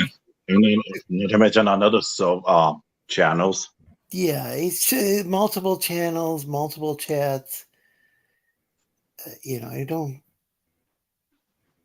Sounds like a person worth blind. Go ahead.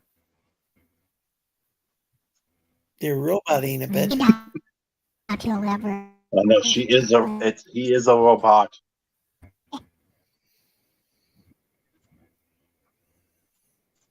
Yeah. I don't think that anybody listens to what TJ, son of Jor-El, in real life. Why would anybody listen to the son of Jor-El? Just repeats himself. So he wanted to disrupt the show. Not you, Rebellious Pastry. Some guy who apparently is a troublemaker here. He had quite a problem with me being a VTuber. Yeah, not you, Rebellious Pastry. It was somebody who showed up drunk and didn't. I'm assuming he showed up drunk because he's shown up drunk multiple times. That's a problem with alcohol, isn't it? It can influence your actions in certain ways. Only the weak are influenced by alcohol. Ah, that's true. Only the weak. If you're strong of mind, all it's going to do is give you a headache, make you a bit dizzy. It's not gonna. And dehydrate you. Yeah, it's Well, not gonna change your dehydrate you, which would personality. cause you to get headaches. Yeah, it's not gonna change your personality entirely. No, that's just you being an a-hole. Because I have alcohol and I never feel that euphoria that people talk about. Mm-hmm. I used to drink. Euphoria, not euphoria. Euphoria. I used to drink actually, but all it ever did if I drank too much was give me a headache, especially in the morning from a hangover.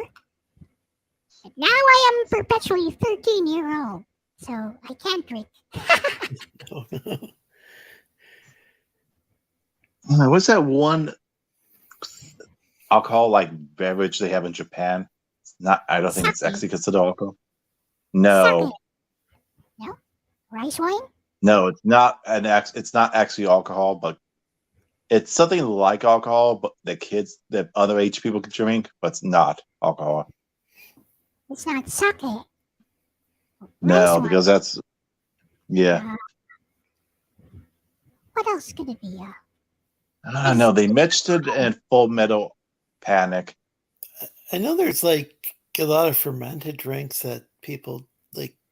There's fermented sodas and or pop, that's what we call it here in Michigan. But Root beer. there we go. Not even alcohol. Shirley Temple.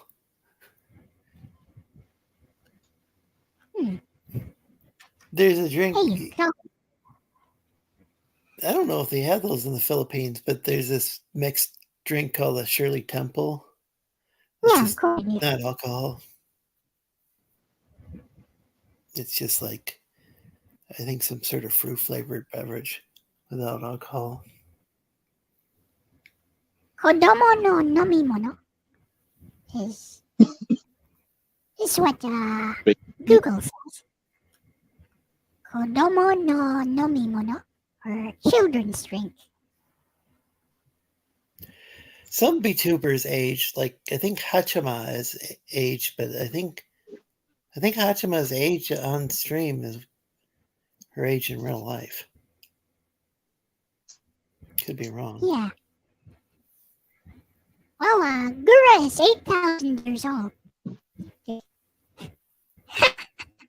And what does Marine say? Is Marlene's like was it 17? Like I can't remember which season though. Like they'll have like somebody will be a certain age and then they'll say such and such season for how many years they've been a VTuber, I think. Or playing that character at least. Yeah, that's true. Well, here's something from Google. It says the drink is guarana.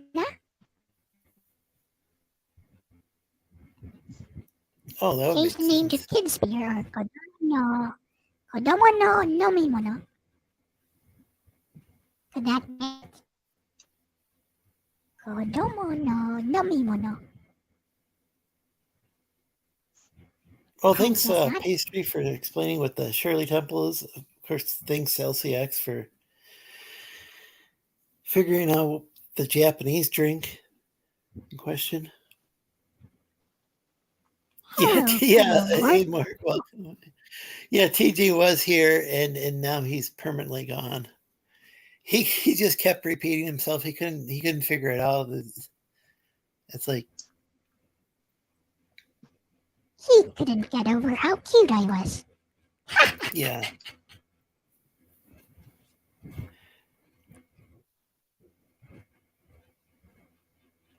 So, it's gone quiet. We mean it's gone quiet. What do you guys want to talk about? I need to get some water. Have you ever seen a red Lackadaisy? I have no idea what that is. Lackadaisy? It's a webcomic that's getting turned into a web series. It's during the Prohibition in St. Louis, and the kiddos are anthropomorphic cats. Oh, that's interesting.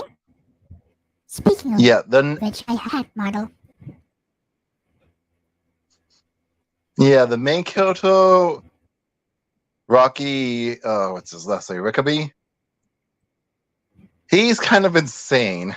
He loves to, quote a bunch of people and rhyme. And despite being 23, he has like no upper body strength. Because his job is that he's actually a violinist. And then he gets his cousin involved, who failed to become a cop. And every time his cousin has a gun, he just goes ultraviolet and starts shooting at all the bad guys. So basically, he's what's it called again? Bipolar. Polar? Most of the killers seem like they're mentally ill, because you also have the germaphobe hitman that used to work for the mafia that the main killers are in, until the boss got killed. They say by its wife, but it doesn't seem, though most people that actually know her doubts that. There we go.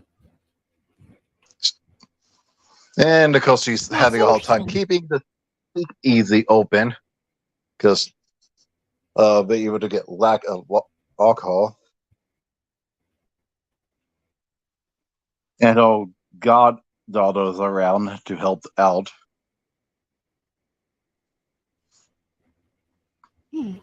So Yasuke says, sorry did you about know that. that part 3 Some of water. Gods is about to come out? Korean film. I have no idea about those All 3 of what? films.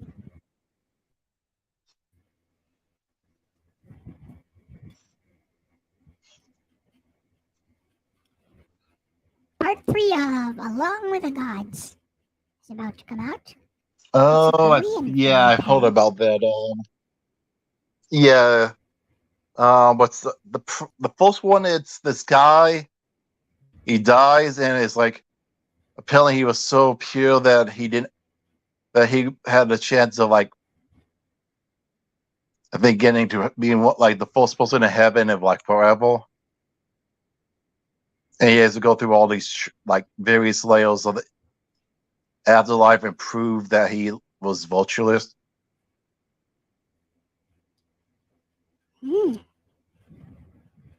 So it's this Along with the Gods series is all Korean.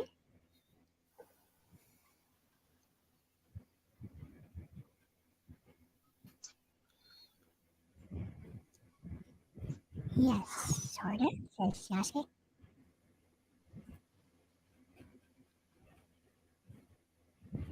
Don't watch a bunch of Korean things as much as I do with Japanese stuff. Yeah, I don't really know much about Korean culture. There's a VTuber, Ina is what people call her for short, but she's apparently Korean. Oh, she is? Or Korean American. Like the Ina from Hololive English. Yeah. She speaks English and was, I think, Japanese. And Korean. Oh, there's a bunch of Koreans that speak English and Japanese. There's also a few Korean YouTubers that do cover of Japanese songs. Mostly show too, but the theme songs and songs to shows like ALF Studio, who does a bunch of Gundam songs, Super Sentai, Kamen Rider, Metal Heroes. I had a South Korean doctor, and he was old enough to remember the Japanese occupation. And the thing that we never really talk about in World War II. So How the he Japanese? was old enough to. I think he was old enough to remember that. So, Oh, and he could actually yeah. speak Japanese. His kids owned Japanese vehicles, but he says when they came over to visit him, he made them park it at the neighbor's house. Oh yeah, because they never talk about how bad the Japanese in World War II are. Well, Oh yeah, it's like because it's the narrative, but I don't want to get too political because it's like have you ever seen the movie It Man? What was called? Is that It Man? It Man. Yeah, It Man. Yeah, because that's supposed to be loosely based upon the Japanese occupation of China. well, didn't the Japanese occupy your country as well, LCX? Good question. Yes. We Filipinos remember the Japanese occupation for being quite a cruel time, wherein there was the infamous Bataan Death March. Thousands of Filipino as well as American soldiers were made to march for miles and miles until they started dropping off like flies. Oh, that was in the Philippines. I've heard about that. And yeah, the Death March. It was in the Philippines. Oh yeah. Also, there's a whole Japanese, history that you don't know about. Torture methods. Japanese torture methods. We learn about that in our history, like water torture. You mean like pulling out fingernails? Water torture. Well, water torturing. Yes, exactly. Isn't that also Chinese as well? Well, that was something that happened during. I mean, that's something that the U.S.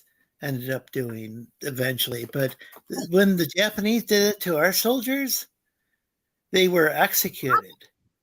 How about comfort women? Do you guys know about comfort women? They were sex slaves, right? Exactly.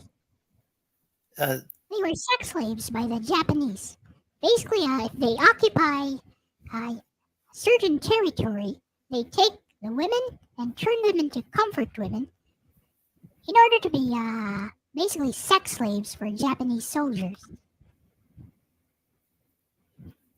Part of our history. Yeah, I remember. There's this restaurant where I don't know what the deal is, but there's a lot of old people who will show up at restaurants at say 6 a.m. And so, like if I was up all night or if I got up earlier than normal, I'd sometimes go out to breakfast and there'd be these old guys, World War II guys. Many of them have passed away now, I'm sure. But they would talk about I remember one time these guys were talking about I think fighting over in Japan and what the Japanese did to prisoners and stuff. It was pretty fucked up. One more thing. Among the Japanese soldiers, the Korean soldiers were apparently the most cruel. And I think that's pretty obvious why. Because I guess they're bitter about having to fight for Japan. So the Korean soldiers, according to veterans from World War II in the Philippines, they were apparently the most cruel among the Japanese soldiers.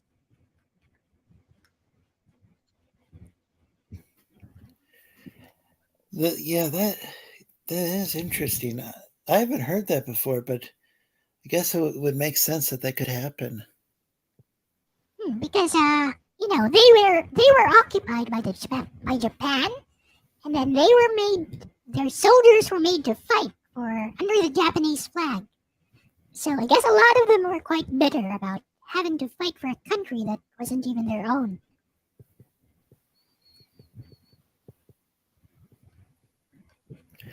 Yeah. So they were slaves or fighting. No, they weren't slaves. They were a part of a Japanese occupied territory, so they were obligated to fight for Japan. So parts of Korea became basically allies with Japan, but basically it was Japan just taking over. On paper, it was that they were allies with Japan, but basically it was just the Japanese imperial army, imperial government taking over. Well, the Japanese were supposedly allied with the Filipinos?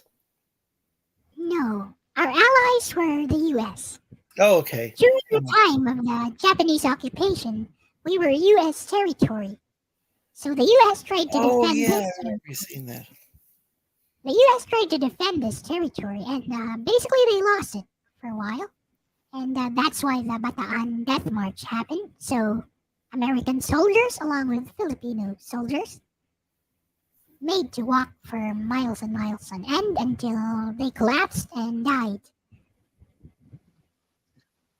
Wow, that's messed up. Hey, Simple Check.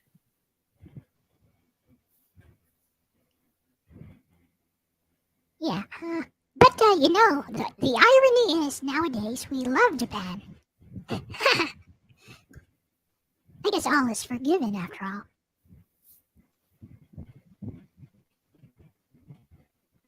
It's also, this connects to something about, you guys know Attack on Titan. Yes. I haven't seen it, so I know what it is. I haven't watched the anime or played the video game or read the manga, but I'm familiar with. Well, there is this thing in Attack on Titan, wherein apparently these Eldian race, their ancestors did something very cruel to another race. So now this other race is in charge nowadays. And now this other race is always telling Eldians about how their ancestors committed a sin against them. So they have no right to complain about how they're treated. So Eldians who want to be treated well would always say, but I'm a good Eldian. And if you complain, it's like, do you know the sins of your ancestors? You have no right to do anything. Something like that. So, yeah. It kind of connects to how, it doesn't really work that way in real life. Like, Japan did cruel things to the US and to the Philippines. But nowadays, all is forgiven. We all love Japan. Nihon. Yes, because in the U.S., people love to bring up the sins of the past, even if your country had nothing to do with it because of the color of your skin. I think Yasuke can say something about that. Right? Yasuke? Yasuke is black, by the way. So he can definitely say something about that. Wait, is Yasuke black or Creole? There's I think he's saying a difference in I America. He is. Oh, he won't. He says he won't say anything. Okay, we Because respect that. there are like Creole people, and I think that's Yasuke keeps saying a he's different black. like ethnic group. Which He prefers to observe though.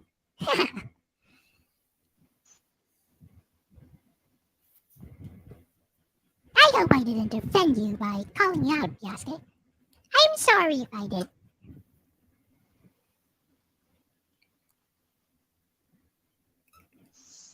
I know one of your regular viewers is Creole. Oh, I meant okay. Also black. Oh, I see. Okay.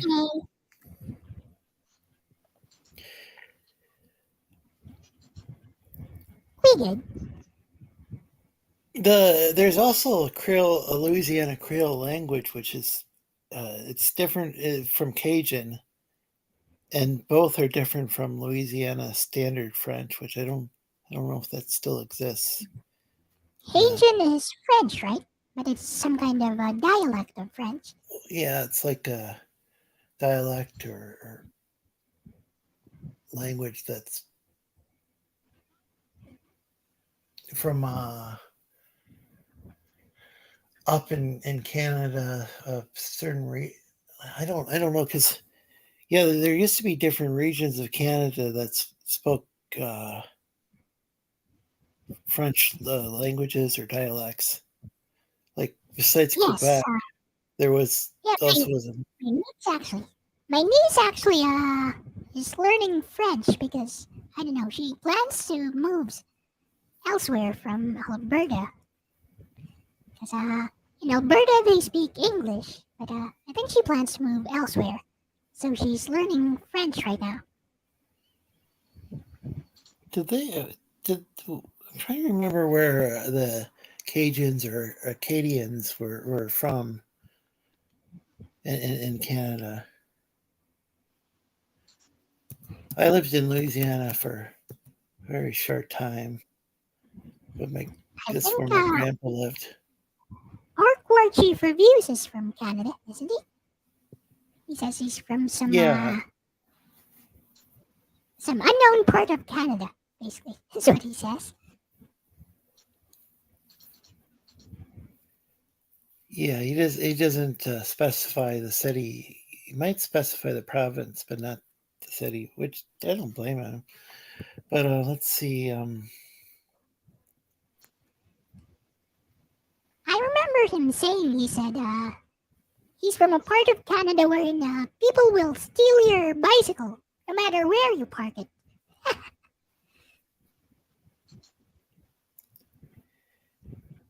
Yeah, I saw that down in Ann Arbor, Michigan, which is like where U of M is. It's a college town, but people would go, and if people went and put their I saw these bikes, and I think people were trying to steal them. They couldn't steal it, so they just bent the tires because it was chained up. And I was like, wow, this was a long time ago. Good night, Dog 82. Good night. I was trying to look up Creoles, but so who's leaving? Dog 82. Oh, great seeing you, Dan Dog. You have a wrench, don't you? Hope everybody has a wrench by now. Sorry about that. I usually try to mute myself. Yasuke says, Canada was the nicest place in the world. Oh, Canada! Yeah, I think it's a little bit different than how than how a lot of Americans view.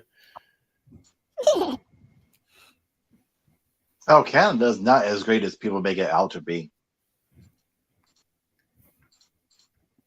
I mean, it's like, oh, Canadians are so nice. No, they're not. I guess it's a general impression. Well, my mother's parents were immigrated from Canada. Were they nice? And her father was not a good person. Then again, and neither was his mother. I'm trying to look for the history of Cajuns, but I'm getting kind of...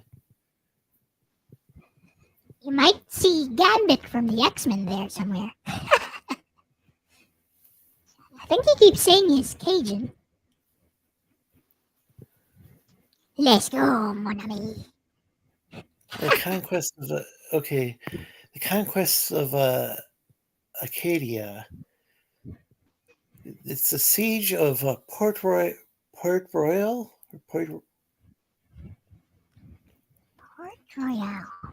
Maybe? Nova Scotia. So it was Nova Scotia, even though I think it means something like New Scotland, but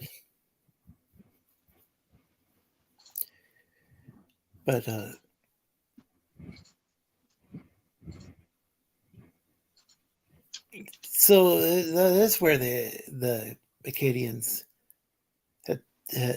were from. I mean, like, Wow. Uh, I'll just post the link in the chat for anybody who wants to look it up on Wikipedia. Speaking of nationalities, did you know that Wolverine is the first Canadian superhero? and Marvel Comics or what?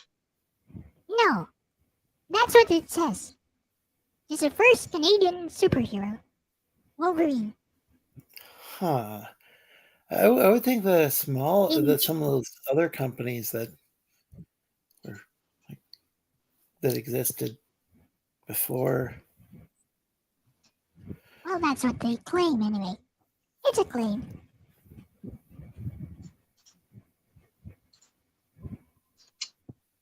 Yeah, because wasn't that like, was it the 60s or 70s when the X-Men came out? That No. I'm not sure. X-Men came out, I think, in the 80s? yeah, 70s? was it the 60s? Well, the I X-Men. thought they were more recent. 63. Oh, so 60s. 63, and then it got canceled in 70, and then revived in 75. Ah, Wasn't there like the giant-sized X-Men and the New Mutants, and I'm not. too many of them.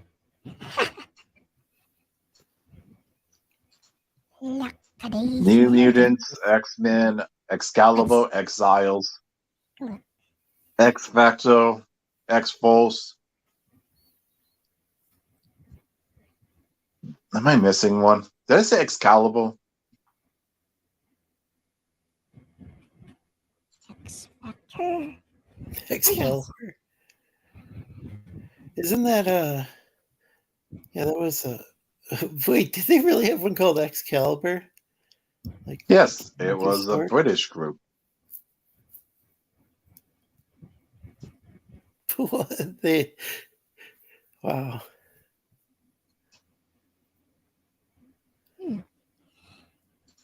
That's like almost kind of like stereotypical, or Yeah, stereotypical. see, there Never were. mind. It just reminded me of a song. I think it's a Filipino song, actually. But when you said stereotypical, it reminded me of the lyrics of the song. Oh, really? You guys ever heard of it? I don't think so. No, I don't believe Let so. me sing a few lines from it. So I sing this song to all of my age, for these are the questions we've got to face. For in this cycle that we call life, we are the ones who are next in line. We are next in line. It's called Next in Line. And now one of the lyrics is like, they say it's typical. Yeah, stereotypical. Sarah. You think that when Marvel actually the MCU actually does the X-Men, that they're actually going to get still a bigger role on like the Fox movies? I hope so. The X-Men are great characters to put into the MCU. Hopefully they don't screw up the X-Men. Like they wait, you ought to kill those. Quicksilver. Which version of Quicksilver? Oh wait, the other Quicksilver. The MCU Quicksilver is dead. I forgot. He dead. Okay. I found it interesting how Scarlet Witch was so powerful that she was, a threat to Thanos, and then she died so easily in Universe of Madness or Multiverse of Madness. Yeah, because she may be a reality warper, but she's still a squishy human. If you can actually get close enough to her to damage her. So just like a glass cannon, I suppose. She can warp reality to her whims, but if you get a jump on her and manage to just damage her, she can die.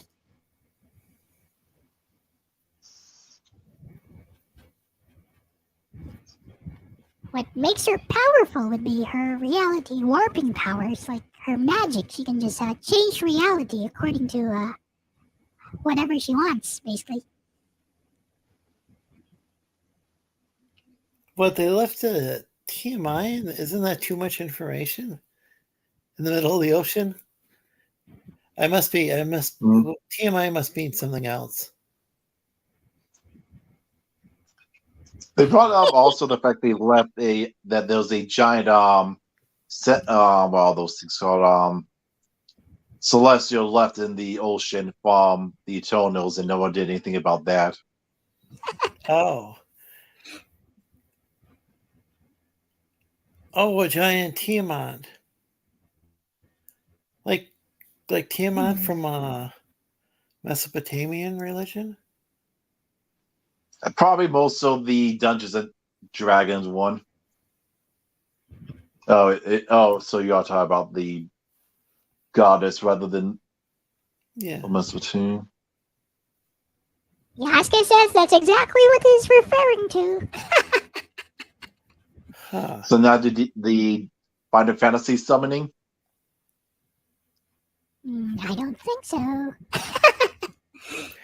So, speaking of Dungeons and Dragons, there's a article titled "Dungeons and Dragons to Replace Inherently Racist Half-Species System."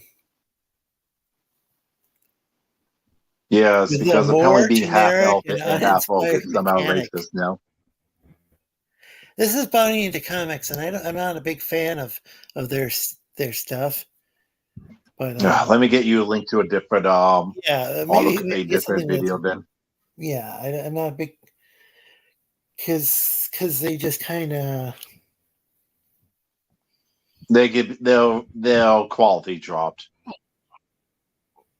Yeah, it's kind of like feels like they're one of the outrage type outlets, and it just doesn't always seem like everybody who writes for them necessarily checks their sources correctly or something. I don't know. I don't want to make any allegations. I'll just say that it's in Minecraft. No, I don't know. Oh, did you hear about the military leaks in Minecraft? Literally. The what leaks?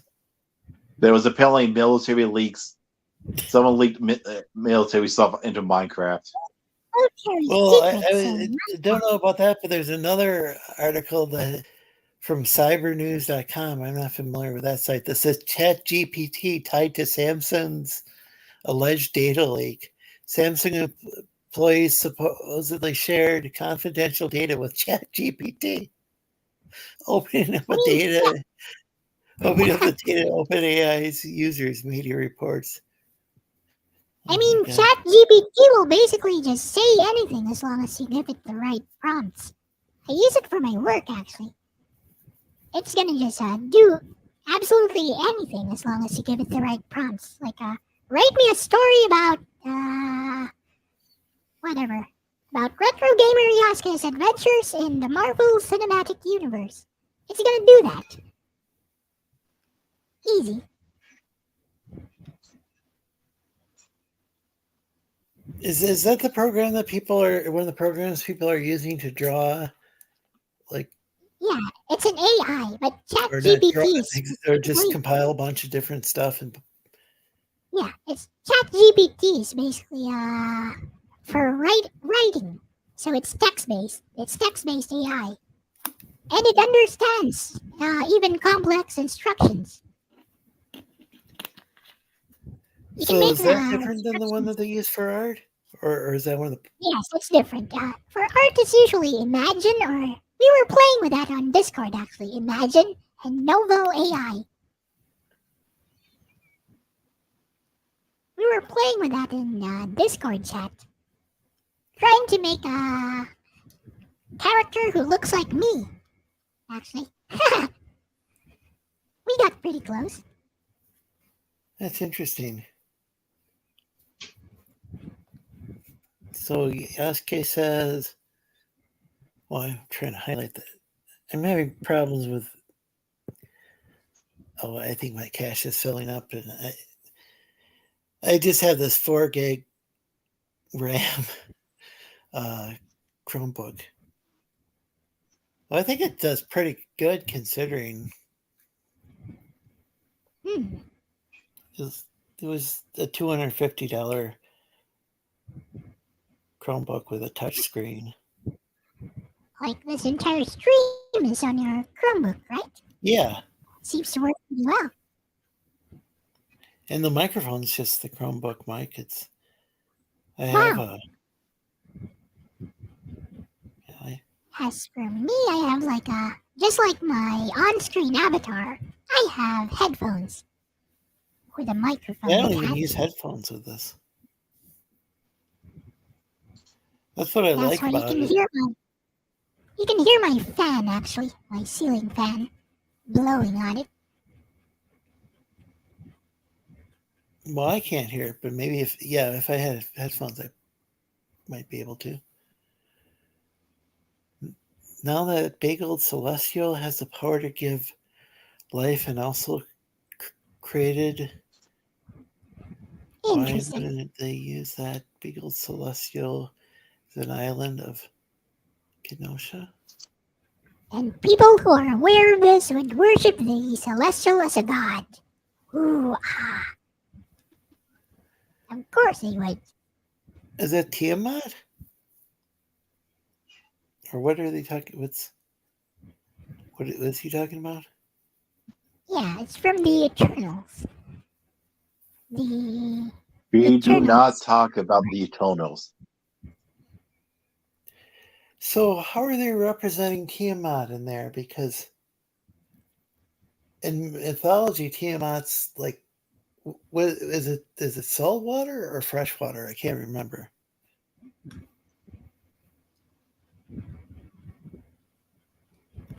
I don't know.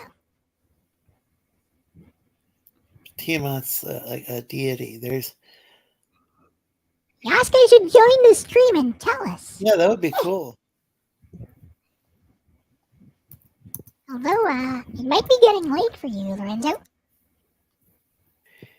Yeah, it's kind of late. Let's see. Primordial goddess of the sea.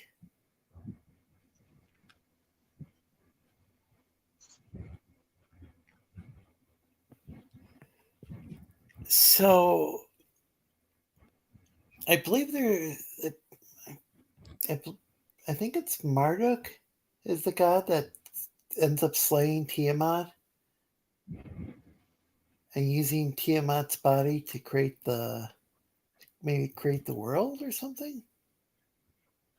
And there's a similar story in the book of Genesis where Elohim slays the Canaanite god Yam. Hello, Head Ninja. Hello. Well, he Shinobi. And so he splits Yam, and it's translated into English as separates the waters, but it could also be translated as Elohim splits Yam, because Yam is both the like a water deity and the name for I can't remember if Yam represents the sea or fresh water and Canaanite religion. Well, Canaanite religion, so there's a parallel. Mm-hmm.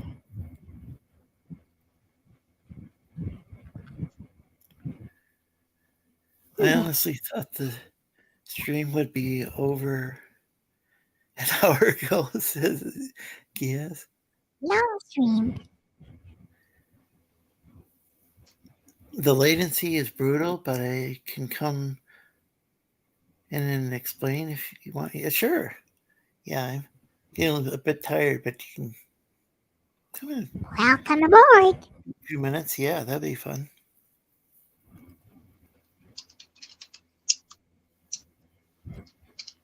I guess I'll stay until the show is over, since I'm already here.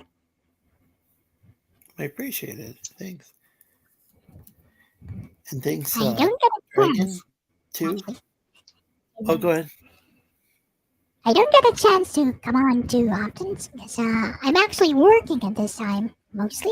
But today is okay.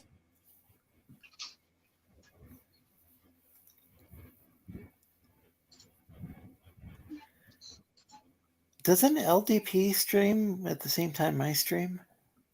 He was streaming. I left the stream to come over to yours. It's okay.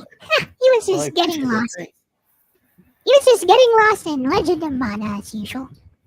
Because that's how Logan plays. He gets lost. But it's a fun stream anyway. Yeah, I like Logan. I haven't caught very many of his streams, but I like what I've seen. They're entertaining. Yeah, he makes very hot takes on certain subjects, and it's amusing. It's fun. And I like that he just he's the fact that he's blind in one eye, and he still plays video games even though it's difficult for him. I think that's cool. That's a good topic, actually. You know about certain PWD, like persons with disabilities, who are actually a pro-level players. Hey, it's me. Welcome, Yasuke. Yo, what's good? I didn't realize that there were. Well, I guess it makes sense that for a lot of gamers with disabilities. Thanks for joining us, Yasuke. Oh yeah, no problem. I was actually watching on my phone for the longest time. I don't know why I didn't join. Yeah, I hope we weren't upsetting you earlier. No, we Absolutely not. Yay. Okay. So, All right. what was it about that thingy? Oh, about before. Okay, so I was speaking upon the Eternals movie, correct? Yep. I was trying to type. Tiamat, right, was supposed to actually stand up and destroy the earth, but he didn't. And Tiamat has the power to not only create a universe and give life, but he also has the power to take it away. Now, the most most current run of the X-Men right now, they have already utilized the tree of life, the Yggdrasil, to create these seeds to basically reincarnate any X-Men that happens to die, no matter what. You retain all of your memories and everything. You basically pick up right where you left off. Now, they just said the first mutant in the actual MCU was Apocalypse? what's that girl's name? Miss Marvel. Miss Marvel. Not the Fox one. Miss Marvel. She said mutant, right? So she's right now the first official mutant of the MCU. Of course, they're gonna say there's more later, especially after this Secret War thing goes on and that blows over. Mutants gonna start emerging. Now they don't have an island. They definitely need an island. They need their own providence so they can redo a what's that called? The Days of Future Past storyline in the future the right way. I mean, I actually like that last movie, but they're gonna redo it the right way because they're gonna reestablish what you call it? I guess MCU racism. You know, humans are gonna start feeling some type of way against any race that's not a human because of the Skrull secret invasion storyline is gonna basically let them know that they are not alone anymore. And I'm done with my rant. What you guys think about that? Kamala Khan, she's Miss Marvel, yeah, right? Miss Marvel, Kamala Khan. Yeah, that's the Okay. one. Yeah, they removed the fact that she's part Inhuman. Yeah, because that's how it is in the comics. Is because of the whole they released the what's the name of that gas? The Terrigen gas. Terrigen Mist. And Terrigen Mist. Yeah, Terrigen Mist. And it started transforming a bunch of people that had Inhuman ancestors. Right, and they're not using the Terrigen. Right, and they're not saying that the Inhumans are the cause behind the Terrigen Mist in the MCU. They're using it as its own entity and using that Terrigen Mist for mutants. They might retcon that later in like 2 phases, though. Yeah. Well, although I hate Kamala Khan. You know, So it's so weird that I have, you're the person who's like, whose face is like, I mean, your VTuber model is kind of blown up on the screen. Everybody else's is smaller. Is that weird or? I don't know. Not really. It's okay. I mean, I guess you're kind of the center of attention. But hello. Yeah, the special guest, Yeah. Versus us, who like we don't even have like any none of us are on camera. Yeah. I'm just stuck. The thing is, I'm just of the 3 Marvels. I'm just stuck as I can't even move. I'm just a Sleestack in a suit. Yeah. Yeah. Of the 3 Marvels in the Marvels movie, the only one there's only one I care about. Only one. Which one? Which one do you think?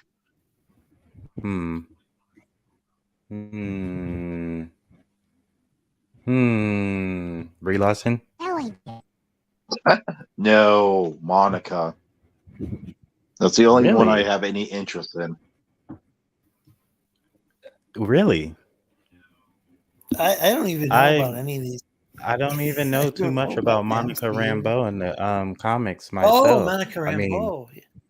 Yeah. The fact that she's the second person to actually have the name of Captain Marvel.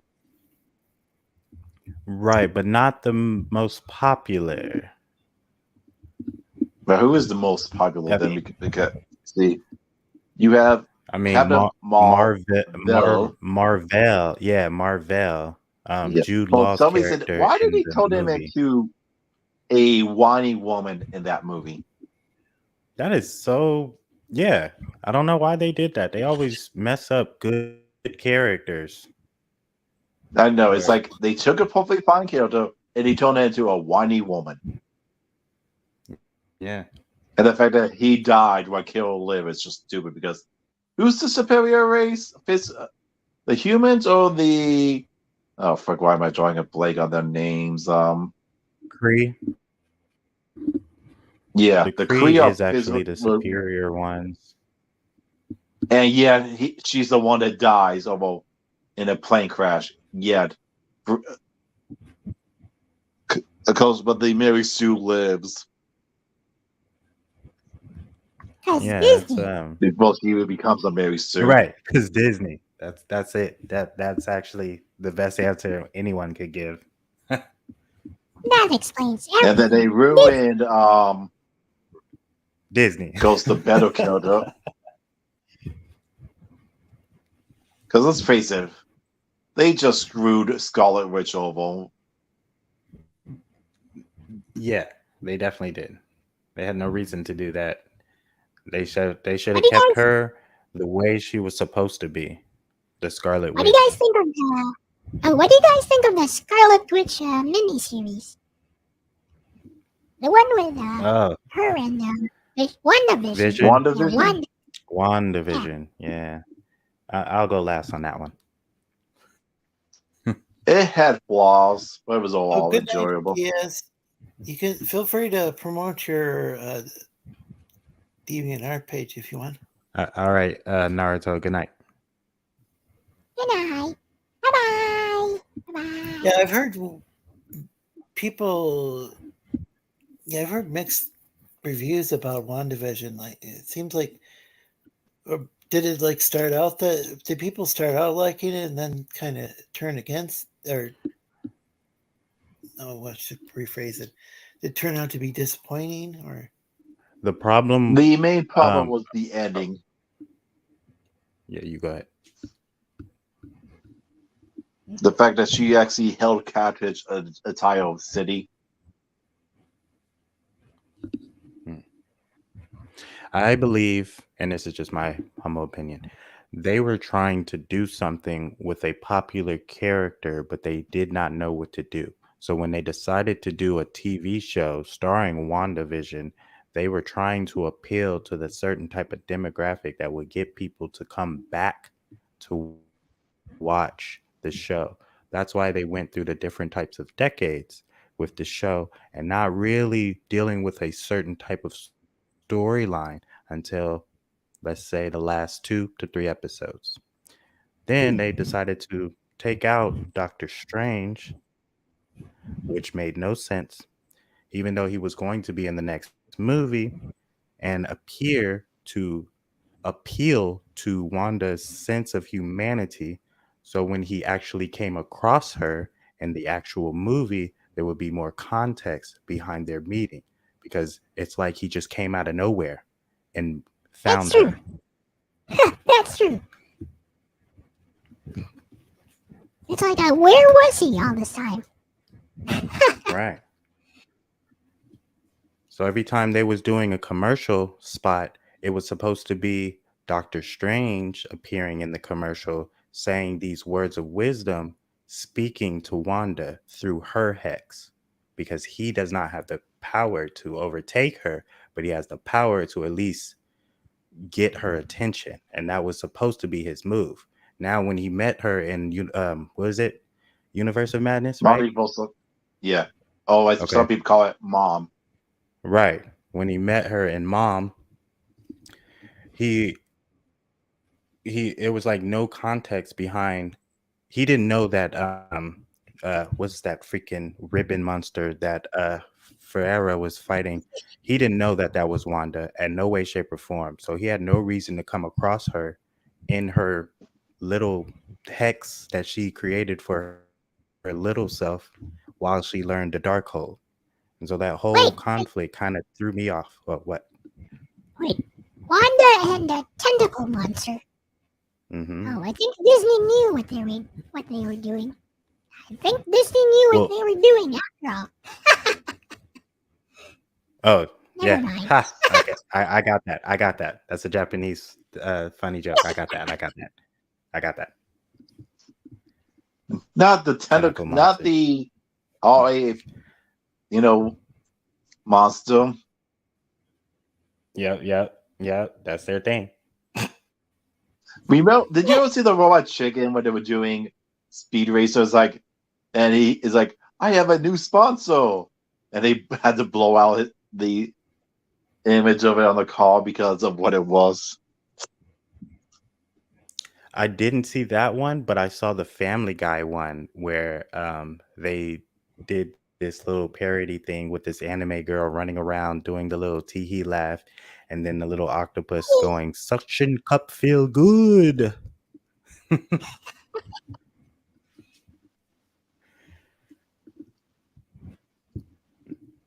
Yeah, one of the things I hate about the MCU is how much they had to destroy Monica's characterization and such and her family just to elevate Brie Larson, Mary Sue. Because in the comic books, Monica has her parents are still alive and they're happily living, have happily married parents. Mm-hmm. Who knows about her and accepts powerful as she is. And then what happened? They just yeeted out existed her father and then killed off her mother. Just to make her more into a sidekick to Brie Larson. Yeah, more tragic character. For some reason, these superhero movies has to have a tragic background in order for them to be validated in the eyes of Disney and these other big corporations and stuff like that. Sympathy. Sympathy, yeah. Spider-Man and Uncle Ben, or the new one, Aunt May, Batman and his parents, Superman and his universe. I mean, I can go on for days. Barry Allen and his mama. Hey, Batman is dead in the new HBO miniseries thing. No, it's a TV series. Apparently. Well, Batman always did have a tragic backstory. Oh, Gotham Knights? Yeah, Gotham Knights. Yeah, I think they tried to kill him off way back in the day with Birds of Prey. I don't know if you guys remember that. Very, very old. Well, not very old, just very brief, like 13 episodes. Was that back before the CW was a thing? Yes. Yes. Yeah, they really altered on Dinah. It's like they told her, it's like they gave her all those mental powers instead of a canary cry. Yeah, I don't understand some of the creative choices these people make, but it's all for something. Yeah, I mean they were going with a more golden age version of Helena, but minus her crossbow for some reason. Yeah, they went more golden age, but they chose more recent storylines, which made no sense. Like they did the whole Anti-Monitor thing with the Legend of Tomorrow heroes, or whatever you call them, with all the Arrowverse coming together to fight the Anti-Monitor. It's basically the same storyline of Crisis on Infinite Earths for DC. I love the fact they actually brought the Arrowverse Robin for that. Yes. And I like how they brought back Smallville's Clark Kent briefly. Oh yeah, the one that, the version that gave up the only version of Superman that gave up his powers. Which didn't make too much sense to me because I actually watched Smallville faithfully as a kid. I love the fact that I didn't realize that was Superman. I really do hate the guy. He gets beat up over humans. Strongest guy in comic book history gets beaten up by humans. Anyway, what? That could be an origin story for Superboy Prime, right? He's kind of like that. Yes, it could be, but they didn't go with that per se. They could still do that. Also, Go ahead. Also, every time they had a scene with what's her name, Batwoman, it was just bad. Something. I hate CW Batwoman. Yeah, I avoided that. That's Cassandra Cain. That's not Batwoman. That's Batgirl. What's her name again? Oh man, Kate Kane. Whatever. Kate. No. We all know who. We all know. Yeah, the original Batwoman, Batgirl, Exie, and a niece. I watched the first season of Supergirl, and kind of liked it, and then it switched over to CW, and I watched like one or two of it. It just had a different feeling because once it switched to the CW. I mean, I don't know. Does anybody watch the Flash? Not the old Flash, but the new Flash TV show that's I watched the old Flash back in the 90s, I think. Back in the 90s, yeah, I did too. Funny enough, he actually makes cameos. All I know is that the actor behind the new Flash is a drama queen. That's all I know. Easy. How about the movie Flash? As well. No. CW Flash. Well, that's not Ezra Miller. That's somebody else on the TV version. Oh wow, I it's actually have a 139. theory on. I've actually have a theory on what they're gonna do with the Flash, seeing that this Flash movie guy actor is falling in so much controversy, and seeing how James Gunn is taken over, he's probably going to at the end of his Flash movie, since it's called Flashpoint, he's gonna run, and it's gonna run into another DC, and he's gonna be a totally different Flash, and they're probably gonna bring in CW Flash to be the main DC, whatever they call James Gunn Flash. They're just gonna let him get lost in the Speed Force thing. Right. And never bring him back until they're starting to lose money, and then we're like, oh yeah, we got a Flash somewhere. He can fix all of this crap. Oh wait. The one YouTuber does all the versions of it was me, Barry, and one was it was you, Barry, and some talk about the Ezra Miller. It's like you're lying. It's amazing that like Ezra Miller isn't in prison. Like if we go off, but I don't know. Has Ezra Miller ever been convicted of any of these things, or is it just like you think so because he did attack a woman in what was it, Norway? You think it was? Yeah, I saw that video. Caused trouble in Hawaii.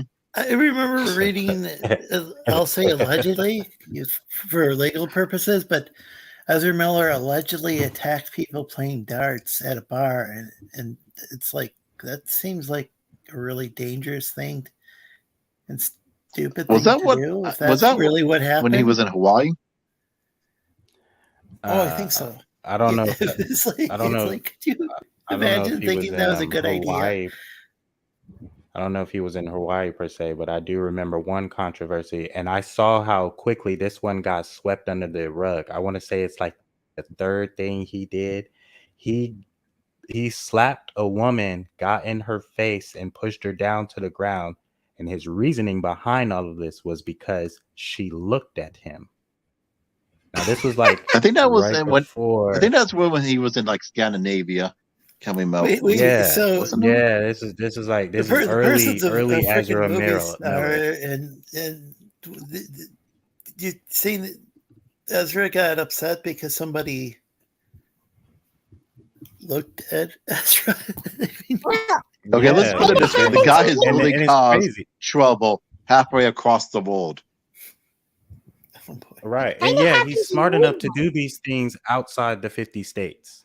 You know, he's smart. He's smart enough to do these split things in places where if you do slap up a female, it's okay.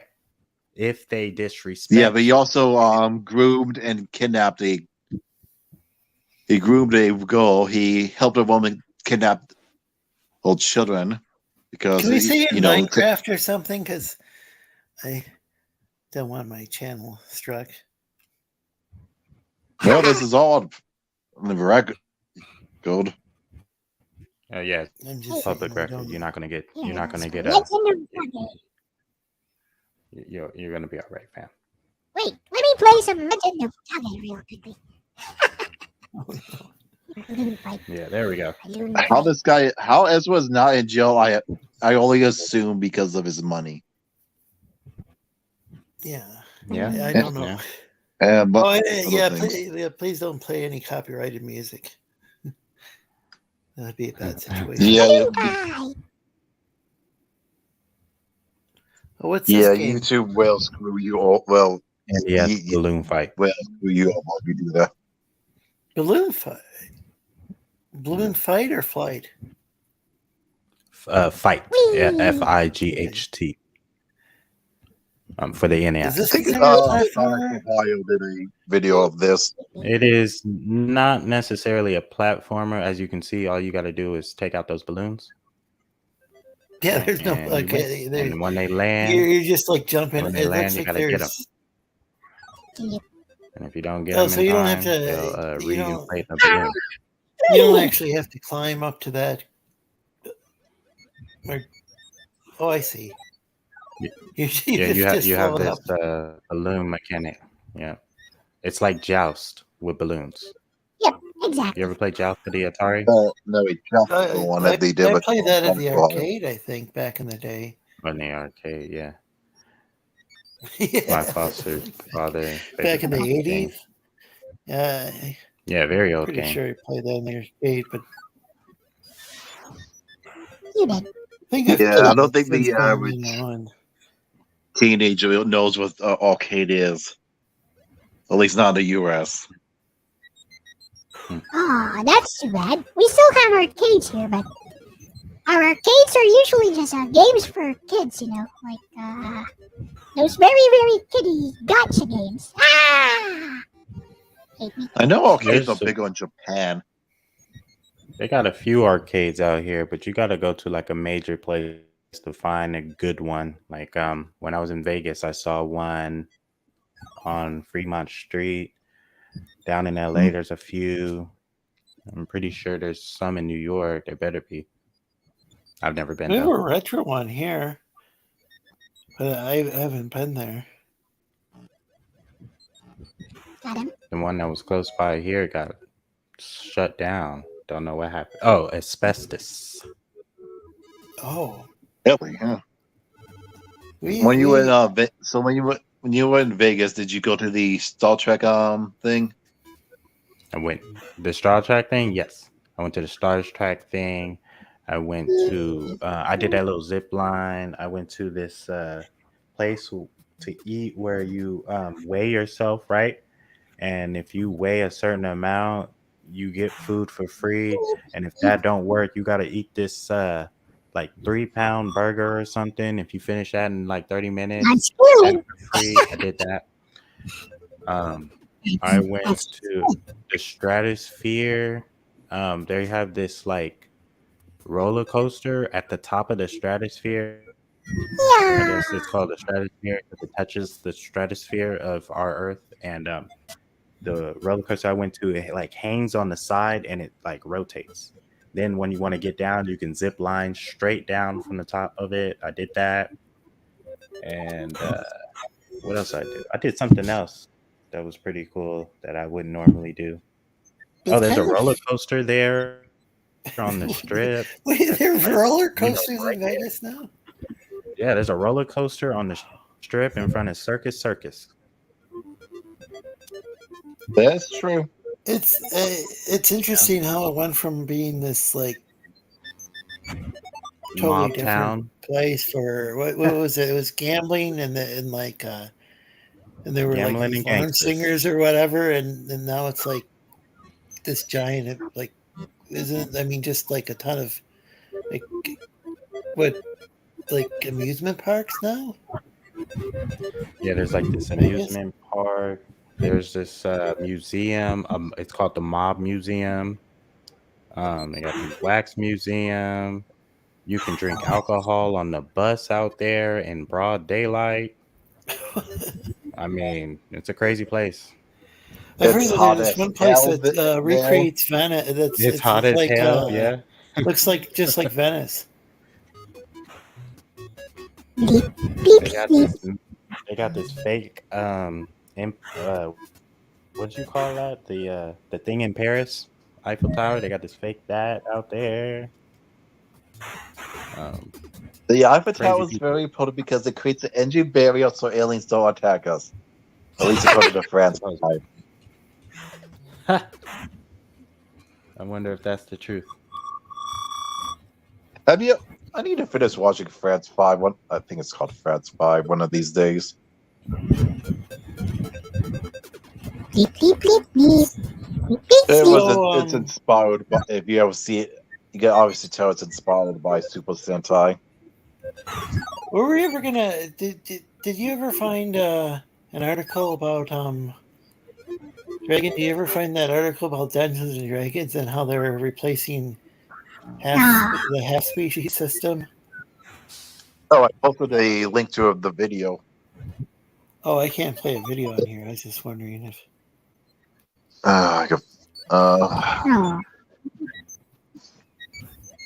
All Because right, they're so I have an supposedly replacing unrelated it with question. more generic and It's more uninspired build your mechanics, but that's build your sounding into species. comics, and I don't know if it's It's pretty much a it's build your called the species Children of thing. Different Humanoid Kinds mechanic. It's a new mechanic. Yeah, it's basically you build your own species. Aerial superiority. That actually sounds like it could be interesting. Build your own species. But is it like? I wouldn't do so. But it would be cool if people could I don't want to be use the responsible traditional of their system if actions. they wanted to.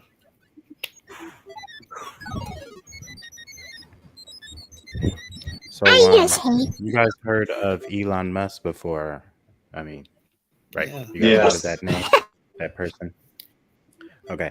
You guys heard of his company? One of his companies. It's called Neuralink. Are you guys familiar with this company? I think I've heard the name. Hey, VGM, welcome. What's good, Hello.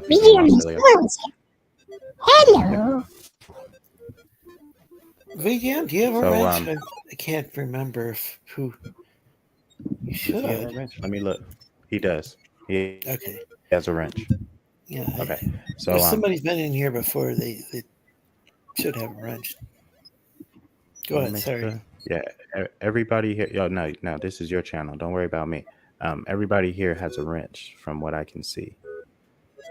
But okay. So this Neuralink company, right? So all right. So essentially, and this is his like end goal with this company. Essentially, what this thing is, the Neuralink chip, you put it in your brain.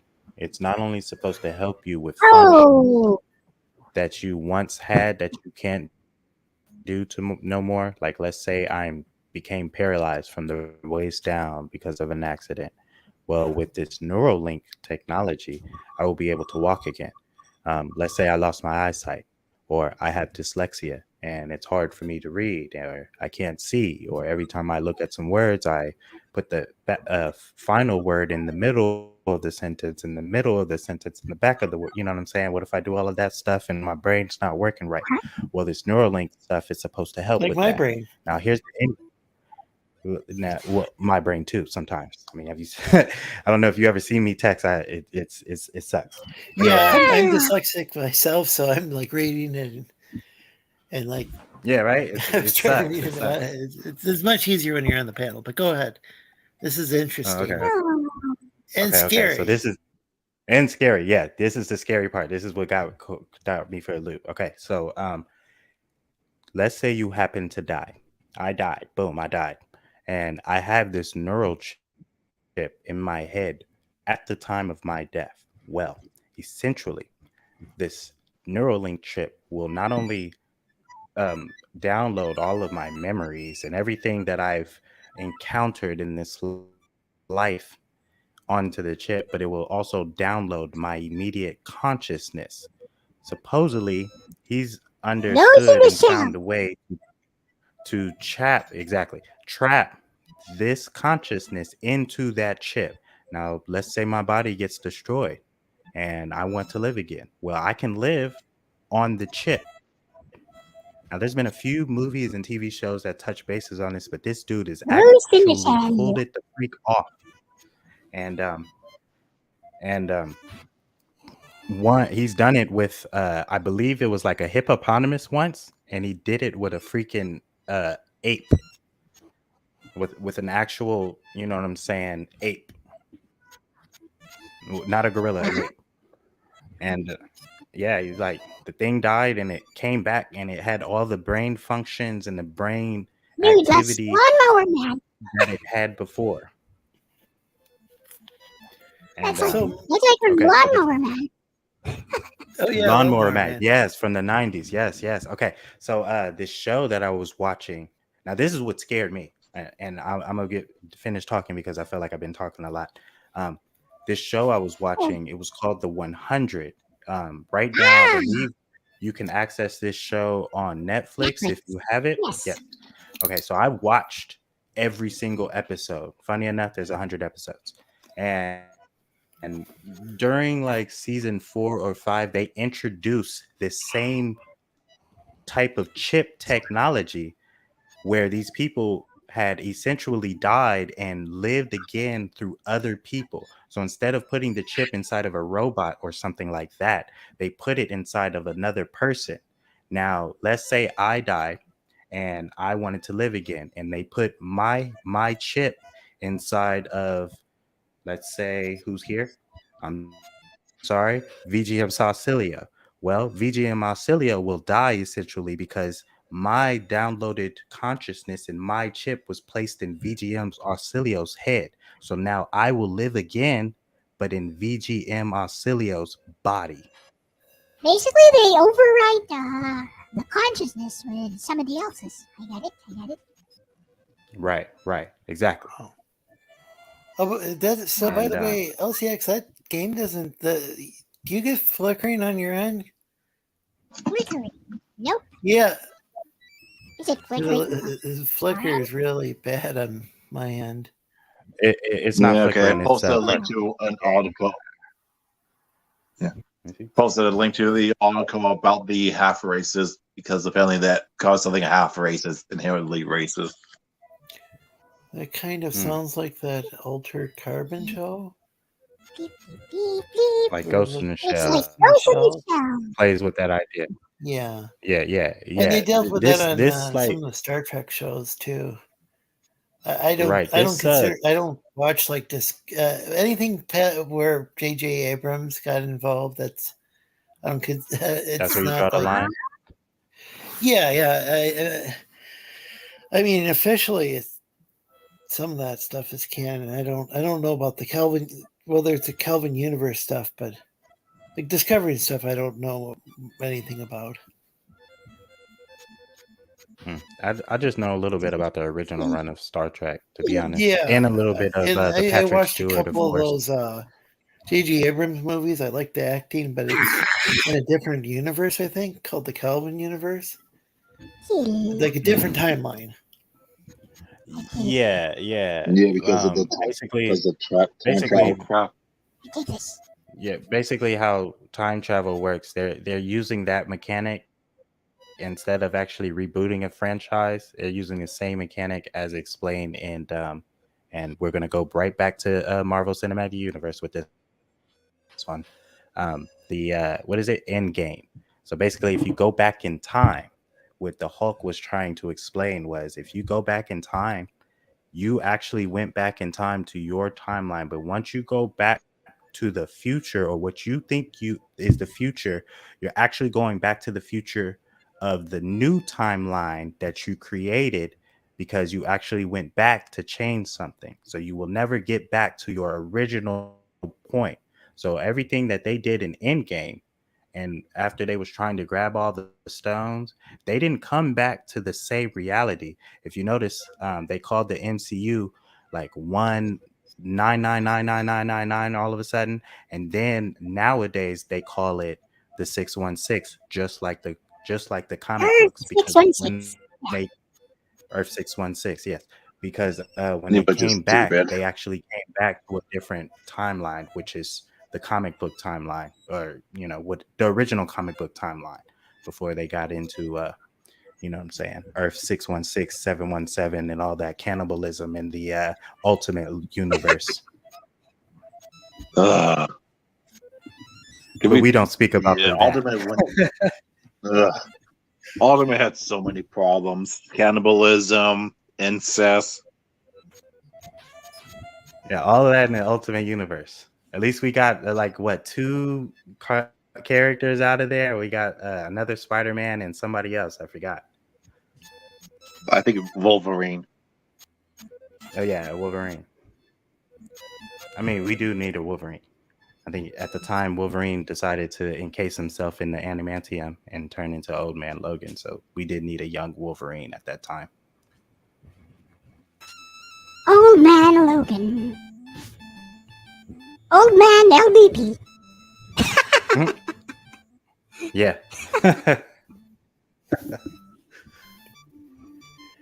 So it looks like, apparently they're getting rid of half orcs and half elves in D&D. Oh, that's what they're saying. Yeah, they're apparently racist. Well, like, yeah, That's not right. I don't know. Wait. Yeah, they're claiming That's what they Half said. species? Yeah.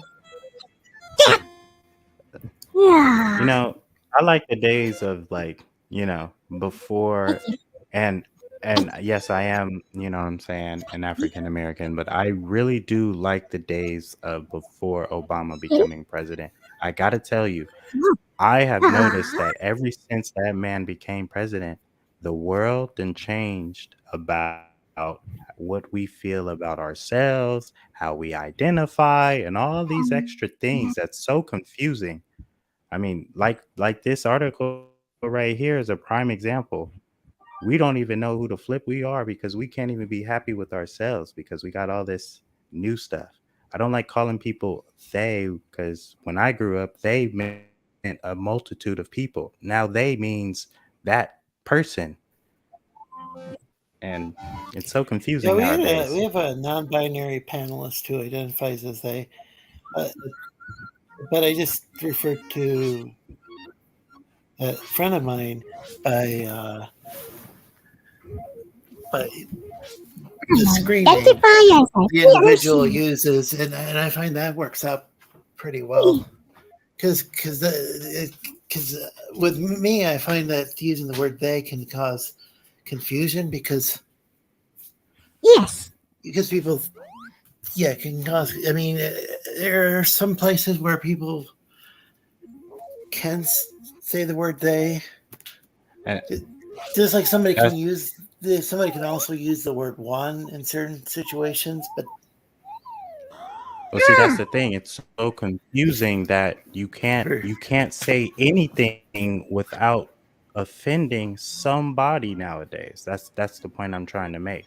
I feel like I can't say nothing without offending somebody somewhere in some capacity, and I really don't mean to because that's not what I learned when I grew up, and it's not. You know what I'm saying? I'm not gonna say that's not normal, but it's just confusing. No, you mean like how a poo is now offensive? Mm-hmm. It's like, so what about really? What about the Italian pizza? Oh no. But what Right. about Yeah, who knows? yeah, a lot of pretty much every character on The Simpsons is some sort of stereotype. Yeah. But we ran into some sort of weird thing earlier today, just because LCX is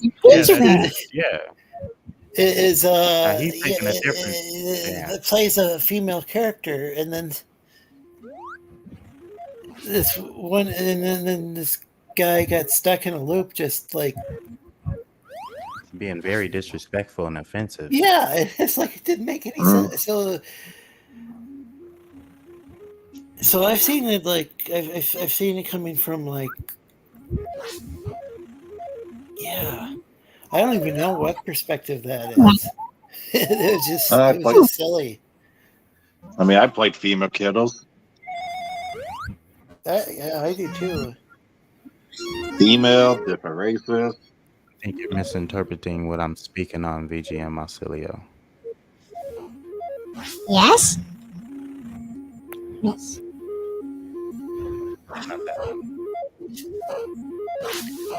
See, there's a bunch of. So, sorry, I've been neglecting the chat. I hope one day I can actually participate. And I know this isn't the one that message you're talking about, but yeah, I hope you can. Yeah, you're welcome on the panel. And I'm trying to keep this an open panel. I mean, so there was a long time when I didn't put a link in the chat because of, like I won't even say his name, the guy who was on here earlier who caused a commotion. Should not be associated with no sign of hope. Superman. People care way too much about what happens in fantasy RPG. Good thing Pathfinder exists, and people who just do custom campaigns and rules and with D&D. Oh yeah. Ultimately, respect wishes. There's no excuse for deliberate disrespect to person, even if it's... Yeah, that's the one I'm talking Yeah. Is this the one you had already done? next one, and then the next one. Also, has the one that he misinterpreted my entire message, but that's okay. It's all good. Yeah. So they're not getting rid of half elves and half orcs. It's just they're getting rid of the name. Oh, what are they called? I thought VGM was responding to the whole D&D thing. Oh. Not what you were saying, SK. Oh, okay. Okay. I don't know. I'm.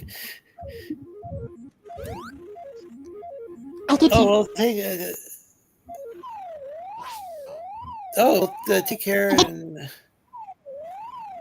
gotta go. Bye bye. the best at work. So yeah, yeah, man's at work. I think that the deal is things. I don't know. Things are. I think it would be difficult, extremely difficult, if somebody feels that they're, that they're struggling with gender dysphoria, and like maybe all day long they're being called by a pronoun that they don't feel fits their body, comfortable with. Right. I think that would be extremely distressful. I mean, it would be, it'd be extremely disturbing. Yeah, I mean, I think it's not a problem, but I guess some people have it. So, yeah. Yeah, I think, you know what I'm saying? At the end of the day, if you identify yourself, then there should be no confusion. But if you don't identify yourself and someone happens to say the wrong thing to you, and then you call yourself getting offended, that's where I have the problem. Because because how am I supposed to read your mind? You know what I'm saying? Exactly. I don't have that's the main gist of everything I'm saying. I get really confused because I don't always I've got a lot of new people who watch my show, and I don't know when with the names people use online. Like I don't know what if somebody's identifies as a male or female, if they just have the name of, like, say, a gaming channel or whatever, I say VGM. Or if you identify as pretty sure VGM identifies as a guy, but I'm just saying. I see what you're saying. At first glance, you wouldn't know. Somebody in the chat, though, and I'm trying to remember. And it's somebody, maybe I haven't seen in a while, or haven't visited the person's channel all that much. I don't. So I typically I'll sometimes just say the person's name or their screen name. And just use that and try to avoid pronouns altogether because it's less. Use that as the noun, their channel name as the noun. Yeah, that's the perfect non. I mean, nobody can get upset about that, but I'm pretty sure people have. And that's what I do. If somebody identifies as like non-binary, or uses they, I find it either just to use that person's name most of the time, and that way that way it gets less confusing, because if I say they, then people might think I'm talking about more than one person. Exactly. And that's actually in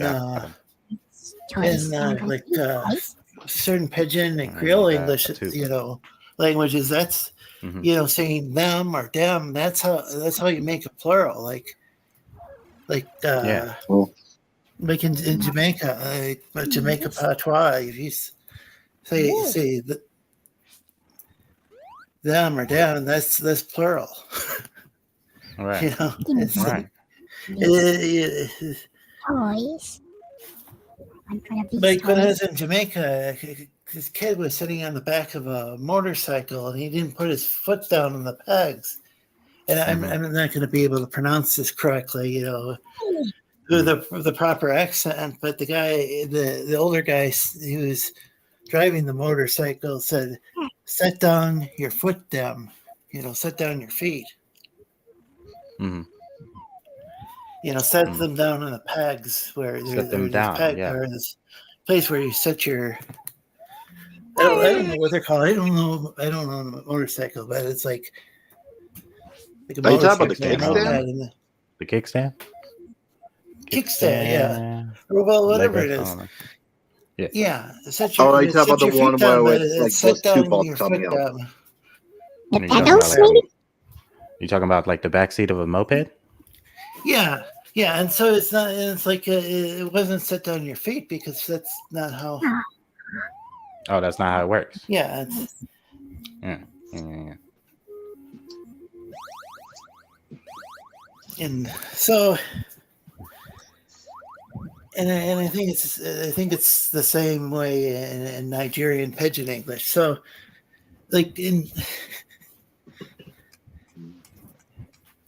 So the interesting thing is, I think there's a form of Nigerian Pidgin English where he can mean he, she, or it. Like, but we don't really have in standard English. There's not really a non-gender pronoun anymore. There used to be. The English used to be a highly gender pronoun.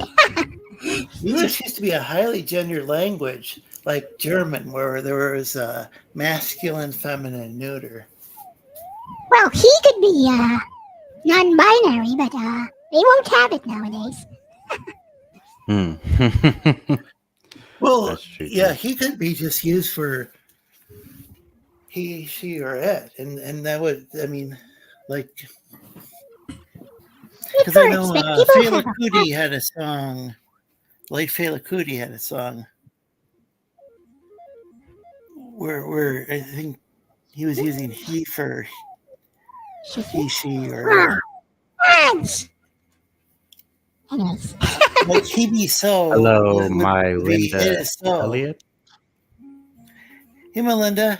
Welcome to the chat. Hello, Melinda. Welcome. Yeah, all right, so I got another one for you. Oh, go ahead. I got this one. I wonder if Louisiana Creole has something similar to them, like to make a plural. Because I know a lot of the, what is it, Atlantic Creole languages? Mm-hmm. Is it the Atlantic Ocean? More Pacific. Not Pacific. Maybe it's Pacific. Anyway, I know there's a lot of Creole languages that are structured very similarly as far as you make plural by, you know, or a lot of the grammar is based upon adding words instead of like adding like letters to the end of the word, you know, like. Mm-hmm. Yeah, I had learned a little bit of Creole as a younger child, but the way people speak now and the what they call it now, pronouns that people choose to utilize, I wouldn't know what to say in the Creole language nowadays, unfortunately. Interesting.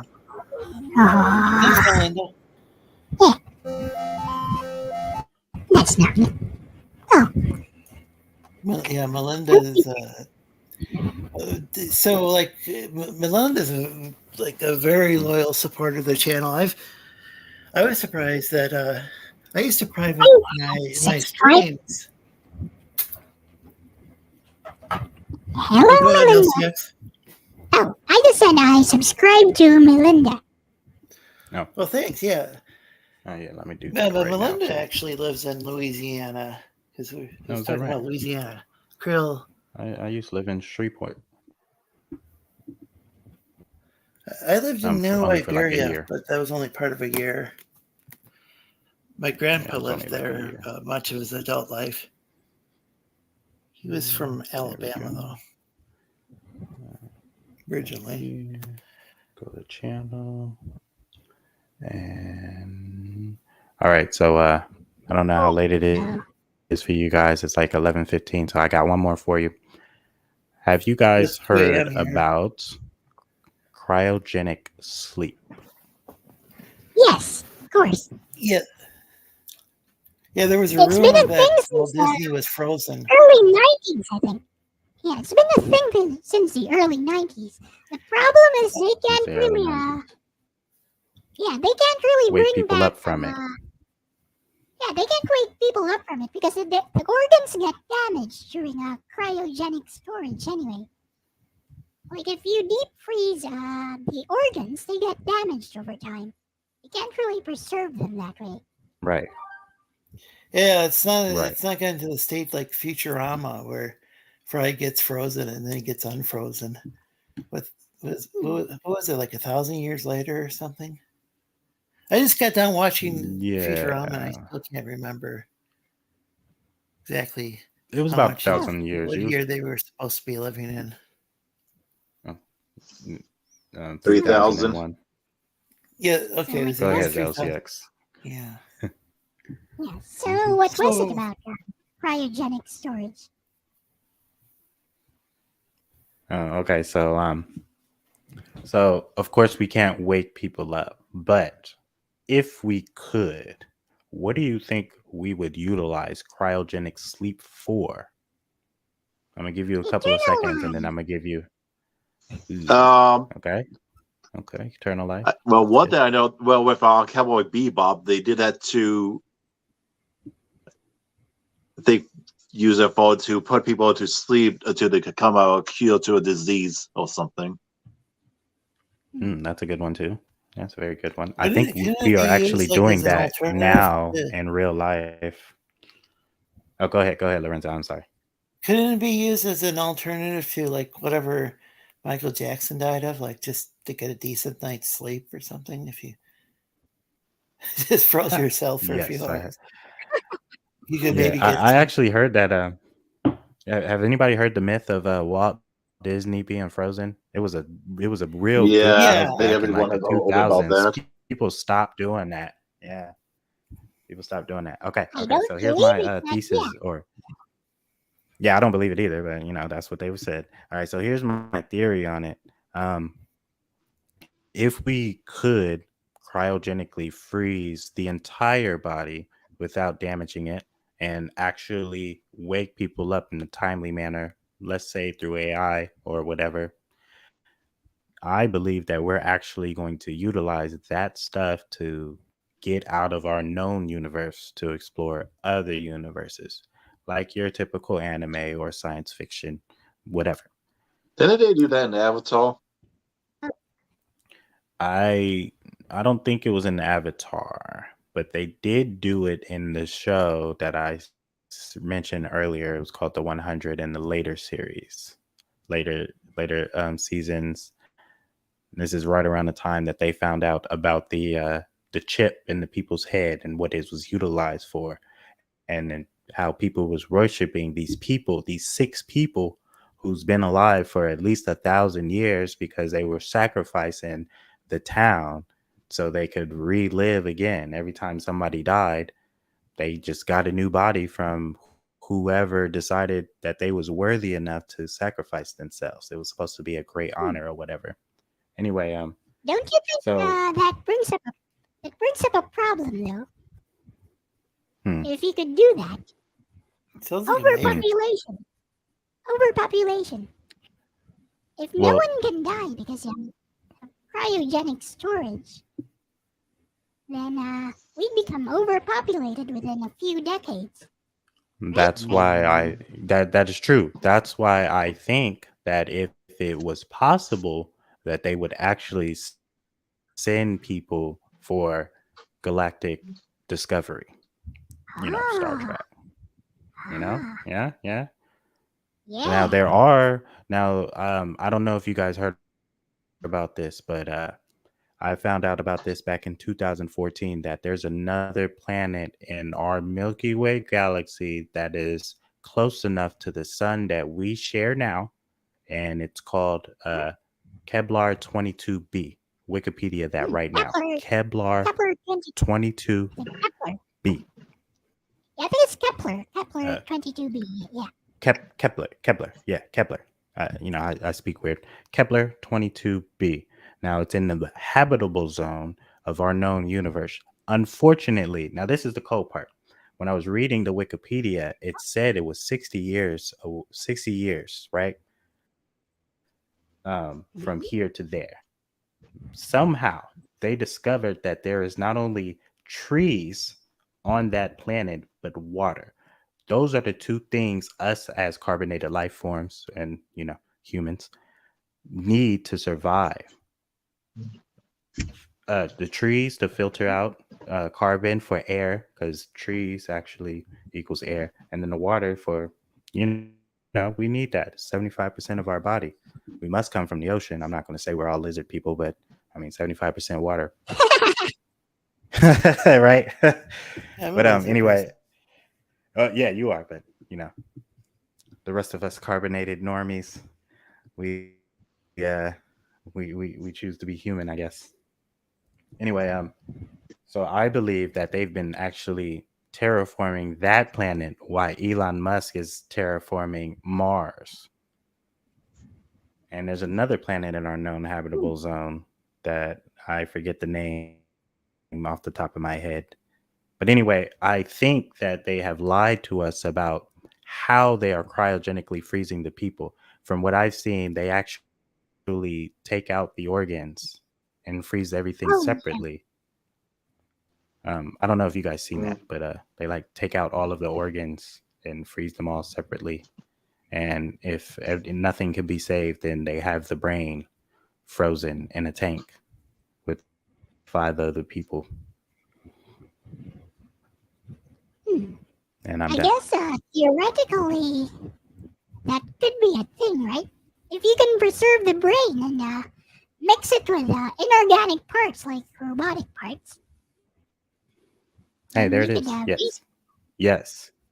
You can essentially live again. Yeah. And this time you won't have to worry about diseases and all these other mortal things that we worry about. Not you, Lorenzo, but we worry about the swine flu and what is the new one? It's just the whole thing. Yeah, COVID. Jesus, I don't know why I didn't remember that. But we don't say that on the stream. We call it the flu. I don't know what we call it. I don't know. That that X23 gene and yeah, so all of that stuff, we worried about that. But if we were able to put our brain or even utilize this Neuralink thing to have robotic bodies, just think of the possibilities, man. We can actually go to these other planets that we can't actually live on because we need air and oxygen and all this other stuff. But if we had a robotic body with a human conscious, whoa, right? Well, that's. Oh wow! I did not realize I had that photo as my thing. I got my dreads like a few months ago. I'm gonna hop off at 2:23 in the morning. Oh, okay. All right, Ethereal. Bye, everyone. Nice meeting you. Yeah, nice meeting you as well. Feel free to promote your channels. I always feel some type of way posting my own link. But I do have a collaborative project for those of you who are still here with LZX here. I'm actually halfway done with it. It's going to be longer than it was the first time. Right now, I have the intro and I did my device specs. The runtime right now is about 28 minutes. I still have to add LCX game. Sound effects for me? Oh, go ahead. You still need those sound effects for me? Like, sound effects.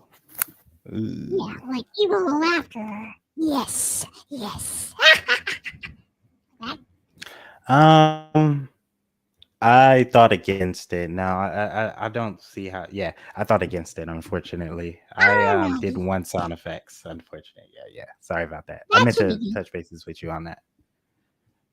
That should be good. Anyway, it's gonna be awesome. Like LCX sent me all of the clips, and I tried my best to make it seem as natural as possible. And I put in a lot of work. Now my laptop is not the greatest, so you know what I'm saying, we'll make it work. I think everyone will enjoy this one. Yes. Watch out for it, guys. It's gonna be awesome. Yeah, it's gonna be awesome for sure. Yay! Oh, it's all about emulators. DuckStation. I mentioned it before. Oh yeah. So anything about else? DuckStation emulators. Lorenzo has a weekly variety show every week, and sometimes daily. Yes. And here we are. And here we Thursday, continental U.S. It's 8 p.m. Eastern, which is 8 a.m. Friday morning, Philippines time. Oh, okay. Well, that's nice. Thank you for there we go. our gracious host. So yeah, it's I guess yes, it's thank you. 5 Pacific, Thursdays 6 Mountain, 7 Central, 8 Eastern, and then it's actually Friday like at midnight UK and Friday. You know, I mean, you're in Friday 8 a.m. Philippines. Hey, and let this fake anime girl say, 皆さん本当にどうもありがとうございます。そして、おやすみなさい。バイバイ。Thank you for having me as well, Lorenzo. I enjoyed it. Yeah, thank you all for joining us. Thanks to the chat, the panel, people watching in the future, the replay. You all are awesome, and you're all appreciated.